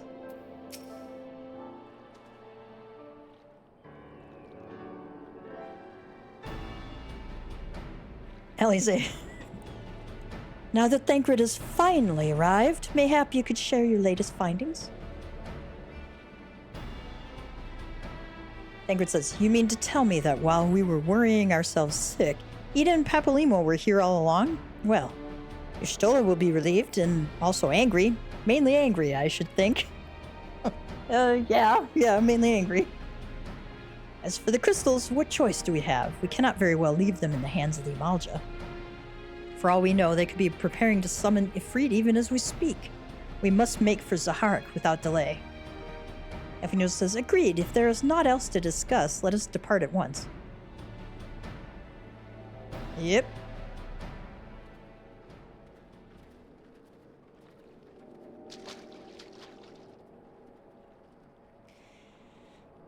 Masked man, and so they go forth, in accordance with the Griffin's plan. Players gather to assume their marks on a stage wreathed in flame. Ere long, the curtain shall rise, and the drama of which I am author, gods forgive me, shall at last be performed. Naught else remaineth, save to stand at the ready and pray that the chance is seized. For never shall we know its like again.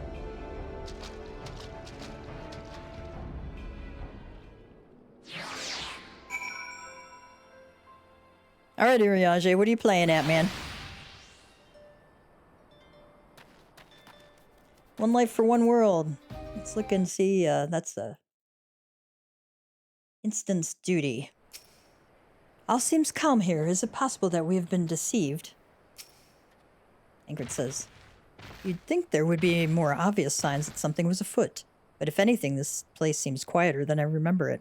I have a bad feeling about this. I have a bad feeling about this. Koji Fox, obviously, likes Star Wars. Let's eat some food.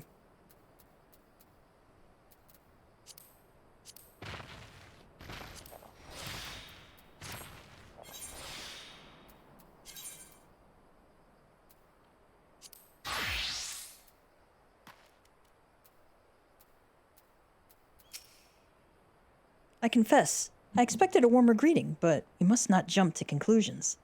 Not until we have braved the Bowl of Embers.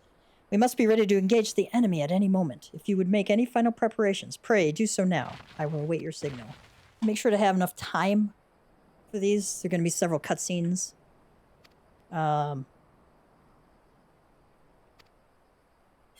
Enjoy them, okay? And, of course, there'll be fighting, because it's a duty, right? Wait. Unable to commence duty as disciple of land or hand or while in a party. Oh, okay. I gotta leave the party.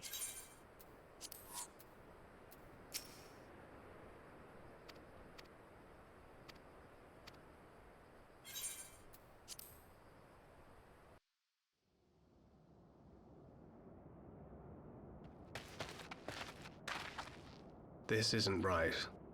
The Amalja would never leave this place so poorly guarded.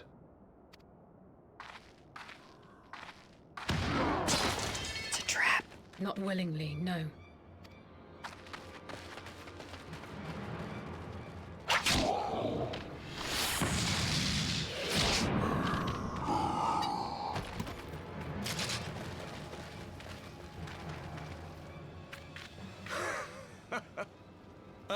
The saviors of Eorzea. Slow as ever.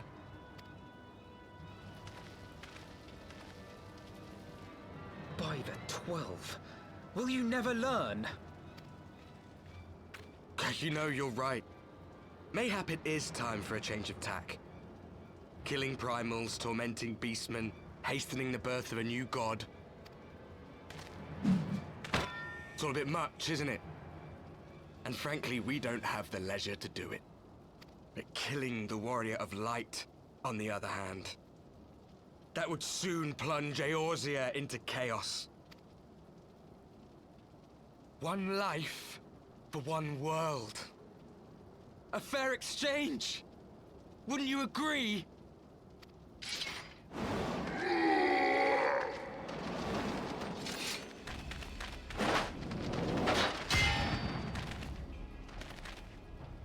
Lest you forget, you've more than one opponent.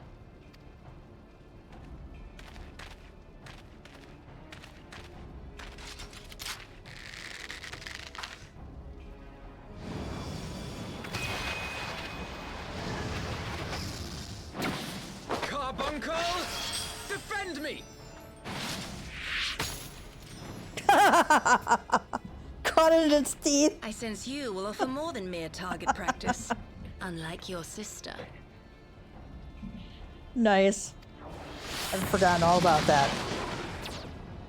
Alizé!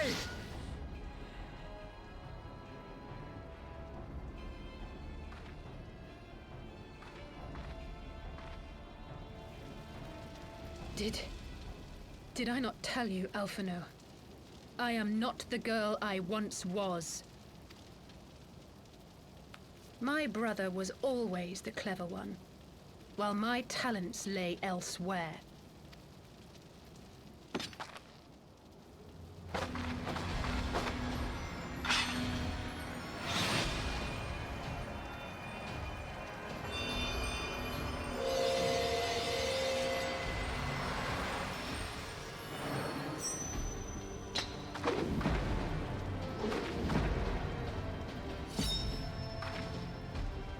If you would dare to stand against us, to destroy all that we hold dear, then you shall die by my sword.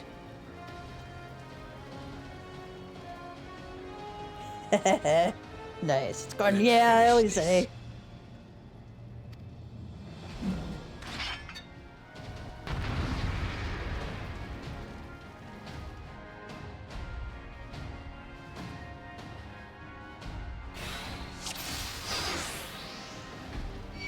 Alright. I'm gonna defeat the Devoted Darkness first. Stay out of poo. I'm gonna do the Knight.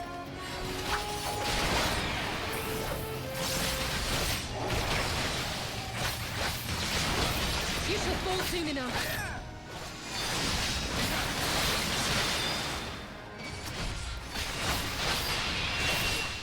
Oh, we will not be denied so easily.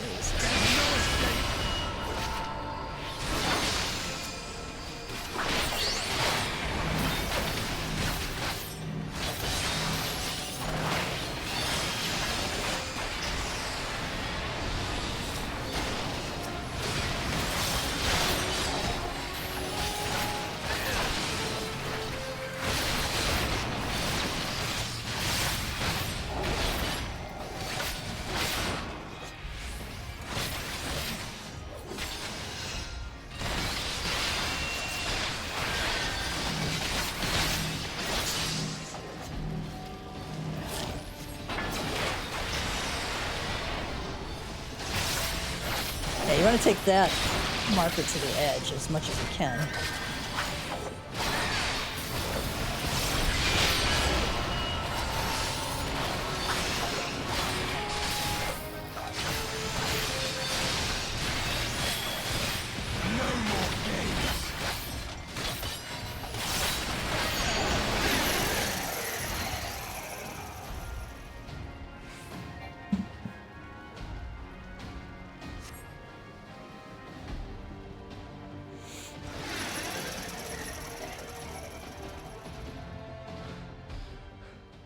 It ends now.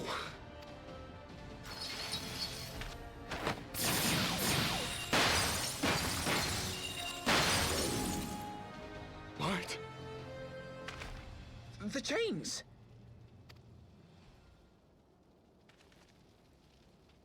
You snake! You would betray us as well? He that holdeth fast unto his convictions shall never count betrayal amongst his crimes, though all the world may call him villain. My path is unchanged, my creed sacrosanct. This I believe with all my heart. But say, warrior of darkness, and speak true, what dost thou believe?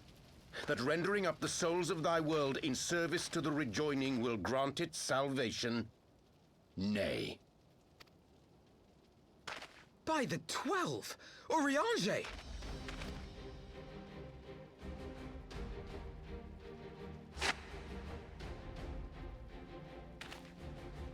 Mine apologies, Master Alphino.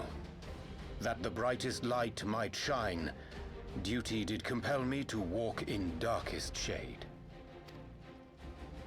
Double agent, gotta love it. You sweet fool. I was almost willing to believe you had turned against us. I expect a full explanation when this is over. For now, may I assume you have turned your cloak for the last time? Thou mayest, my lady.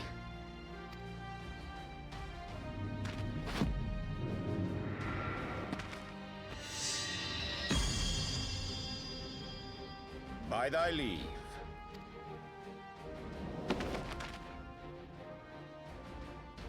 Even odds, then.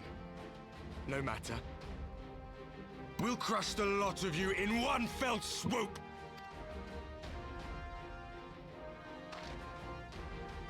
Understood.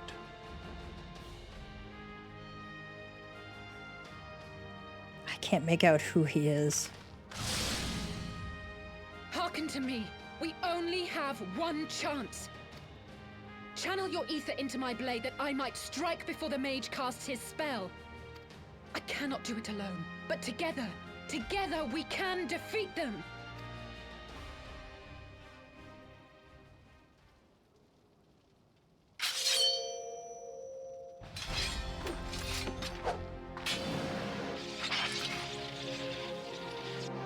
Make ready! They come!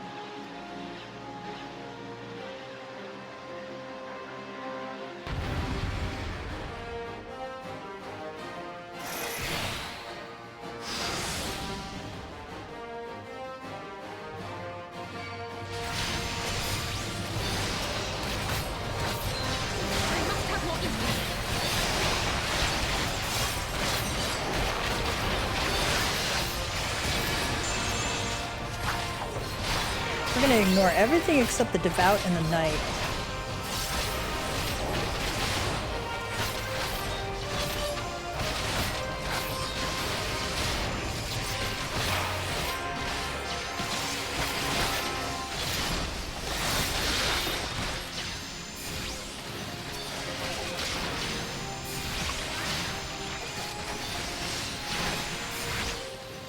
The ether! It's not enough!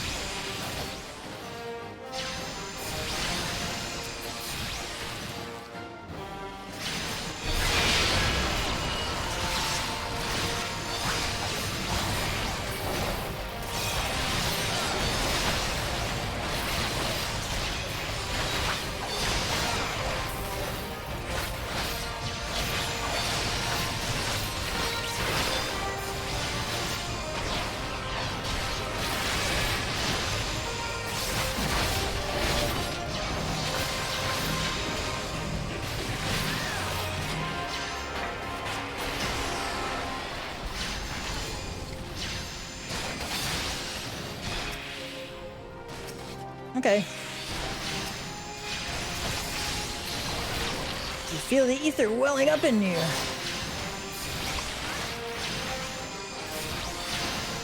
Too far away. Oh, come on. I'm like standing right on it. Really? Really, game? Come on. I can feel it! Just a little more!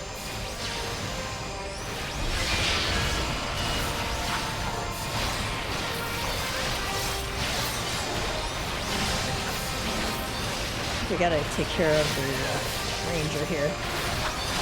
She's channeled to it.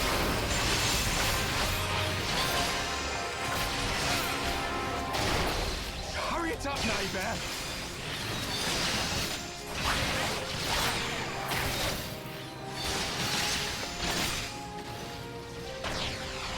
I'll crush you!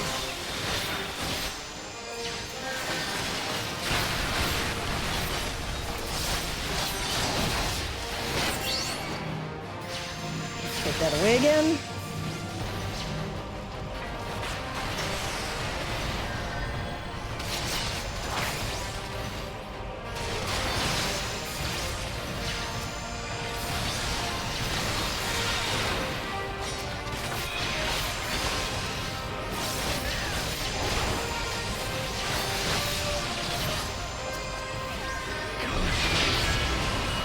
Ah, I got interrupted.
Alize, are you hurt?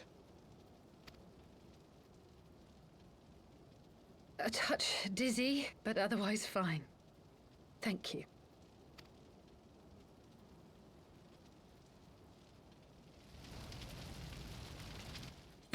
And there you have it. Our friend is too stubborn to die.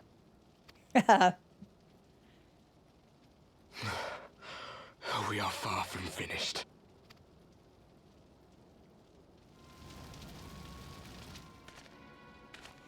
Or have you never considered how we came to this world?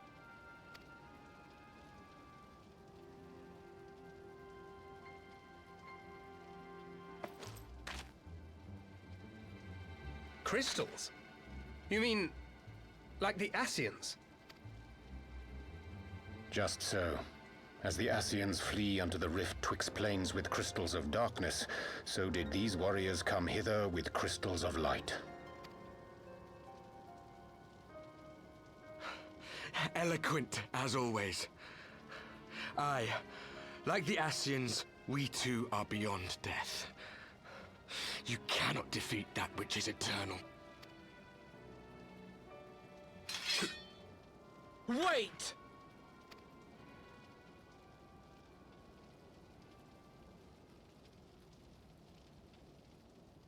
Such methods as the Ascians employ require the renunciation of the flesh. You would have had to...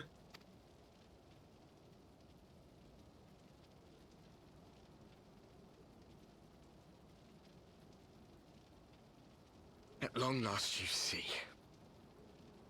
To save our world, we gave our lives.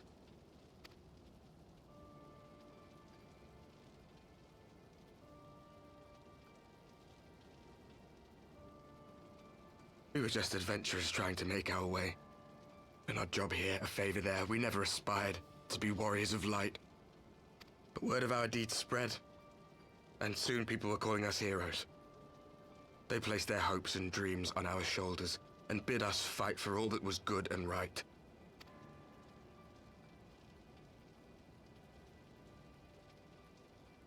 We fought, and we fought, and we fought, until there was no one left to fight. We won! And now our world is being erased from existence.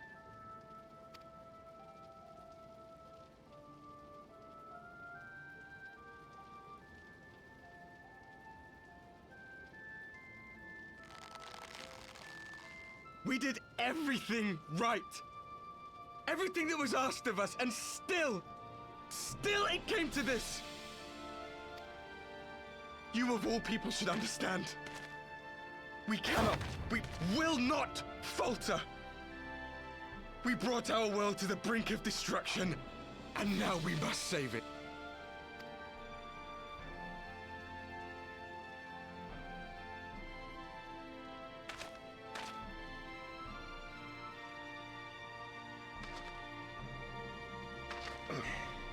I've died before, Arbet. I'm not afraid to die again.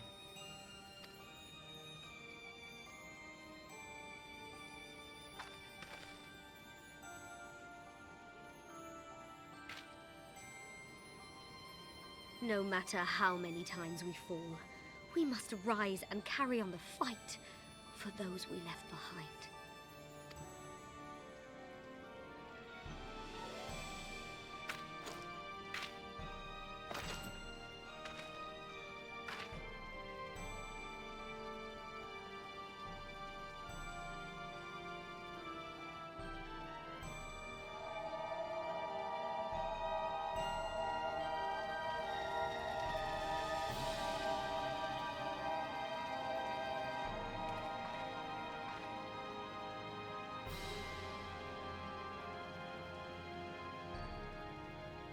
To have known the depth of sorrow and embraced the highest sacrifice.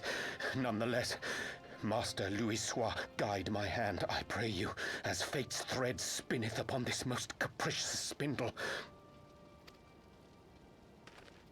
Quickly! Thou must needs invoke the power of thy crystal.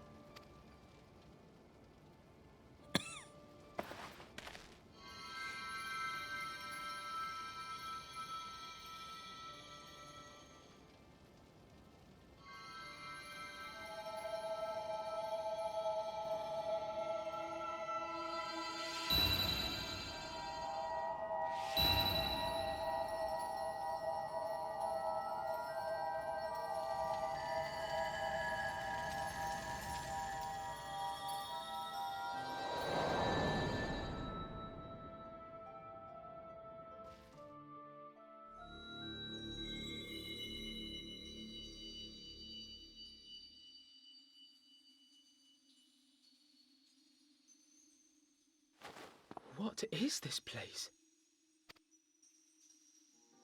Such pain. Such sorrow. Oh, my dear children.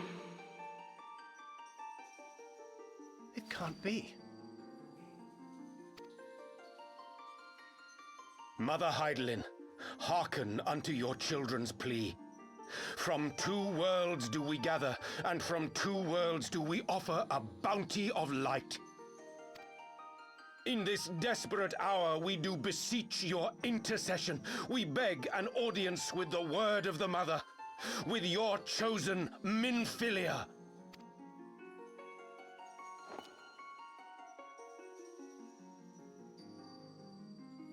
Your cries go not unheard, nor your sacrifices unnoticed. Though many are lost, there are those we can yet save, whom I can yet save.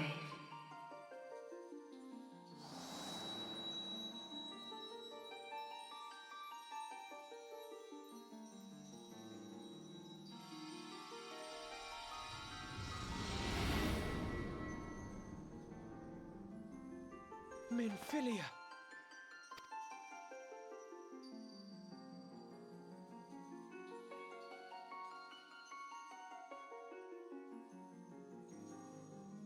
Blessed children of the first, the light of your world hath grown blinding in its radiance, but it is not yet absolute. I will hie me to your world, and there take unto myself the light which riseth even now to drown it, as darkness once did drown another.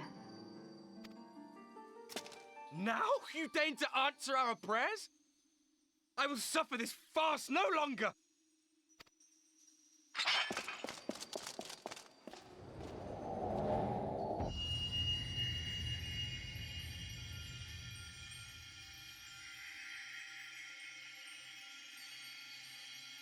As the Ascians must serve as instruments of Zodiark's will, so too must others carry out the will of Heidelin.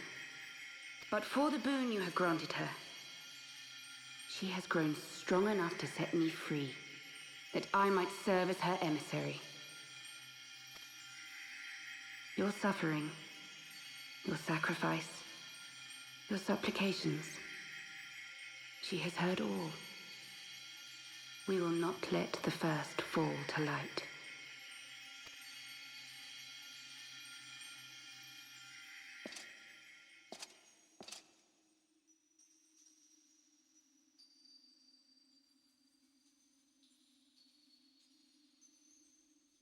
Thank you, Urianger, for bringing everyone here. It fills my heart with joy to look upon the faces of my friends once more. In taking you unto her bosom, I knew that Heidelin had bequeathed to you a sliver of her grace, granting you strength long sought. And in treating with the Ascians, I learnt of a star like unto our own, a doomed world of fallen heroes, in whom I glimpsed ourselves, the first. Full long did I search for a means to save this world, concluding at the last that the answer lay in the power of blessed crystals.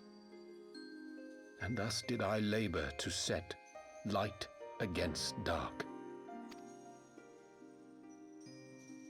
Yet I knew from the beginning that this salvation would not come without sacrifice.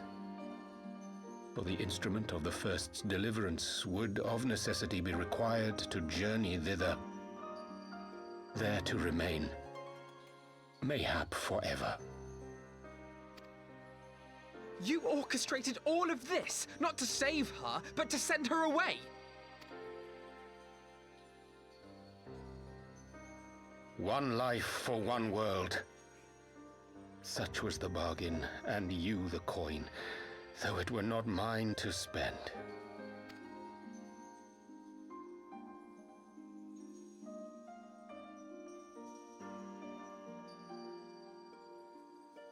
Have we not walked together in the light of the crystal? And at her bidding borne witness to the joys and sorrows of this land?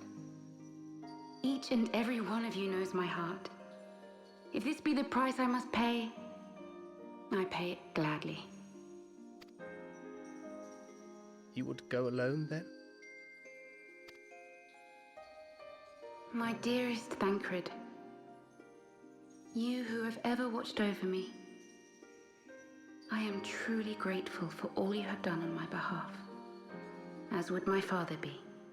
Your kindness, your compassion, your love. These are your gifts to me, and our gifts to them, forming a bond which transcends time and space.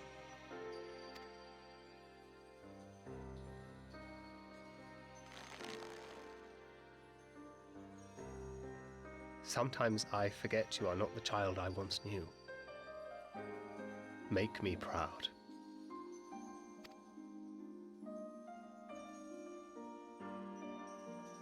Long have I watched you from Heidelin side, watched as you nurtured and kept safe the light of the dawn.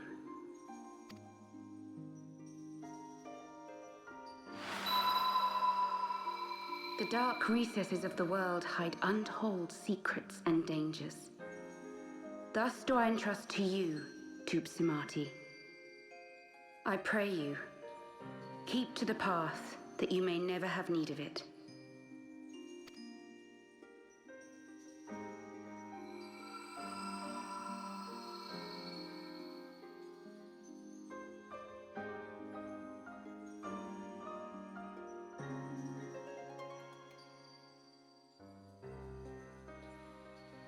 Would seem the power of our crystals is all but spent.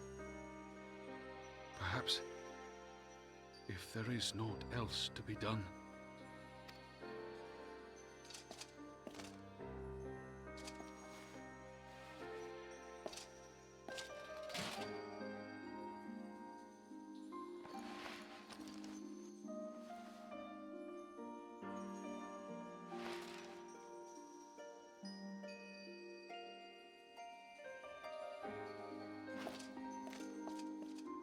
Hear me, servant of Heidelin.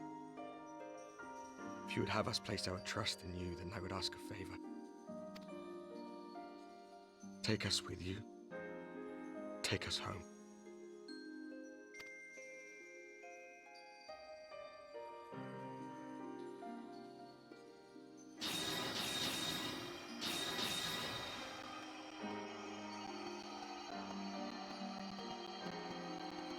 We were blind to the truth once, so I tell you this, as one fool to another.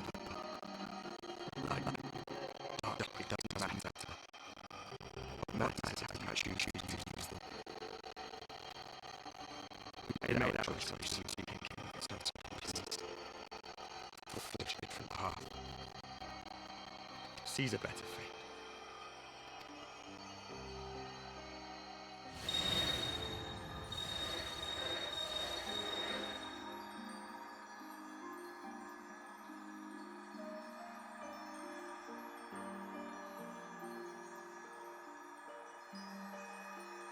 It is a strange feeling.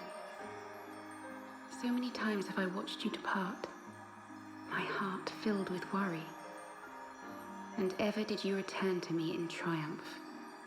Someday, when I have found a way to free this star from her sorrow, I promise you I shall repay the favor.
Hurry it up, Nailbert.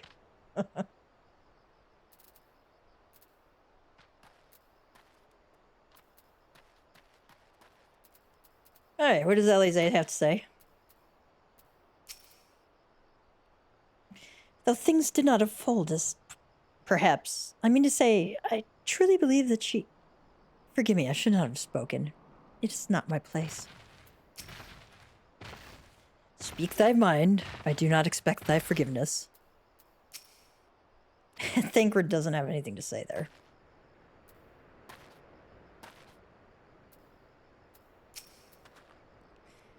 It would seem we are in southern Danaland again. Minfilia's doing, no doubt.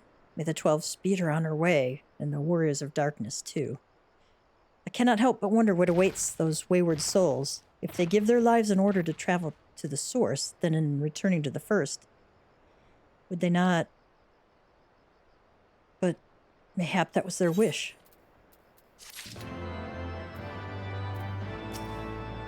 We should talk about what to do next. Speak thy mind. Let's see if Thancred has anything. Nope, not yet. Elfino seems to be at a loss for words. Forgive me, my thoughts were elsewhere, and this when I know full well there's yet work to be done. The crystals. Thancred says, leave them to me. I will go back into Zaharak and secure them. The Amalja will still be in disarray after the thrashing the warriors of darkness gave them. They are not like to notice a lone bard skulking about. But Thancred, you... Don't have to do this, I know, but I want to. I will see you at the Rising Stones. Elfino says, I should go and find Ida and Papalimo. They must have finished searching the mass camp by now. Not that it matters anymore.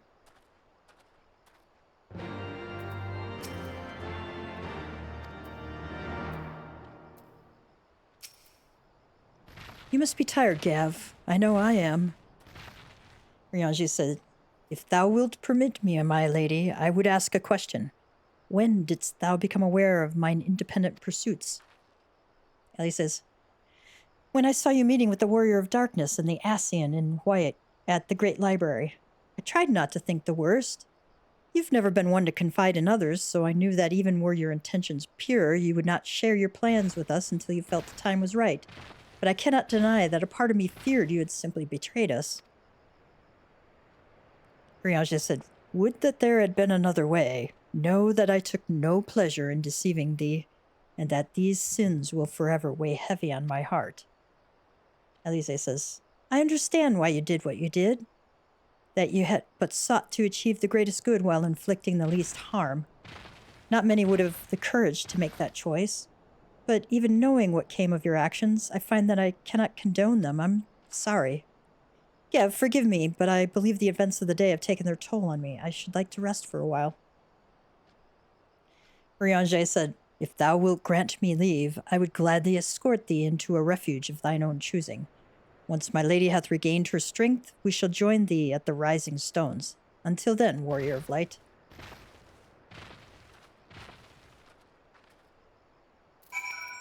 Alright, where are we gonna go find Papalimo?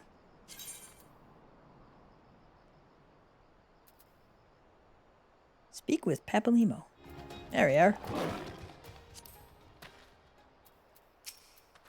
Elfino says, I have yet to tell them what happened in Zaharak. I thought it best to do so together. Ida says, oh, there you are. We've finished our search, in case you were wondering.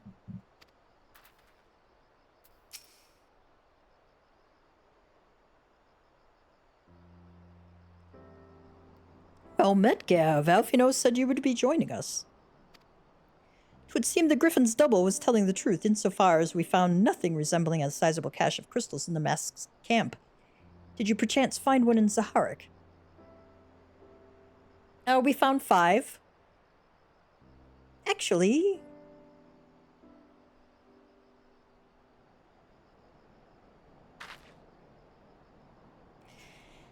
I don't believe it. The crystals, Minfilia, all of it.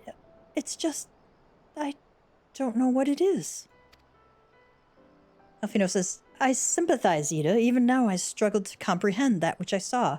The only thing I can say with any certainty is that I feel blessed to have been granted a final chance to speak with her. 'Twas bittersweet, aye, but also affirming. Elfino, I believe it is past time Ida and I rejoined the Scions. We have been away for far too long. Though I am loath to leave the Griffin to his own devices, I feel our investigation would benefit from your more dispassionate perspectives. And I hope that we might, in turn, offer our opinions on the many challenges that you have faced in our absence. Gods, it's been absolutely ages, hasn't it? I can't wait to hear about everyone's adventures. Elfino says, we should be glad to recount them, and Tataru's tales may well surprise you. Yeah.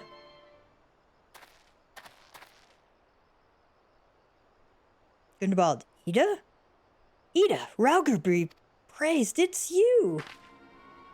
Ida, alive and standing here before me in the flesh. I can hardly believe my eyes.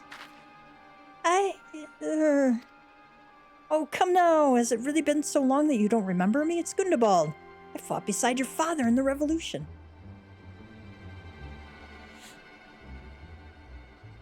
Do not think less of her, friends. It's been 20 years since the occupation sent us our separate ways, but the Resistance were always welcome in Little Alamigo. They gave us hope, and young Ida most of all.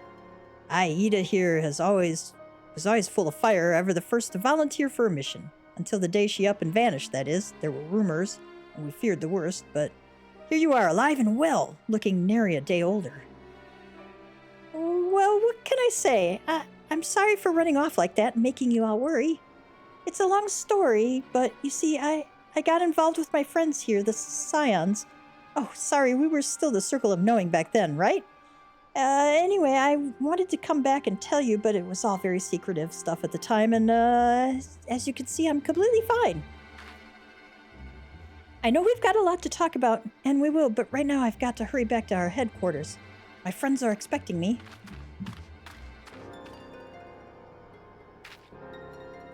Pray, forgive her. It's been a very long day for us all. I hope we will visit again at the first opportunity.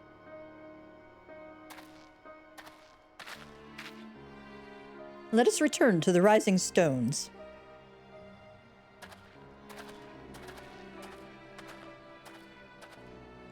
Hells take me for giving you that mask.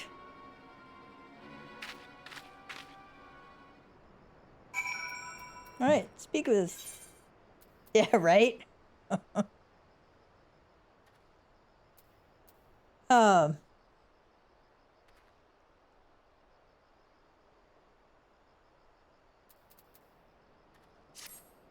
parent should never have to say goodbye to their child, that's all.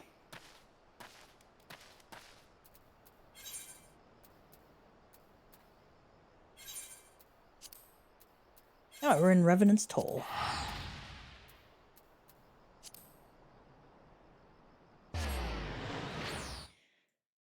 And, I don't know if you can fully grasp that.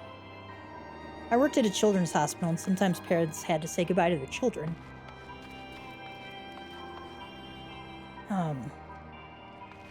And it's a horrible thing.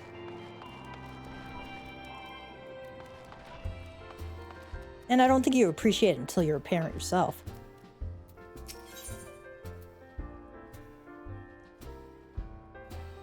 Alice appears... Really, I'll start crying again thinking about this. Alice appears relieved by your appearance. Greetings, Gav. I am ever glad to see you pass through the seventh heaven with purposeful stride. Though one of my more That's Nilebert? Yeah. Hey, Christy. I am ever glad to see you pass through the seventh heaven with purposeful stride, although one of my more persistent patrons will be gladder still. I've been requested to direct you into his presence at your earliest convenience. If you've a moment to spare from saving the realm, pray rescue my establishment from the piteous mewling of a story-starved minstrel.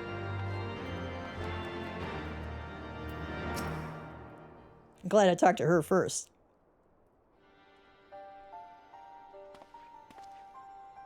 Gav, I have subsisted on the scraps of travelers, all but wasting away whilst I awaited the full repasts that only you can provide. They say you brought an end to 1,000 years of war, that the great worm Nidhogg shall no more darken the skies of Ishgard.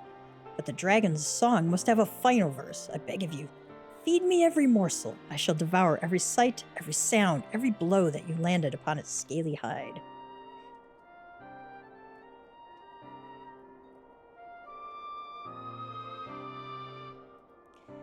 What glorious fare! Brother set against brother, a fallen companion saved.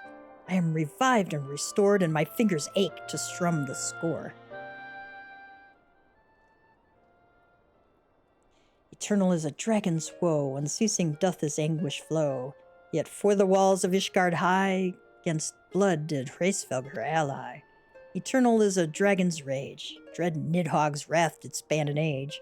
Yet by his hated brother's eye did light quell shade and vengeance die.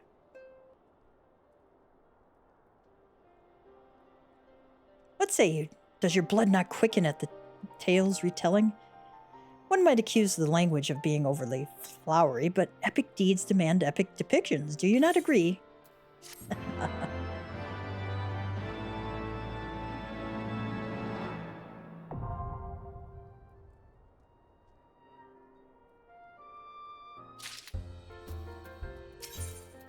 A refrain for the undaunted.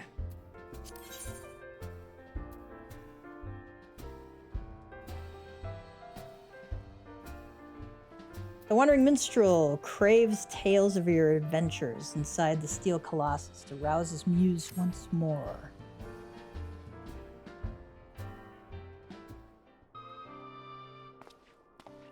A wondrous tale is on the lips of every adventurer in this tavern, the details of which even I can scarce believe.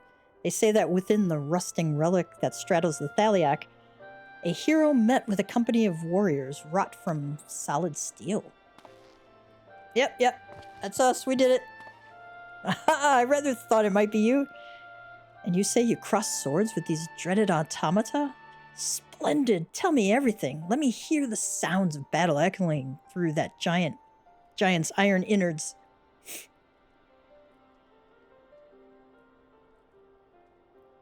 Your story stirs my muse from her slumber. To think that the goblins would contrive mechanical soldiers that could themselves combine to form a veritable walking fortress, and within a walking fortress, no less. The tales of my boyfriend were not half as fascinating. Oh, the tales of my boyhood. That changes the meaning of the sentence a little bit. The tales of my boyhood were not half as fascinating. Your tale reminds me of another, that of the three great kings, Alexander, Midas, and Gordius, whose names by now seem rather familiar. Covetous to the core, they spent their lives in a fever of conquest, never for a moment satisfied with their lot. That an ambulating paradise of wisdom and erudition should honor their memory is curious indeed. I can only assume that the genius who conceived it was possessed of a wicked sense of humor. Oh, a story so steeped in myth could scarce fail to stir the spirit of song within me. Lend me your ear, friend, that I might regale you with a tale of your own adventure. In the giant's iron innards the goblins did toil, through sunrise and sunset intruders to foil, till the limb of their lodging did chance to awake, a path for our weariless hero to make. And thus did he aim for the beast's second heart, cleaving both it and its keepers apart. Yet in spite of his triumph, the goblins all laughed, and by means lost to meaning in victory basked. Yea, the giant of steel was far more than it seemed, with power beyond knowing, potential ungleaned. And thus was our hero compelled to withdraw, resolved to return and do battle once more.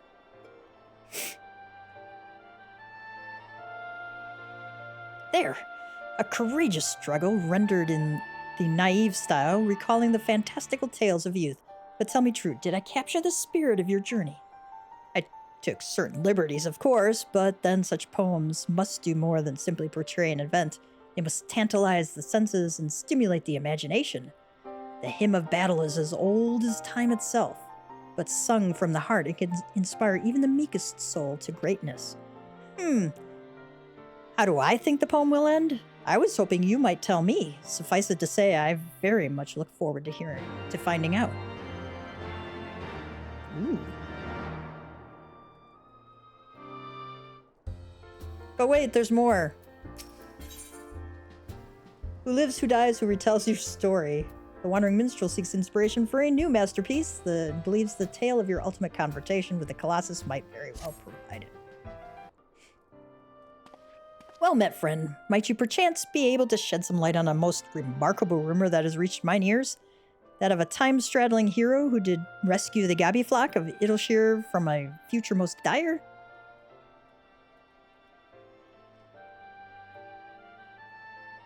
Ah, but the 12 smile upon me today. 'Tis a stirring tale indeed, and one made more affecting by the unadorned manner in which you tell it. A struggle for the future so grand as to span the boundaries of time and space. Would that I had been there to witness it with mine own eyes. I must say, mine interest was especially piqued by the part about turning back time. If I understand correctly, had you triumphed over the giant only for the goblins to reverse the flow of time, thereby compelling you to do battle over and over and over again, the Primal's power would have grown to nigh infinite proportions. While we must all thank the 12 that you and your companions were able to break the vicious cycle, as a performer, I must confess to some curiosity over how the final battle with such a foe might unfold. Not that I want for inspiration, of course. Your tale is more than sufficient. Why, even now my muse stirs within me. Hearken unto her song. In the breast of the giant a crystal did stand, whose hunger for ether spelled death for the land. And thus did our hero swear never to cease, till he'd torn out the heart of the great metal beast. Yet for all of his labors, both bruising and brave, the goblins stood poised to make history their slave. The giant, however, had plans of its own, and plucked from the goblins their dreams of home. For it saw but one way to set history right, a champion of ages, a hero of light. So the giant now sleeps as it did once before, in a moment repeated, forever and more.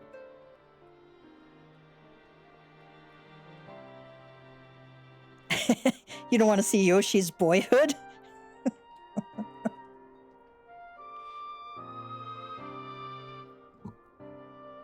I'm sure it was something that... It had to be something pretty significant to create such an imagination in the man. You will forgive me if I took certain liberties in my retelling of your tale. My audience are a demanding lot, and they have come to expect a certain grandeur from my work. Mine only regret is that I was not able to weave every remarkable detail of this most improbable adventure of yours into my humble composition. A particular interest to me was the recurring theme of desires and dreams and the power that they may come to hold. Though I possess no ancient relic to grant form to one's wishes, might it not be said that music has a similar power, albeit in a more intangible sense? Should your travels chance to take you back to the scene of your triumph, pray reflect on your adventures with my song in your heart, that you may yet be surprised by what you see.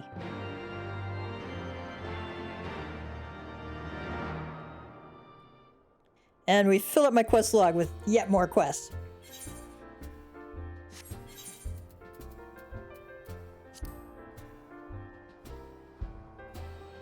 Speak with Light Kick's eyes fixed.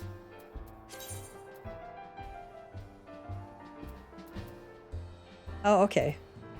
Who lives, who dies, and okay, we gotta speak with Snap Clicks.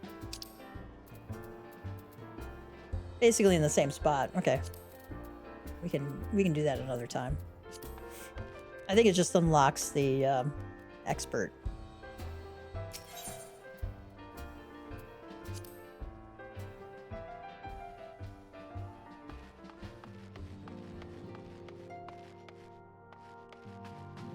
Let's see what these guys have to say. Huzzah! Have you heard, Gav? Eden and Papalimo are returned. We've not had a chance to speak, but the mere sight of them was enough to raise our spirits. Huzzah!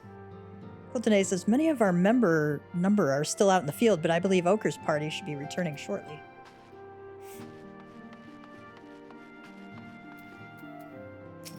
Flamine, you needn't say a word, Gav. I know. Wherever she wanders, no matter how far, she'll always be with us.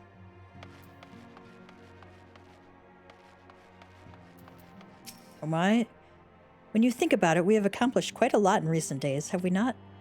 Though there are, of course, some few regrets for missed opportunities. A pity we were unable to deal with Ilberd and the Braves once and for all, for example.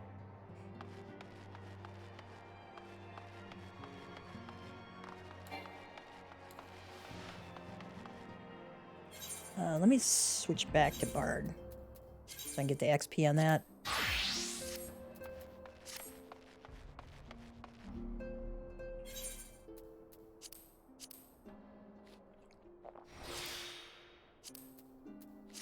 I love this, but this is a scam. But I had to text my daughter to see what she needed because she called me. If you get a text message that says, you know, you have an outstanding toll, your toll account balance is outstanding. If you fail to pay it, you'll face penalties or legal action. And it gives you a payment link. Don't click that. All right, and don't even reply to it, just report it, okay? Because it's a phishing message.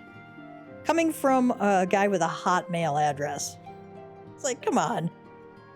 You can't even try and hide that. Yeah. Somebody was saying dinner prep. It's going, you know, I got a Papa John's coupon for a free pizza. So that may be our plan for tonight. Welcome home, Gav. I trust your journey was uneventful. You will be pleased to hear that Thancred has secured the crystals. He sent word a short while ago. Once he has delivered them safely into the Temple Knight's care, he will rejoin us here and we can declare this matter officially resolved. While awaiting your arrival, I took the opportunity to contact Y'shtola and Kryl and briefed them on all that has occurred. I also requested that they return to the Rising Stones at their earliest convenience. Now that our lost friends have been found, it would seem meet to discuss the future.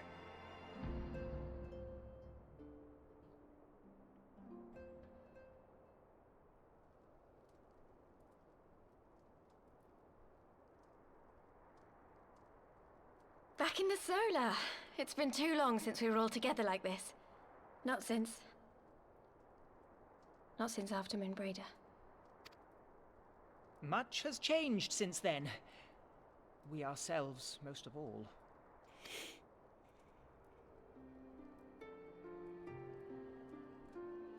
Though not all who were lost could be gathered here today, we may take comfort in the knowledge that those who are not are carrying on the fight. While I am grateful to our friends in the north for their hospitality, it isn't half good to be back.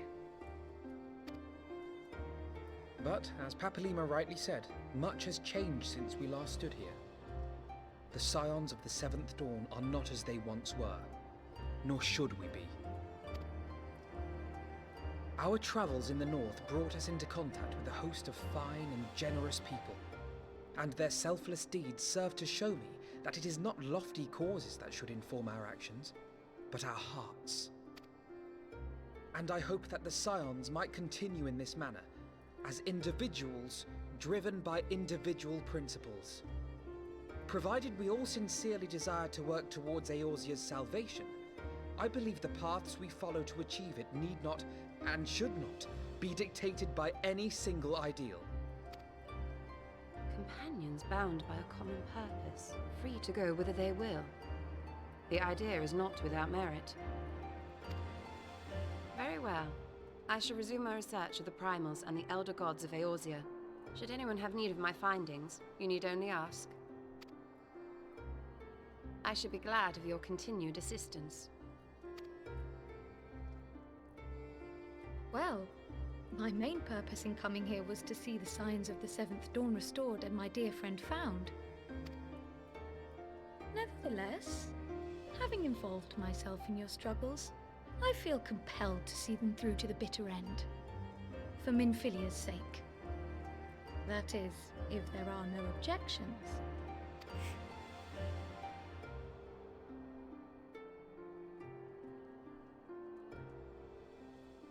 You will always be welcome here, Kryl.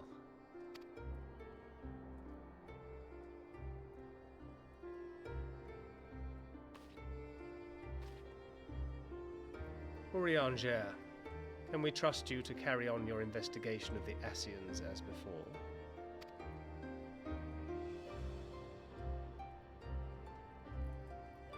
Regardless of mine own desires, I am undeserving of your trust, having so villainously deceived you all. Now, I'll hear no more of that. 'Twould be disrespectful of Minfilia's wishes. She entrusted matters here to us, that we might protect this star and understand the truth which hides at her heart.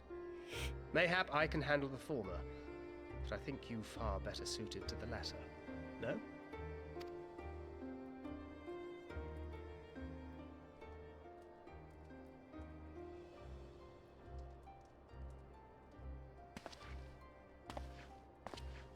Very well.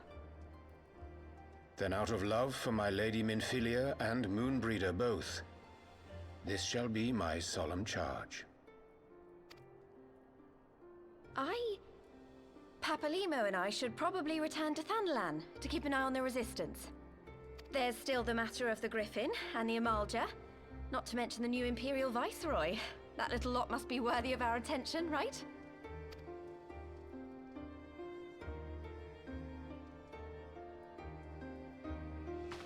And what will you do, Alize? You know I have no great love for organizations and formalities.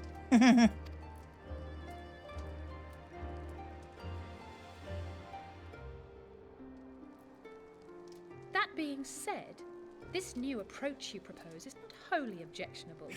And we've always got him to keep us from bickering.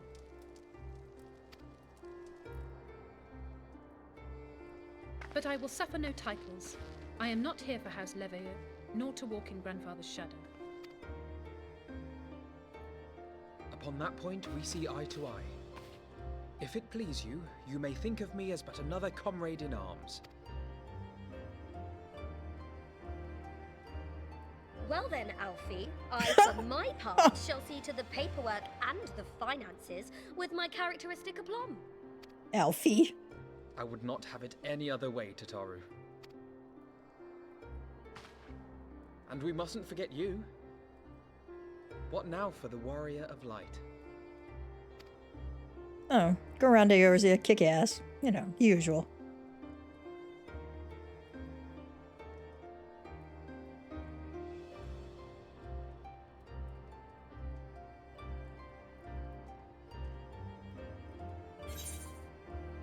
A new adventure, what else? Or the road goes ever on, or to strive for those we have lost, for those we can yet save. Oh. That one's a little too serious for him. A new adventure, what else?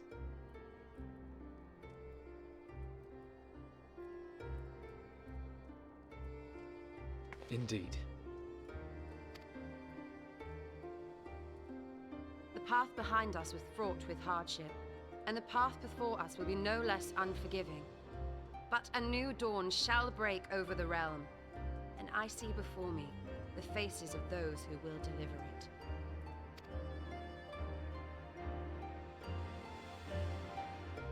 So we've picked up 2 new scions.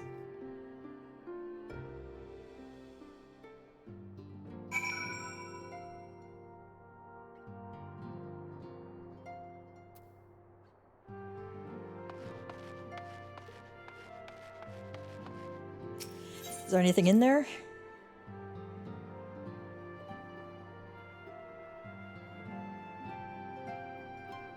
Ah. Unukalai. Unukalai is anxious to act before the Warring Triad awaken.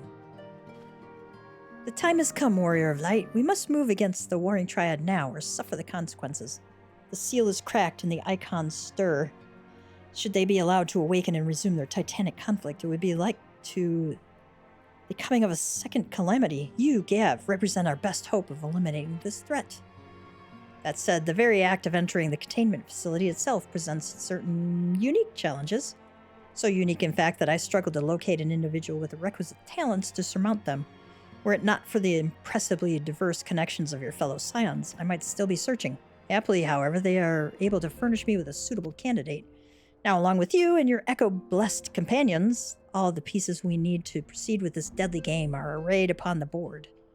Victory hinges upon no less than the total destruction of the Warring Triad, but we must also wear the interference of those who covet the Allagan's primal harnessing technology. I speak, of course, of the blindly grasping hand of the Garlean Empire and its fumbling agents.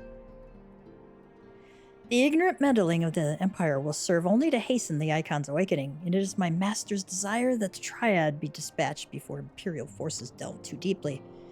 Being the nearest to wakefulness, the Icon Sephiroth will be your first adversary.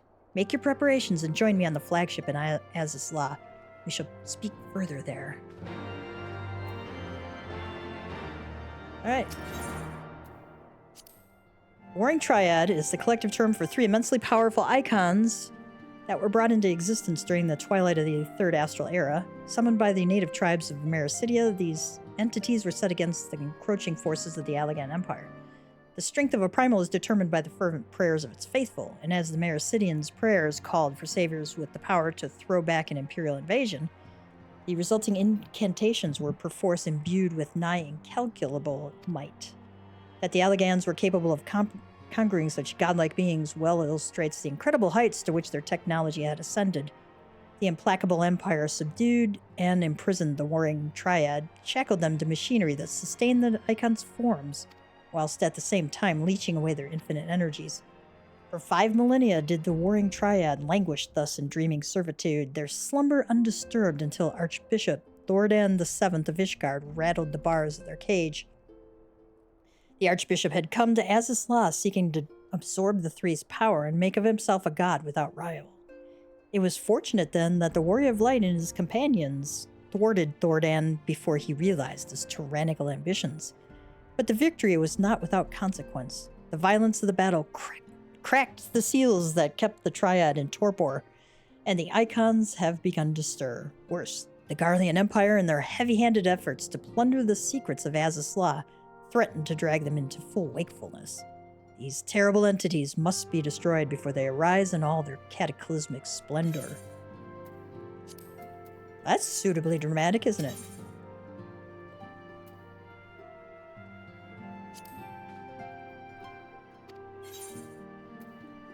I think we talked to him earlier, so we're gonna go on with our MSQ. Tyra says, leave it to me, Gav. I'll make sure she's properly introduced to everyone.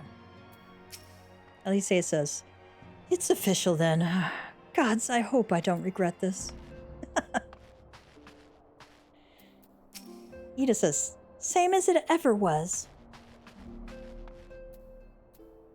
Kyle says, it would seem that I'm a scion then. Some derive comfort from such titles, but I cannot say that I feel any different than before. Well, mayhap a twinge of pride. Y'shtola says, as agreed, we shall spend the coming moons conducting our own independent research. Should you have need of our services, however, you are of course welcome to seek us out.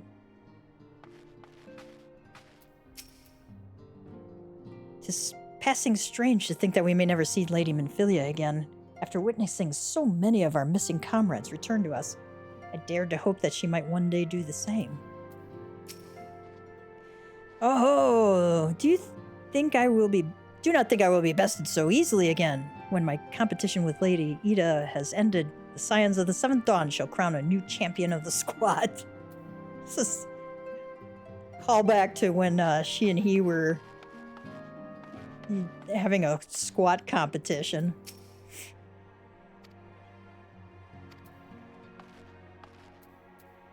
Epilemo says, I suppose I should not be surprised. With everyone standing in a circle delivering grand proclamations about their future endeavors, she naturally felt obliged to make up one of her own. Thangrid says, I have Sir Emmerich's assurances that the Temple Knights will henceforth keep a close eye on the Ishgardian crystal trade. Oh, and he extends his deepest apologies for your dinner having been cut short. Courteous fellow, isn't he? You would never guess he was a politician. Well, there's an indictment on politicians if I ever heard one. It may be argued that the great sundering of the source was an aberration, and the existence of the 10 and 3 reflections an offense to the natural order. That, most assuredly, is the Ascians' belief. 'Twas in the hope of opening mine eyes to said revelation that they first came unto me, imagining it sufficient to secure mine allegiance. Nor would they have been mistaken, were my heart templed to truth alone, but as a devoted follower of Master Louisoix's teachings, and for the love I bear him and his, I hearkened not to their words. Well, that's good. Oh my, when you think about it, we've accomplished quite a lot. Okay. Though there are, of course, some few regrets for missed opportunities, a pity we were unable to deal with Ilberd and the Braves once for all. Clemens, trouble in paradise, eh? Aenor, I'm doing my best, Oker. I am. I just can't seem to clear my mind. I keep thinking about you and your brother and me. Okay.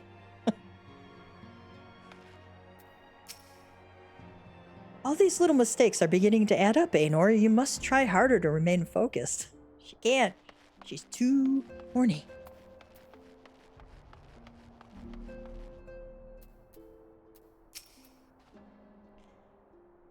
Elfino says, look at them, Gav. The scions of the Seventh Dawn. Look how far we've come. The people we've met. The moments we've shared. The losses we've suffered. The tragedies we've overcome. All of it has made us who we are today. Where we go from here and what the future holds, only the 12 know. But I know that we will find out together.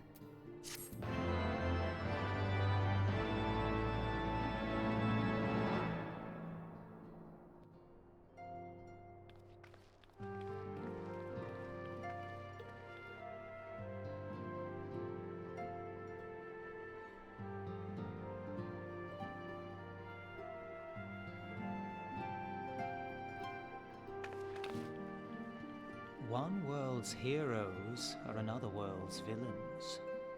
One world's loss, another world's gain. Where men go as one, there is life. And where there is life,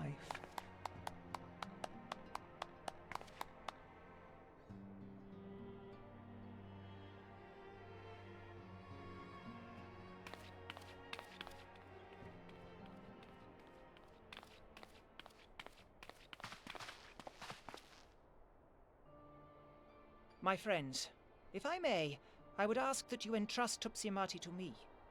Clouds gather upon the horizon, and as Master Louisoix's disciple, I would keep it close at hand.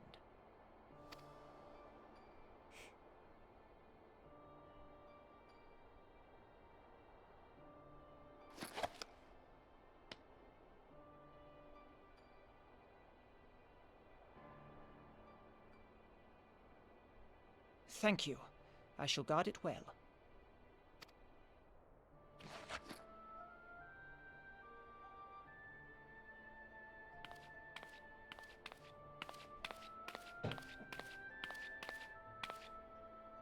There is cause to hope.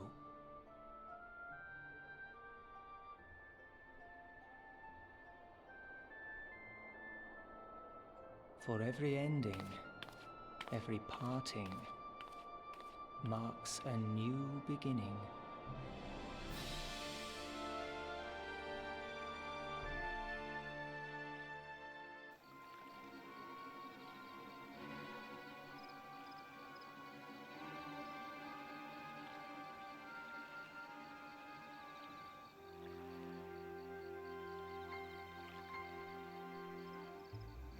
Well done, brother. You may resume your normal duties and rejoin the others. The coming battle shall be our greatest yet, and I intend to stand with you all on that glorious day.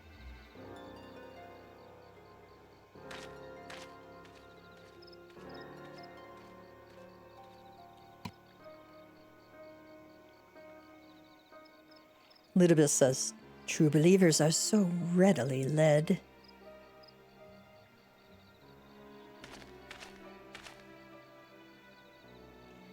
Griffin says, I've given them everything they desired, all for which they have prayed. I doubt you can say the same for your pawns.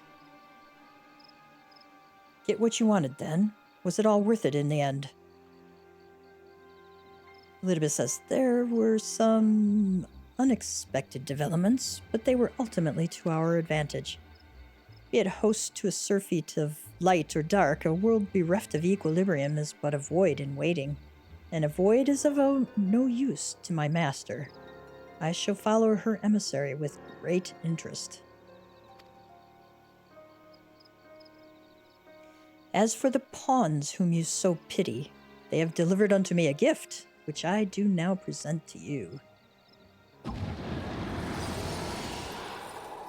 Of course we see them back.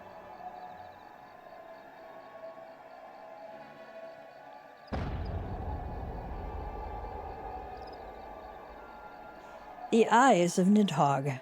Many were the candidates considered, but by your deeds, you've proven yourself the most deserving.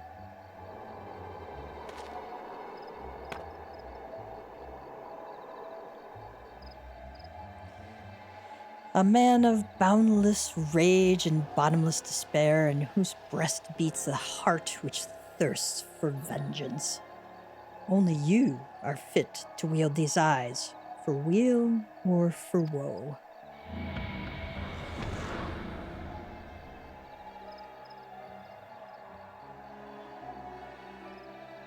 Basically, for good or for bad.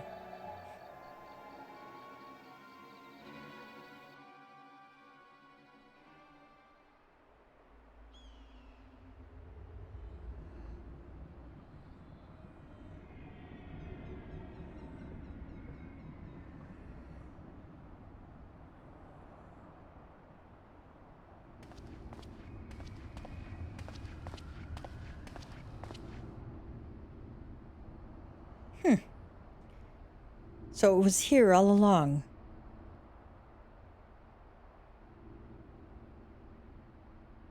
Ah, Nero, you're back. Evil grin. Oh, just you wait, my pretty. You and I are going to have so much fun.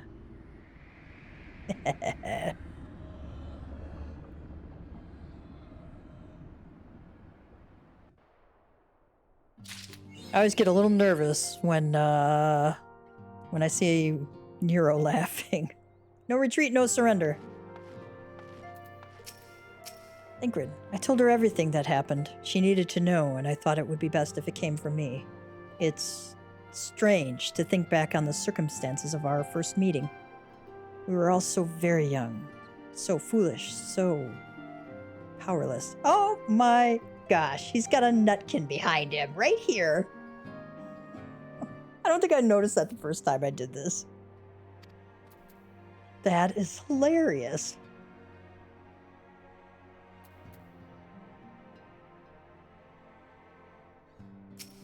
Flamine, in that moment she departed this realm for the first. I heard her speak to me. I know this to be true, just as I know that she will one day return to us. In those final moments, she was smiling, was she not? She was proud and hopeful and looking to the future. So I will too, Gav. I will.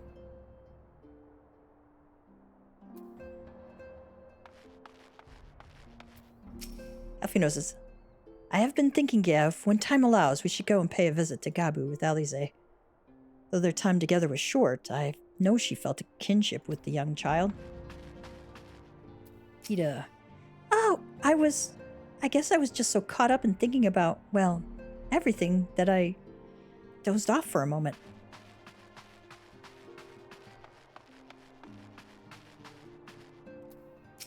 Ori says, so, Alphino, we all know he's got his mind made up. The Crystal Braves are no more. It's all over. Bam! You haven't got to go home, but you can't stay here. But Ryle, he's not having it. Won't even let old Alfie finish. And there I was worrying about how to brief Papalimo on the many momentous events which we have borne witness to in recent memory. Little did I know I need only leave Hori to it.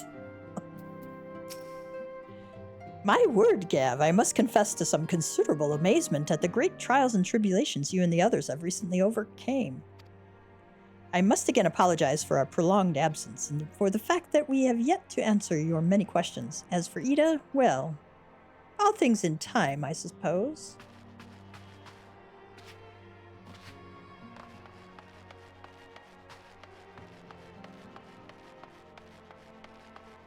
Does Home have anything? Oh, yeah, he does. It is not as though I do not enjoy the company of so many motivated youths. However, without Isildur around, I cannot help but feel somewhat isolated. He got carried away with his training, lest you wonder, and injured his back. Alian has been looking after him ever since. Clemens. Oh, as if you wouldn't try to get rid of me at the first opportunity. Don't you drag me into this mess. But I have a precocious sibling too, and I'm sure she'd be happy to... I clicked that too fast. I'm sure she'd be happy to join us. The ogre says. Believe me, I knew all too well the burden that is a precocious sibling. We should trade tales over a drink sometime. Or perhaps even with the four of us. Oh, God. Or Ogre doesn't even know what he's saying there. Ellie says, it's a bit overwhelming, quite frankly, having spent so much time on the road, often by myself. Yet I will try to approach this as a learning experience as I did my travels. Had I not kept an open mind, after all, I doubt I would have been able to master the ethereal blade, nor would I have benefited from the rather pointed advice I received. Pointed, get it? Pointed. There is no one path, as some are given to say, and there is wisdom in exploring every school of magic, as there is in exploration of all things. Tataru has a request for you. Tidings from Girabania. Oh, Gav, just the hero I wanted to see. Would you mind doing me a small favor? I need you to meet with me at the Diamond Forge. This won't take long, I promise. Where is the Diamond Forge? Ah, okay. Yeah, let's go meet her at the Diamond Forge. See what else she's got for us. She probably has a new outfit for us. Got a little wind-up Moonbreeda. See if these guys have anything else for us. Nope.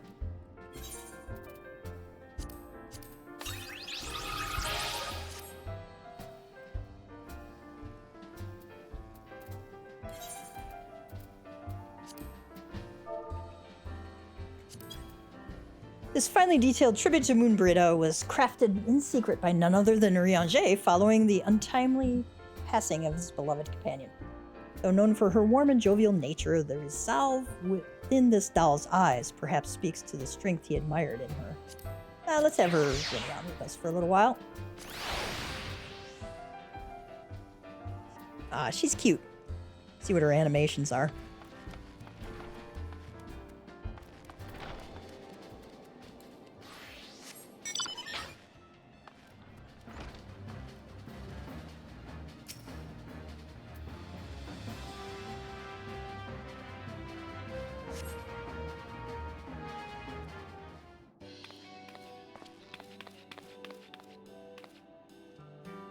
I'm sorry to drag you away from your duties, but as I said, this won't take long. I just need you to stand perfectly still for a few moments.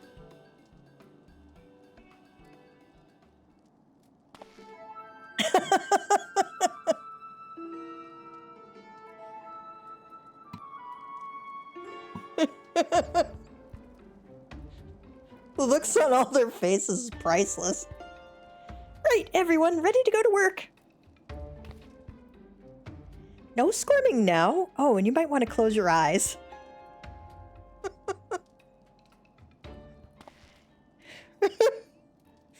Tara's laughing.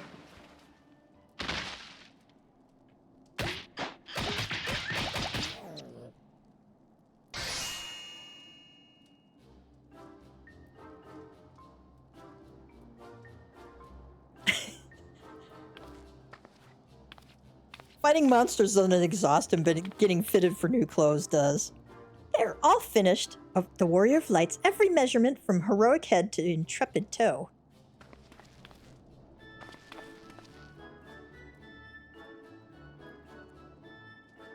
Well, wouldn't you like to know? All in good time, Gav, all in good time.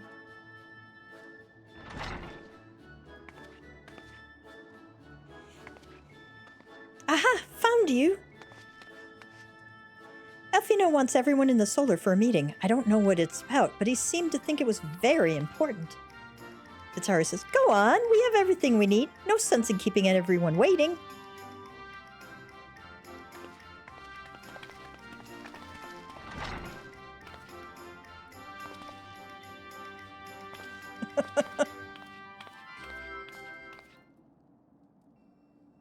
accosted for measurements.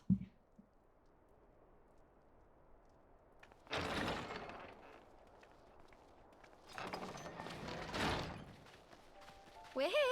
Did we miss anything? We would not presume to begin without you, Ida. Orianger has returned to the Waking Sands, but everyone else is now present. Yes, but for what exactly? We all have duties to attend to, Alphino, so you may dispense with the preamble. Like, come on, get to it. Thank you, Elise. It is the very subject of those duties which compelled me to call this gathering. Though the Warriors of Darkness no longer pose a threat, Eorzea's many troubles demand no less of our attention. And while I stand by the decision to approach each task as we see fit, I fear our effectiveness will ultimately be diminished should we continue to act in ignorance of each other's efforts. Thus, I propose we elect a successor to Minfilia. Not to serve as a fully fledged antecedent, perhaps, but as a coordinator of operations. Is that all? Oh, then the decision seems clear. No one else has shown any enthusiasm for the role, and judging by your performance at our previous meeting, you would seem the perfect candidate. You always did have a flair for politics.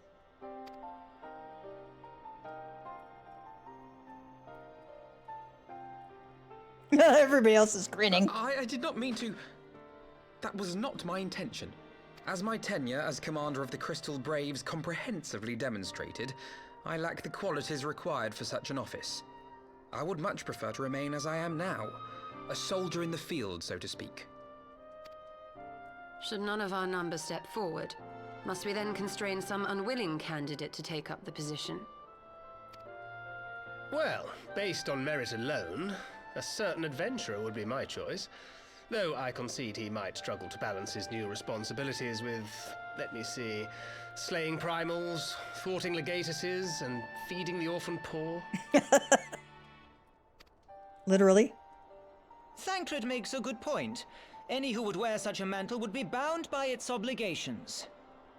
Have we not become sufficiently familiar with each other's methods to act without an overseer? At present, I see no cause to so willingly limit one of our number. Oh my goodness! Help! I need some help here! Uh-oh.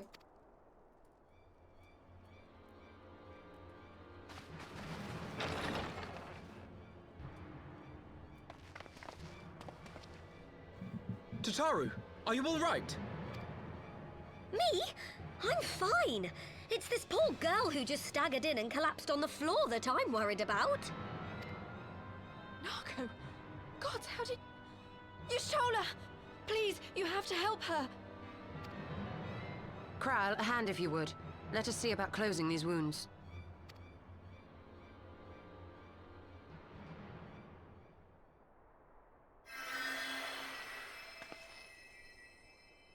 Now, we've staunched the bleeding, but it may be a while before you can move about again.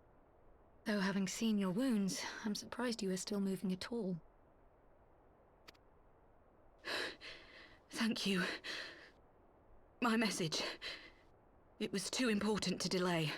I took the shortest route I could, though I knew it was more heavily patrolled.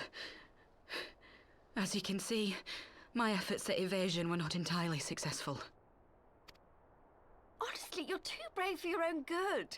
What was so urgent that you needed to fight half the Empire to get here? You could have been killed. I'm sorry, Ida. I had good reason. But I imagine your friends are wondering who this bloody mess of a Mikote is. My name is Minago, and I belong to the Alamegan Resistance. I came to warn Ida and Papalimo about one of our leaders. A man who calls himself the Griffin. He's always been dangerous, but he's planning something new. Something reckless. The Griffin, you say? I've heard the name. Rumor has it your man is eager to test his claws. Aye, and on no easy target. He means to assault Belsar's wall from the Alamegan side. Ooh. But what does the Griffin possibly hope to gain from such an attack? From what I understand, He wants the fires of war to spread to Eorzea. And for that, he needs to control the border with Gridania. So, he means to spark a conflict between the Alliance and the Imperial forces stationed in Alamigo, to have Eorzea's armies aid in the liberation effort, whether they will it or no. His plan is flawed. Even should the Resistance succeed in occupying the wall, they would not be able to hold it. Imperial reinforcements would drive them out within a week. Be that as it may, if there is even a chance that this scheme could bring about an escalation in hostilities between Eorzea and the Empire, the Alliance must be informed. Agreed. I shall depart for Limsa forthwith and seek an audience with the Admiral. Thancred, Uldar is yours. Alphino and Alize, make haste to the Twelveswood and notify the Elder Seedseer of the danger to Gridania. She will duly call a council of the Alliance leaders, whom you must be ready to receive. You will be our voice in Ishgard. Explain the situation to Sir Emmerich, and encourage him to send an envoy. To Taru, Kryl, I leave the care of our injured messenger to you. See that she remains quiescent and her wounds closed. I believe that covers everything. Let us be about our tasks.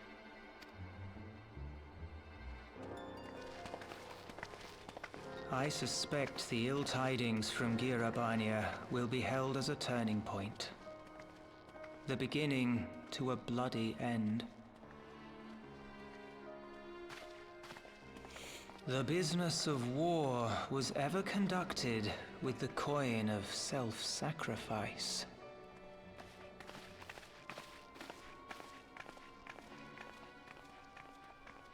'Twas Master Louis Soir himself who taught us that such costs are not to be ignored or denied.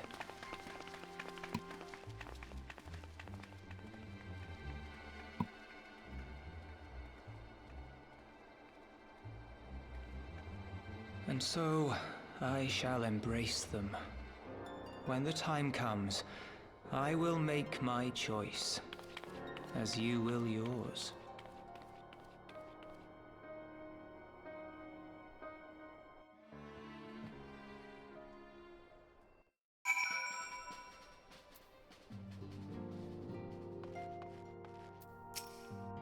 Papalimo, after conferring with Y'shtola, we have decided to focus our attentions on the East Shroud. Someone needs to keep an eye on the border, not to mention the Sylphs. I hate leaving Nago like this, but I know Kryl and Tataru will take good care of her. Alright, that foreshadowing, you're not kidding.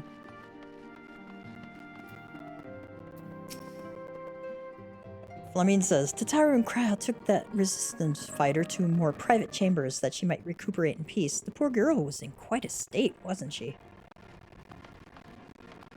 Wonder if we can get in there. Nope. Not yet.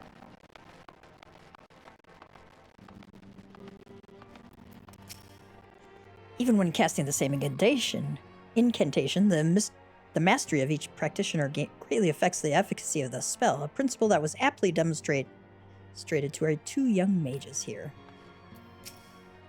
We have some training in the healing arts, so we shall take turns with Mistress Kryl in caring for her patient. Ochre in particular seems rather eager to learn from the experience. Mistress Kryl and Archon Y'shtola are truly exceptional healers. 'Twas an honor to witness their ministrations firsthand.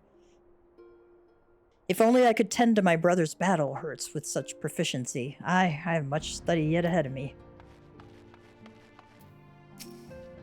I believe she said her name was Minago? Her cause appeared to have been genuine, but I must confess to feeling no small degree of trepidation even as I stepped aside. Aenor says, we were all surprised by our sudden visitor, but Hori was able to gauge the situation at a glance. He realized the Makote posed no immediate threat and permitted her to enter. But that didn't mean he wasn't alert for some manner of trap. Ah, yes, mayhap the Elder is the finer man after all. Just still trying to decide which brother to pick. I wonder what Isildur would have to say about our wounded visitor. His own injuries yet keep him abed, and I miss savoring a cup of tea alongside his usual observations.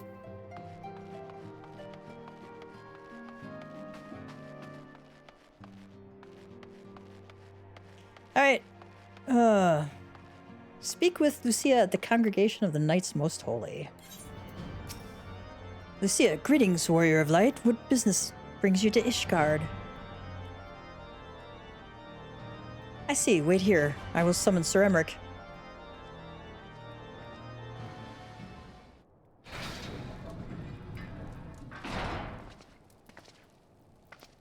It is good to see you, my friend. 'Tis but a pity it must be under such circumstances. Had Lucia not informed me of the urgency of your suit, I would certainly have sent for some wine. But to business, I thank you for bringing these developments in Alamigo to our attention. Ishgard will of course send an envoy to attend the council in Gridania. Cannot say who will represent us, however, as the choice is not mine to make. Not mine alone, at any rate. Given the imminence of the threat, we may forego the formalities of full assembly, but I will still need to consult my counterpart in the House of Commons prior to proceeding. Will you permit me some time to make the necessary arrangements? Well, not like we really have much choice. I thank you. Our representative, whomever we select, will require a suitable escort. Make your preparations and inform Sir Anderlu that he is to lead in your absence.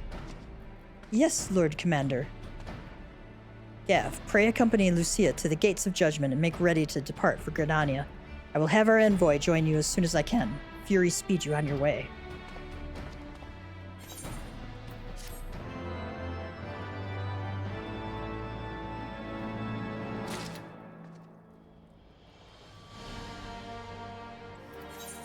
Lucia seems eager to set forth for Gridania. If you have no other business in the city, join me at the Gates of Judgment. We must be ready to depart the instant the envoy arrives.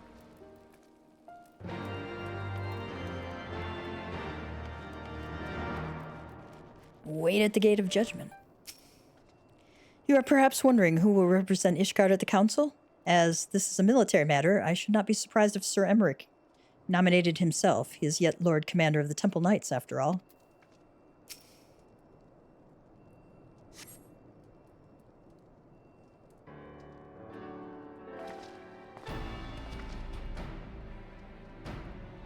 We meet again. As it happens, my counterpart in the House of Commons agreed that I should act as Ishgard's envoy.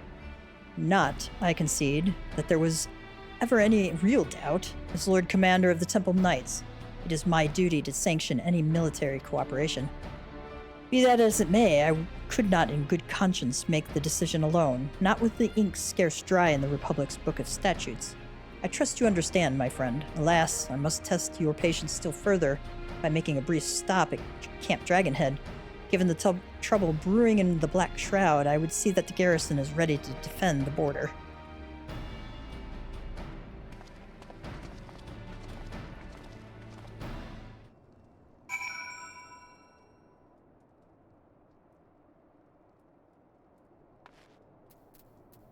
Alright, let's go over to Camp Dragonhead. I'm glad that Sir Emmerich's counterpart saw the wisdom in his coming. Few, if any, in Ishgard can claim to possess his expertise in both politics and warfare. The garrison commander waits within. Why not accompany me, Gav? You may see a familiar face.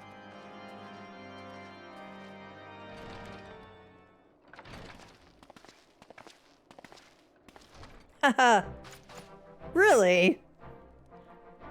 The Mandalorian says, Gav, old boy, how wonderful to see you, and Sir Emmerich too. To what do I owe these unexpected pleasures? Onorwa says, I will have some mulled wine brought up from the kitchens at once, if you will excuse. Nay, do not trouble yourself, Onorwa. We shall soon be on our way. Lucia, a brief summary, if you will. Yes, Lord Commander.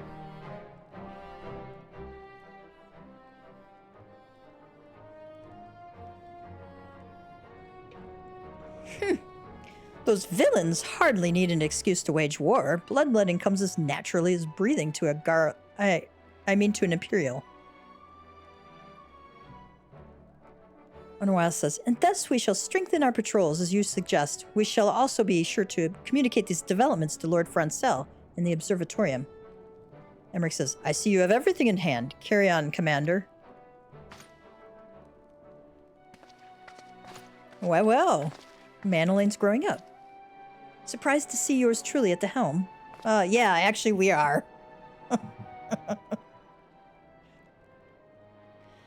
You and me both, old boy. I doubt I'll ever feel worthy to sit where he sat.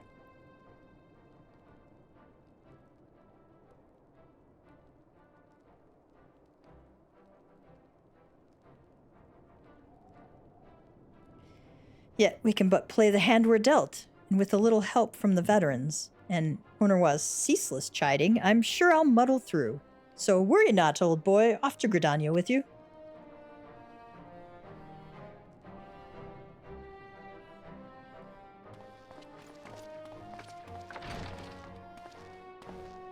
Aw. That's a nice portrait. You can pick it up in Idleshire with, Poetics, by the way. Speak with Sir Emmerich in New Gridania. Sir Brennan, a bid welcome to our visitors from Ishgard.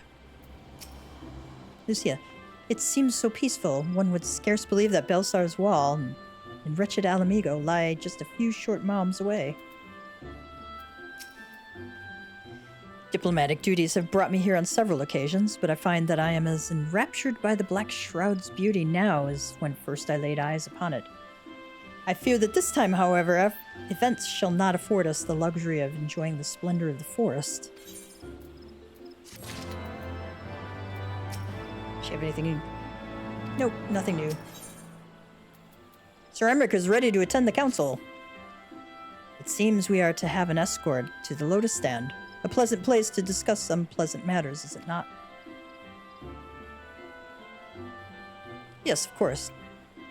'Tis like that we are the last to arrive. Let us announce ourselves, shall we?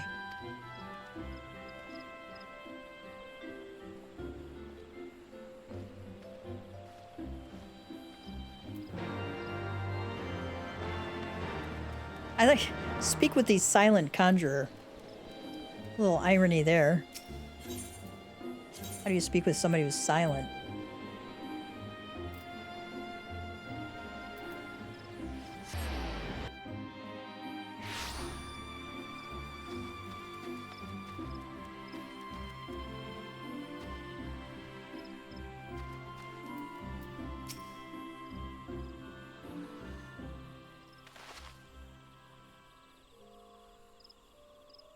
The envoy from Ishgard has arrived. Very good. This way, if you please. Ah, and the Leminson party as well.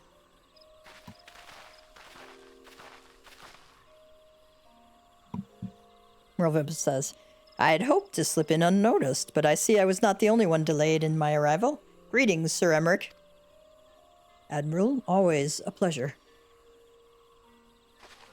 And Gav, I trust you are well. 'Tis a day for reunions, it seems. I believe you are well acquainted with my escort. Yugiri says, Master Gav, I was glad to hear from Ryle that the missing scions have now been found. Merlvimp says, there is much and more I would discuss with you, but let us first attend to the issue at hand, shall we?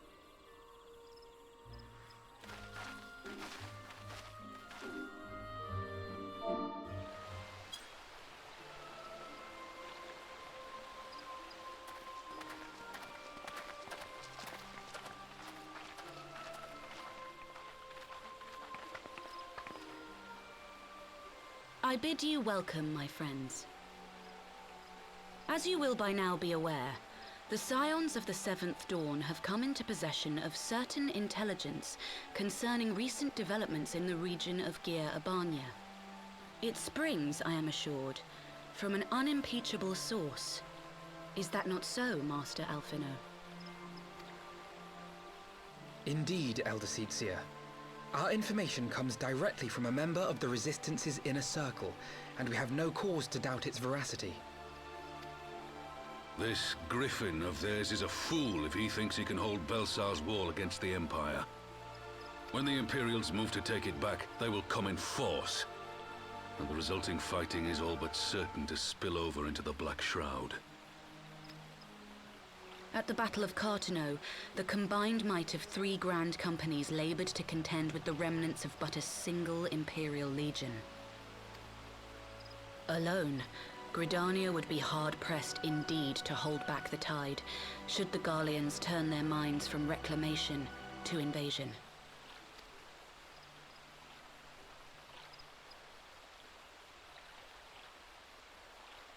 May I once more convey my nation's deepest regrets for our inaction in the days prior to the calamity. 'Tis a stain upon our ledger that I would fain remove.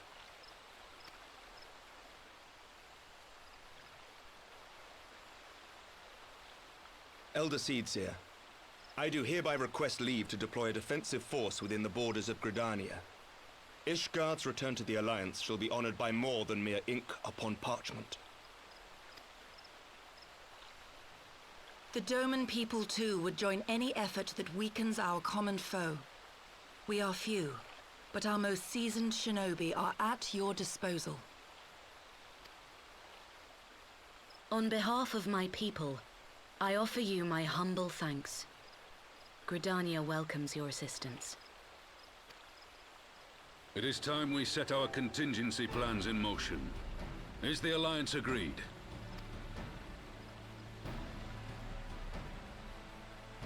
Then let us make ready for war. Victory favors the swift, and there is much to be done.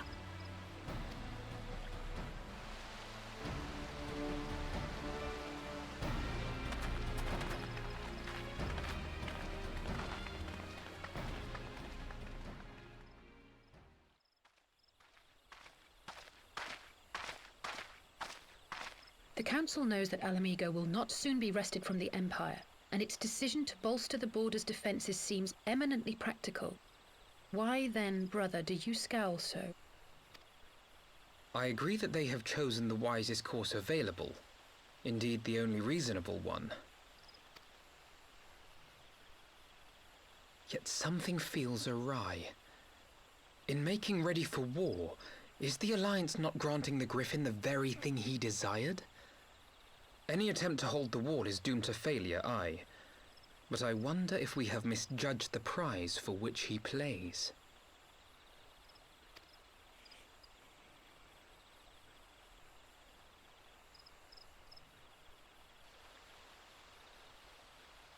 That's an interesting question.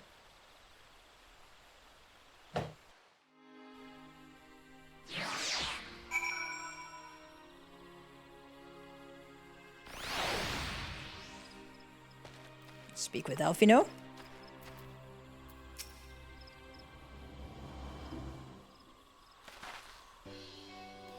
That the Council was able to reach an accord so swiftly is a heartening development in itself. I only hope my misgivings prove unfounded. Emmerich says, "Ah, good. You have yet to depart. I feared I had missed you." Sir Emmerich. Master Alfino, a pleasure as always, and Mistress Alisaie, how wonderful to see you thus recovered. Pardon the interruption. I had hoped to thank Gav for serving as our escort before other duties called him away.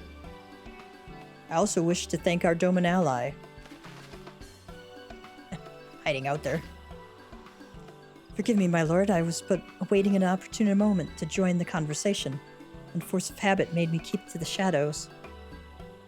Emmerich says, "No apologies are necessary, Mistress Yugiri. I was most grateful for your interjection when I offered Ishgard's support. My nation's historic failure to heed the Alliance's pleas for aid is a matter of record. Even so, the Alliance's leaders were plainly unprepared for my impromptu apology. The resulting air of awkwardness might have lingered longer were it not for your timely offer of cooperation, which allowed the Elder Seedseer to accept us both. I very much appreciated the gesture." "I only did my duty, Sir Emmerich. The Empire is an enemy to us all, and we are grateful for the opportunity to fight at your side." Emmerich says, "And full glad are we to have you. Pray convey my regards to the Scions, my friends. We must return to Ishgard." Ellie says, "Whatever is wrong with a simple sorry or a thank you? Must these politicians always make a speech out of everything?" Yeah, they do. Alfino says, "That is how we adults speak, dear sister."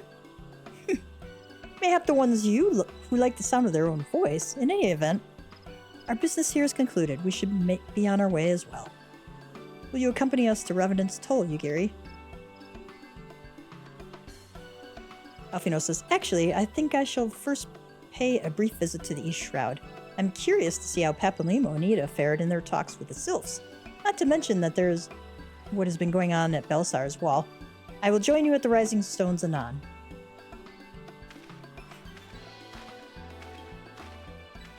Ah, family came home.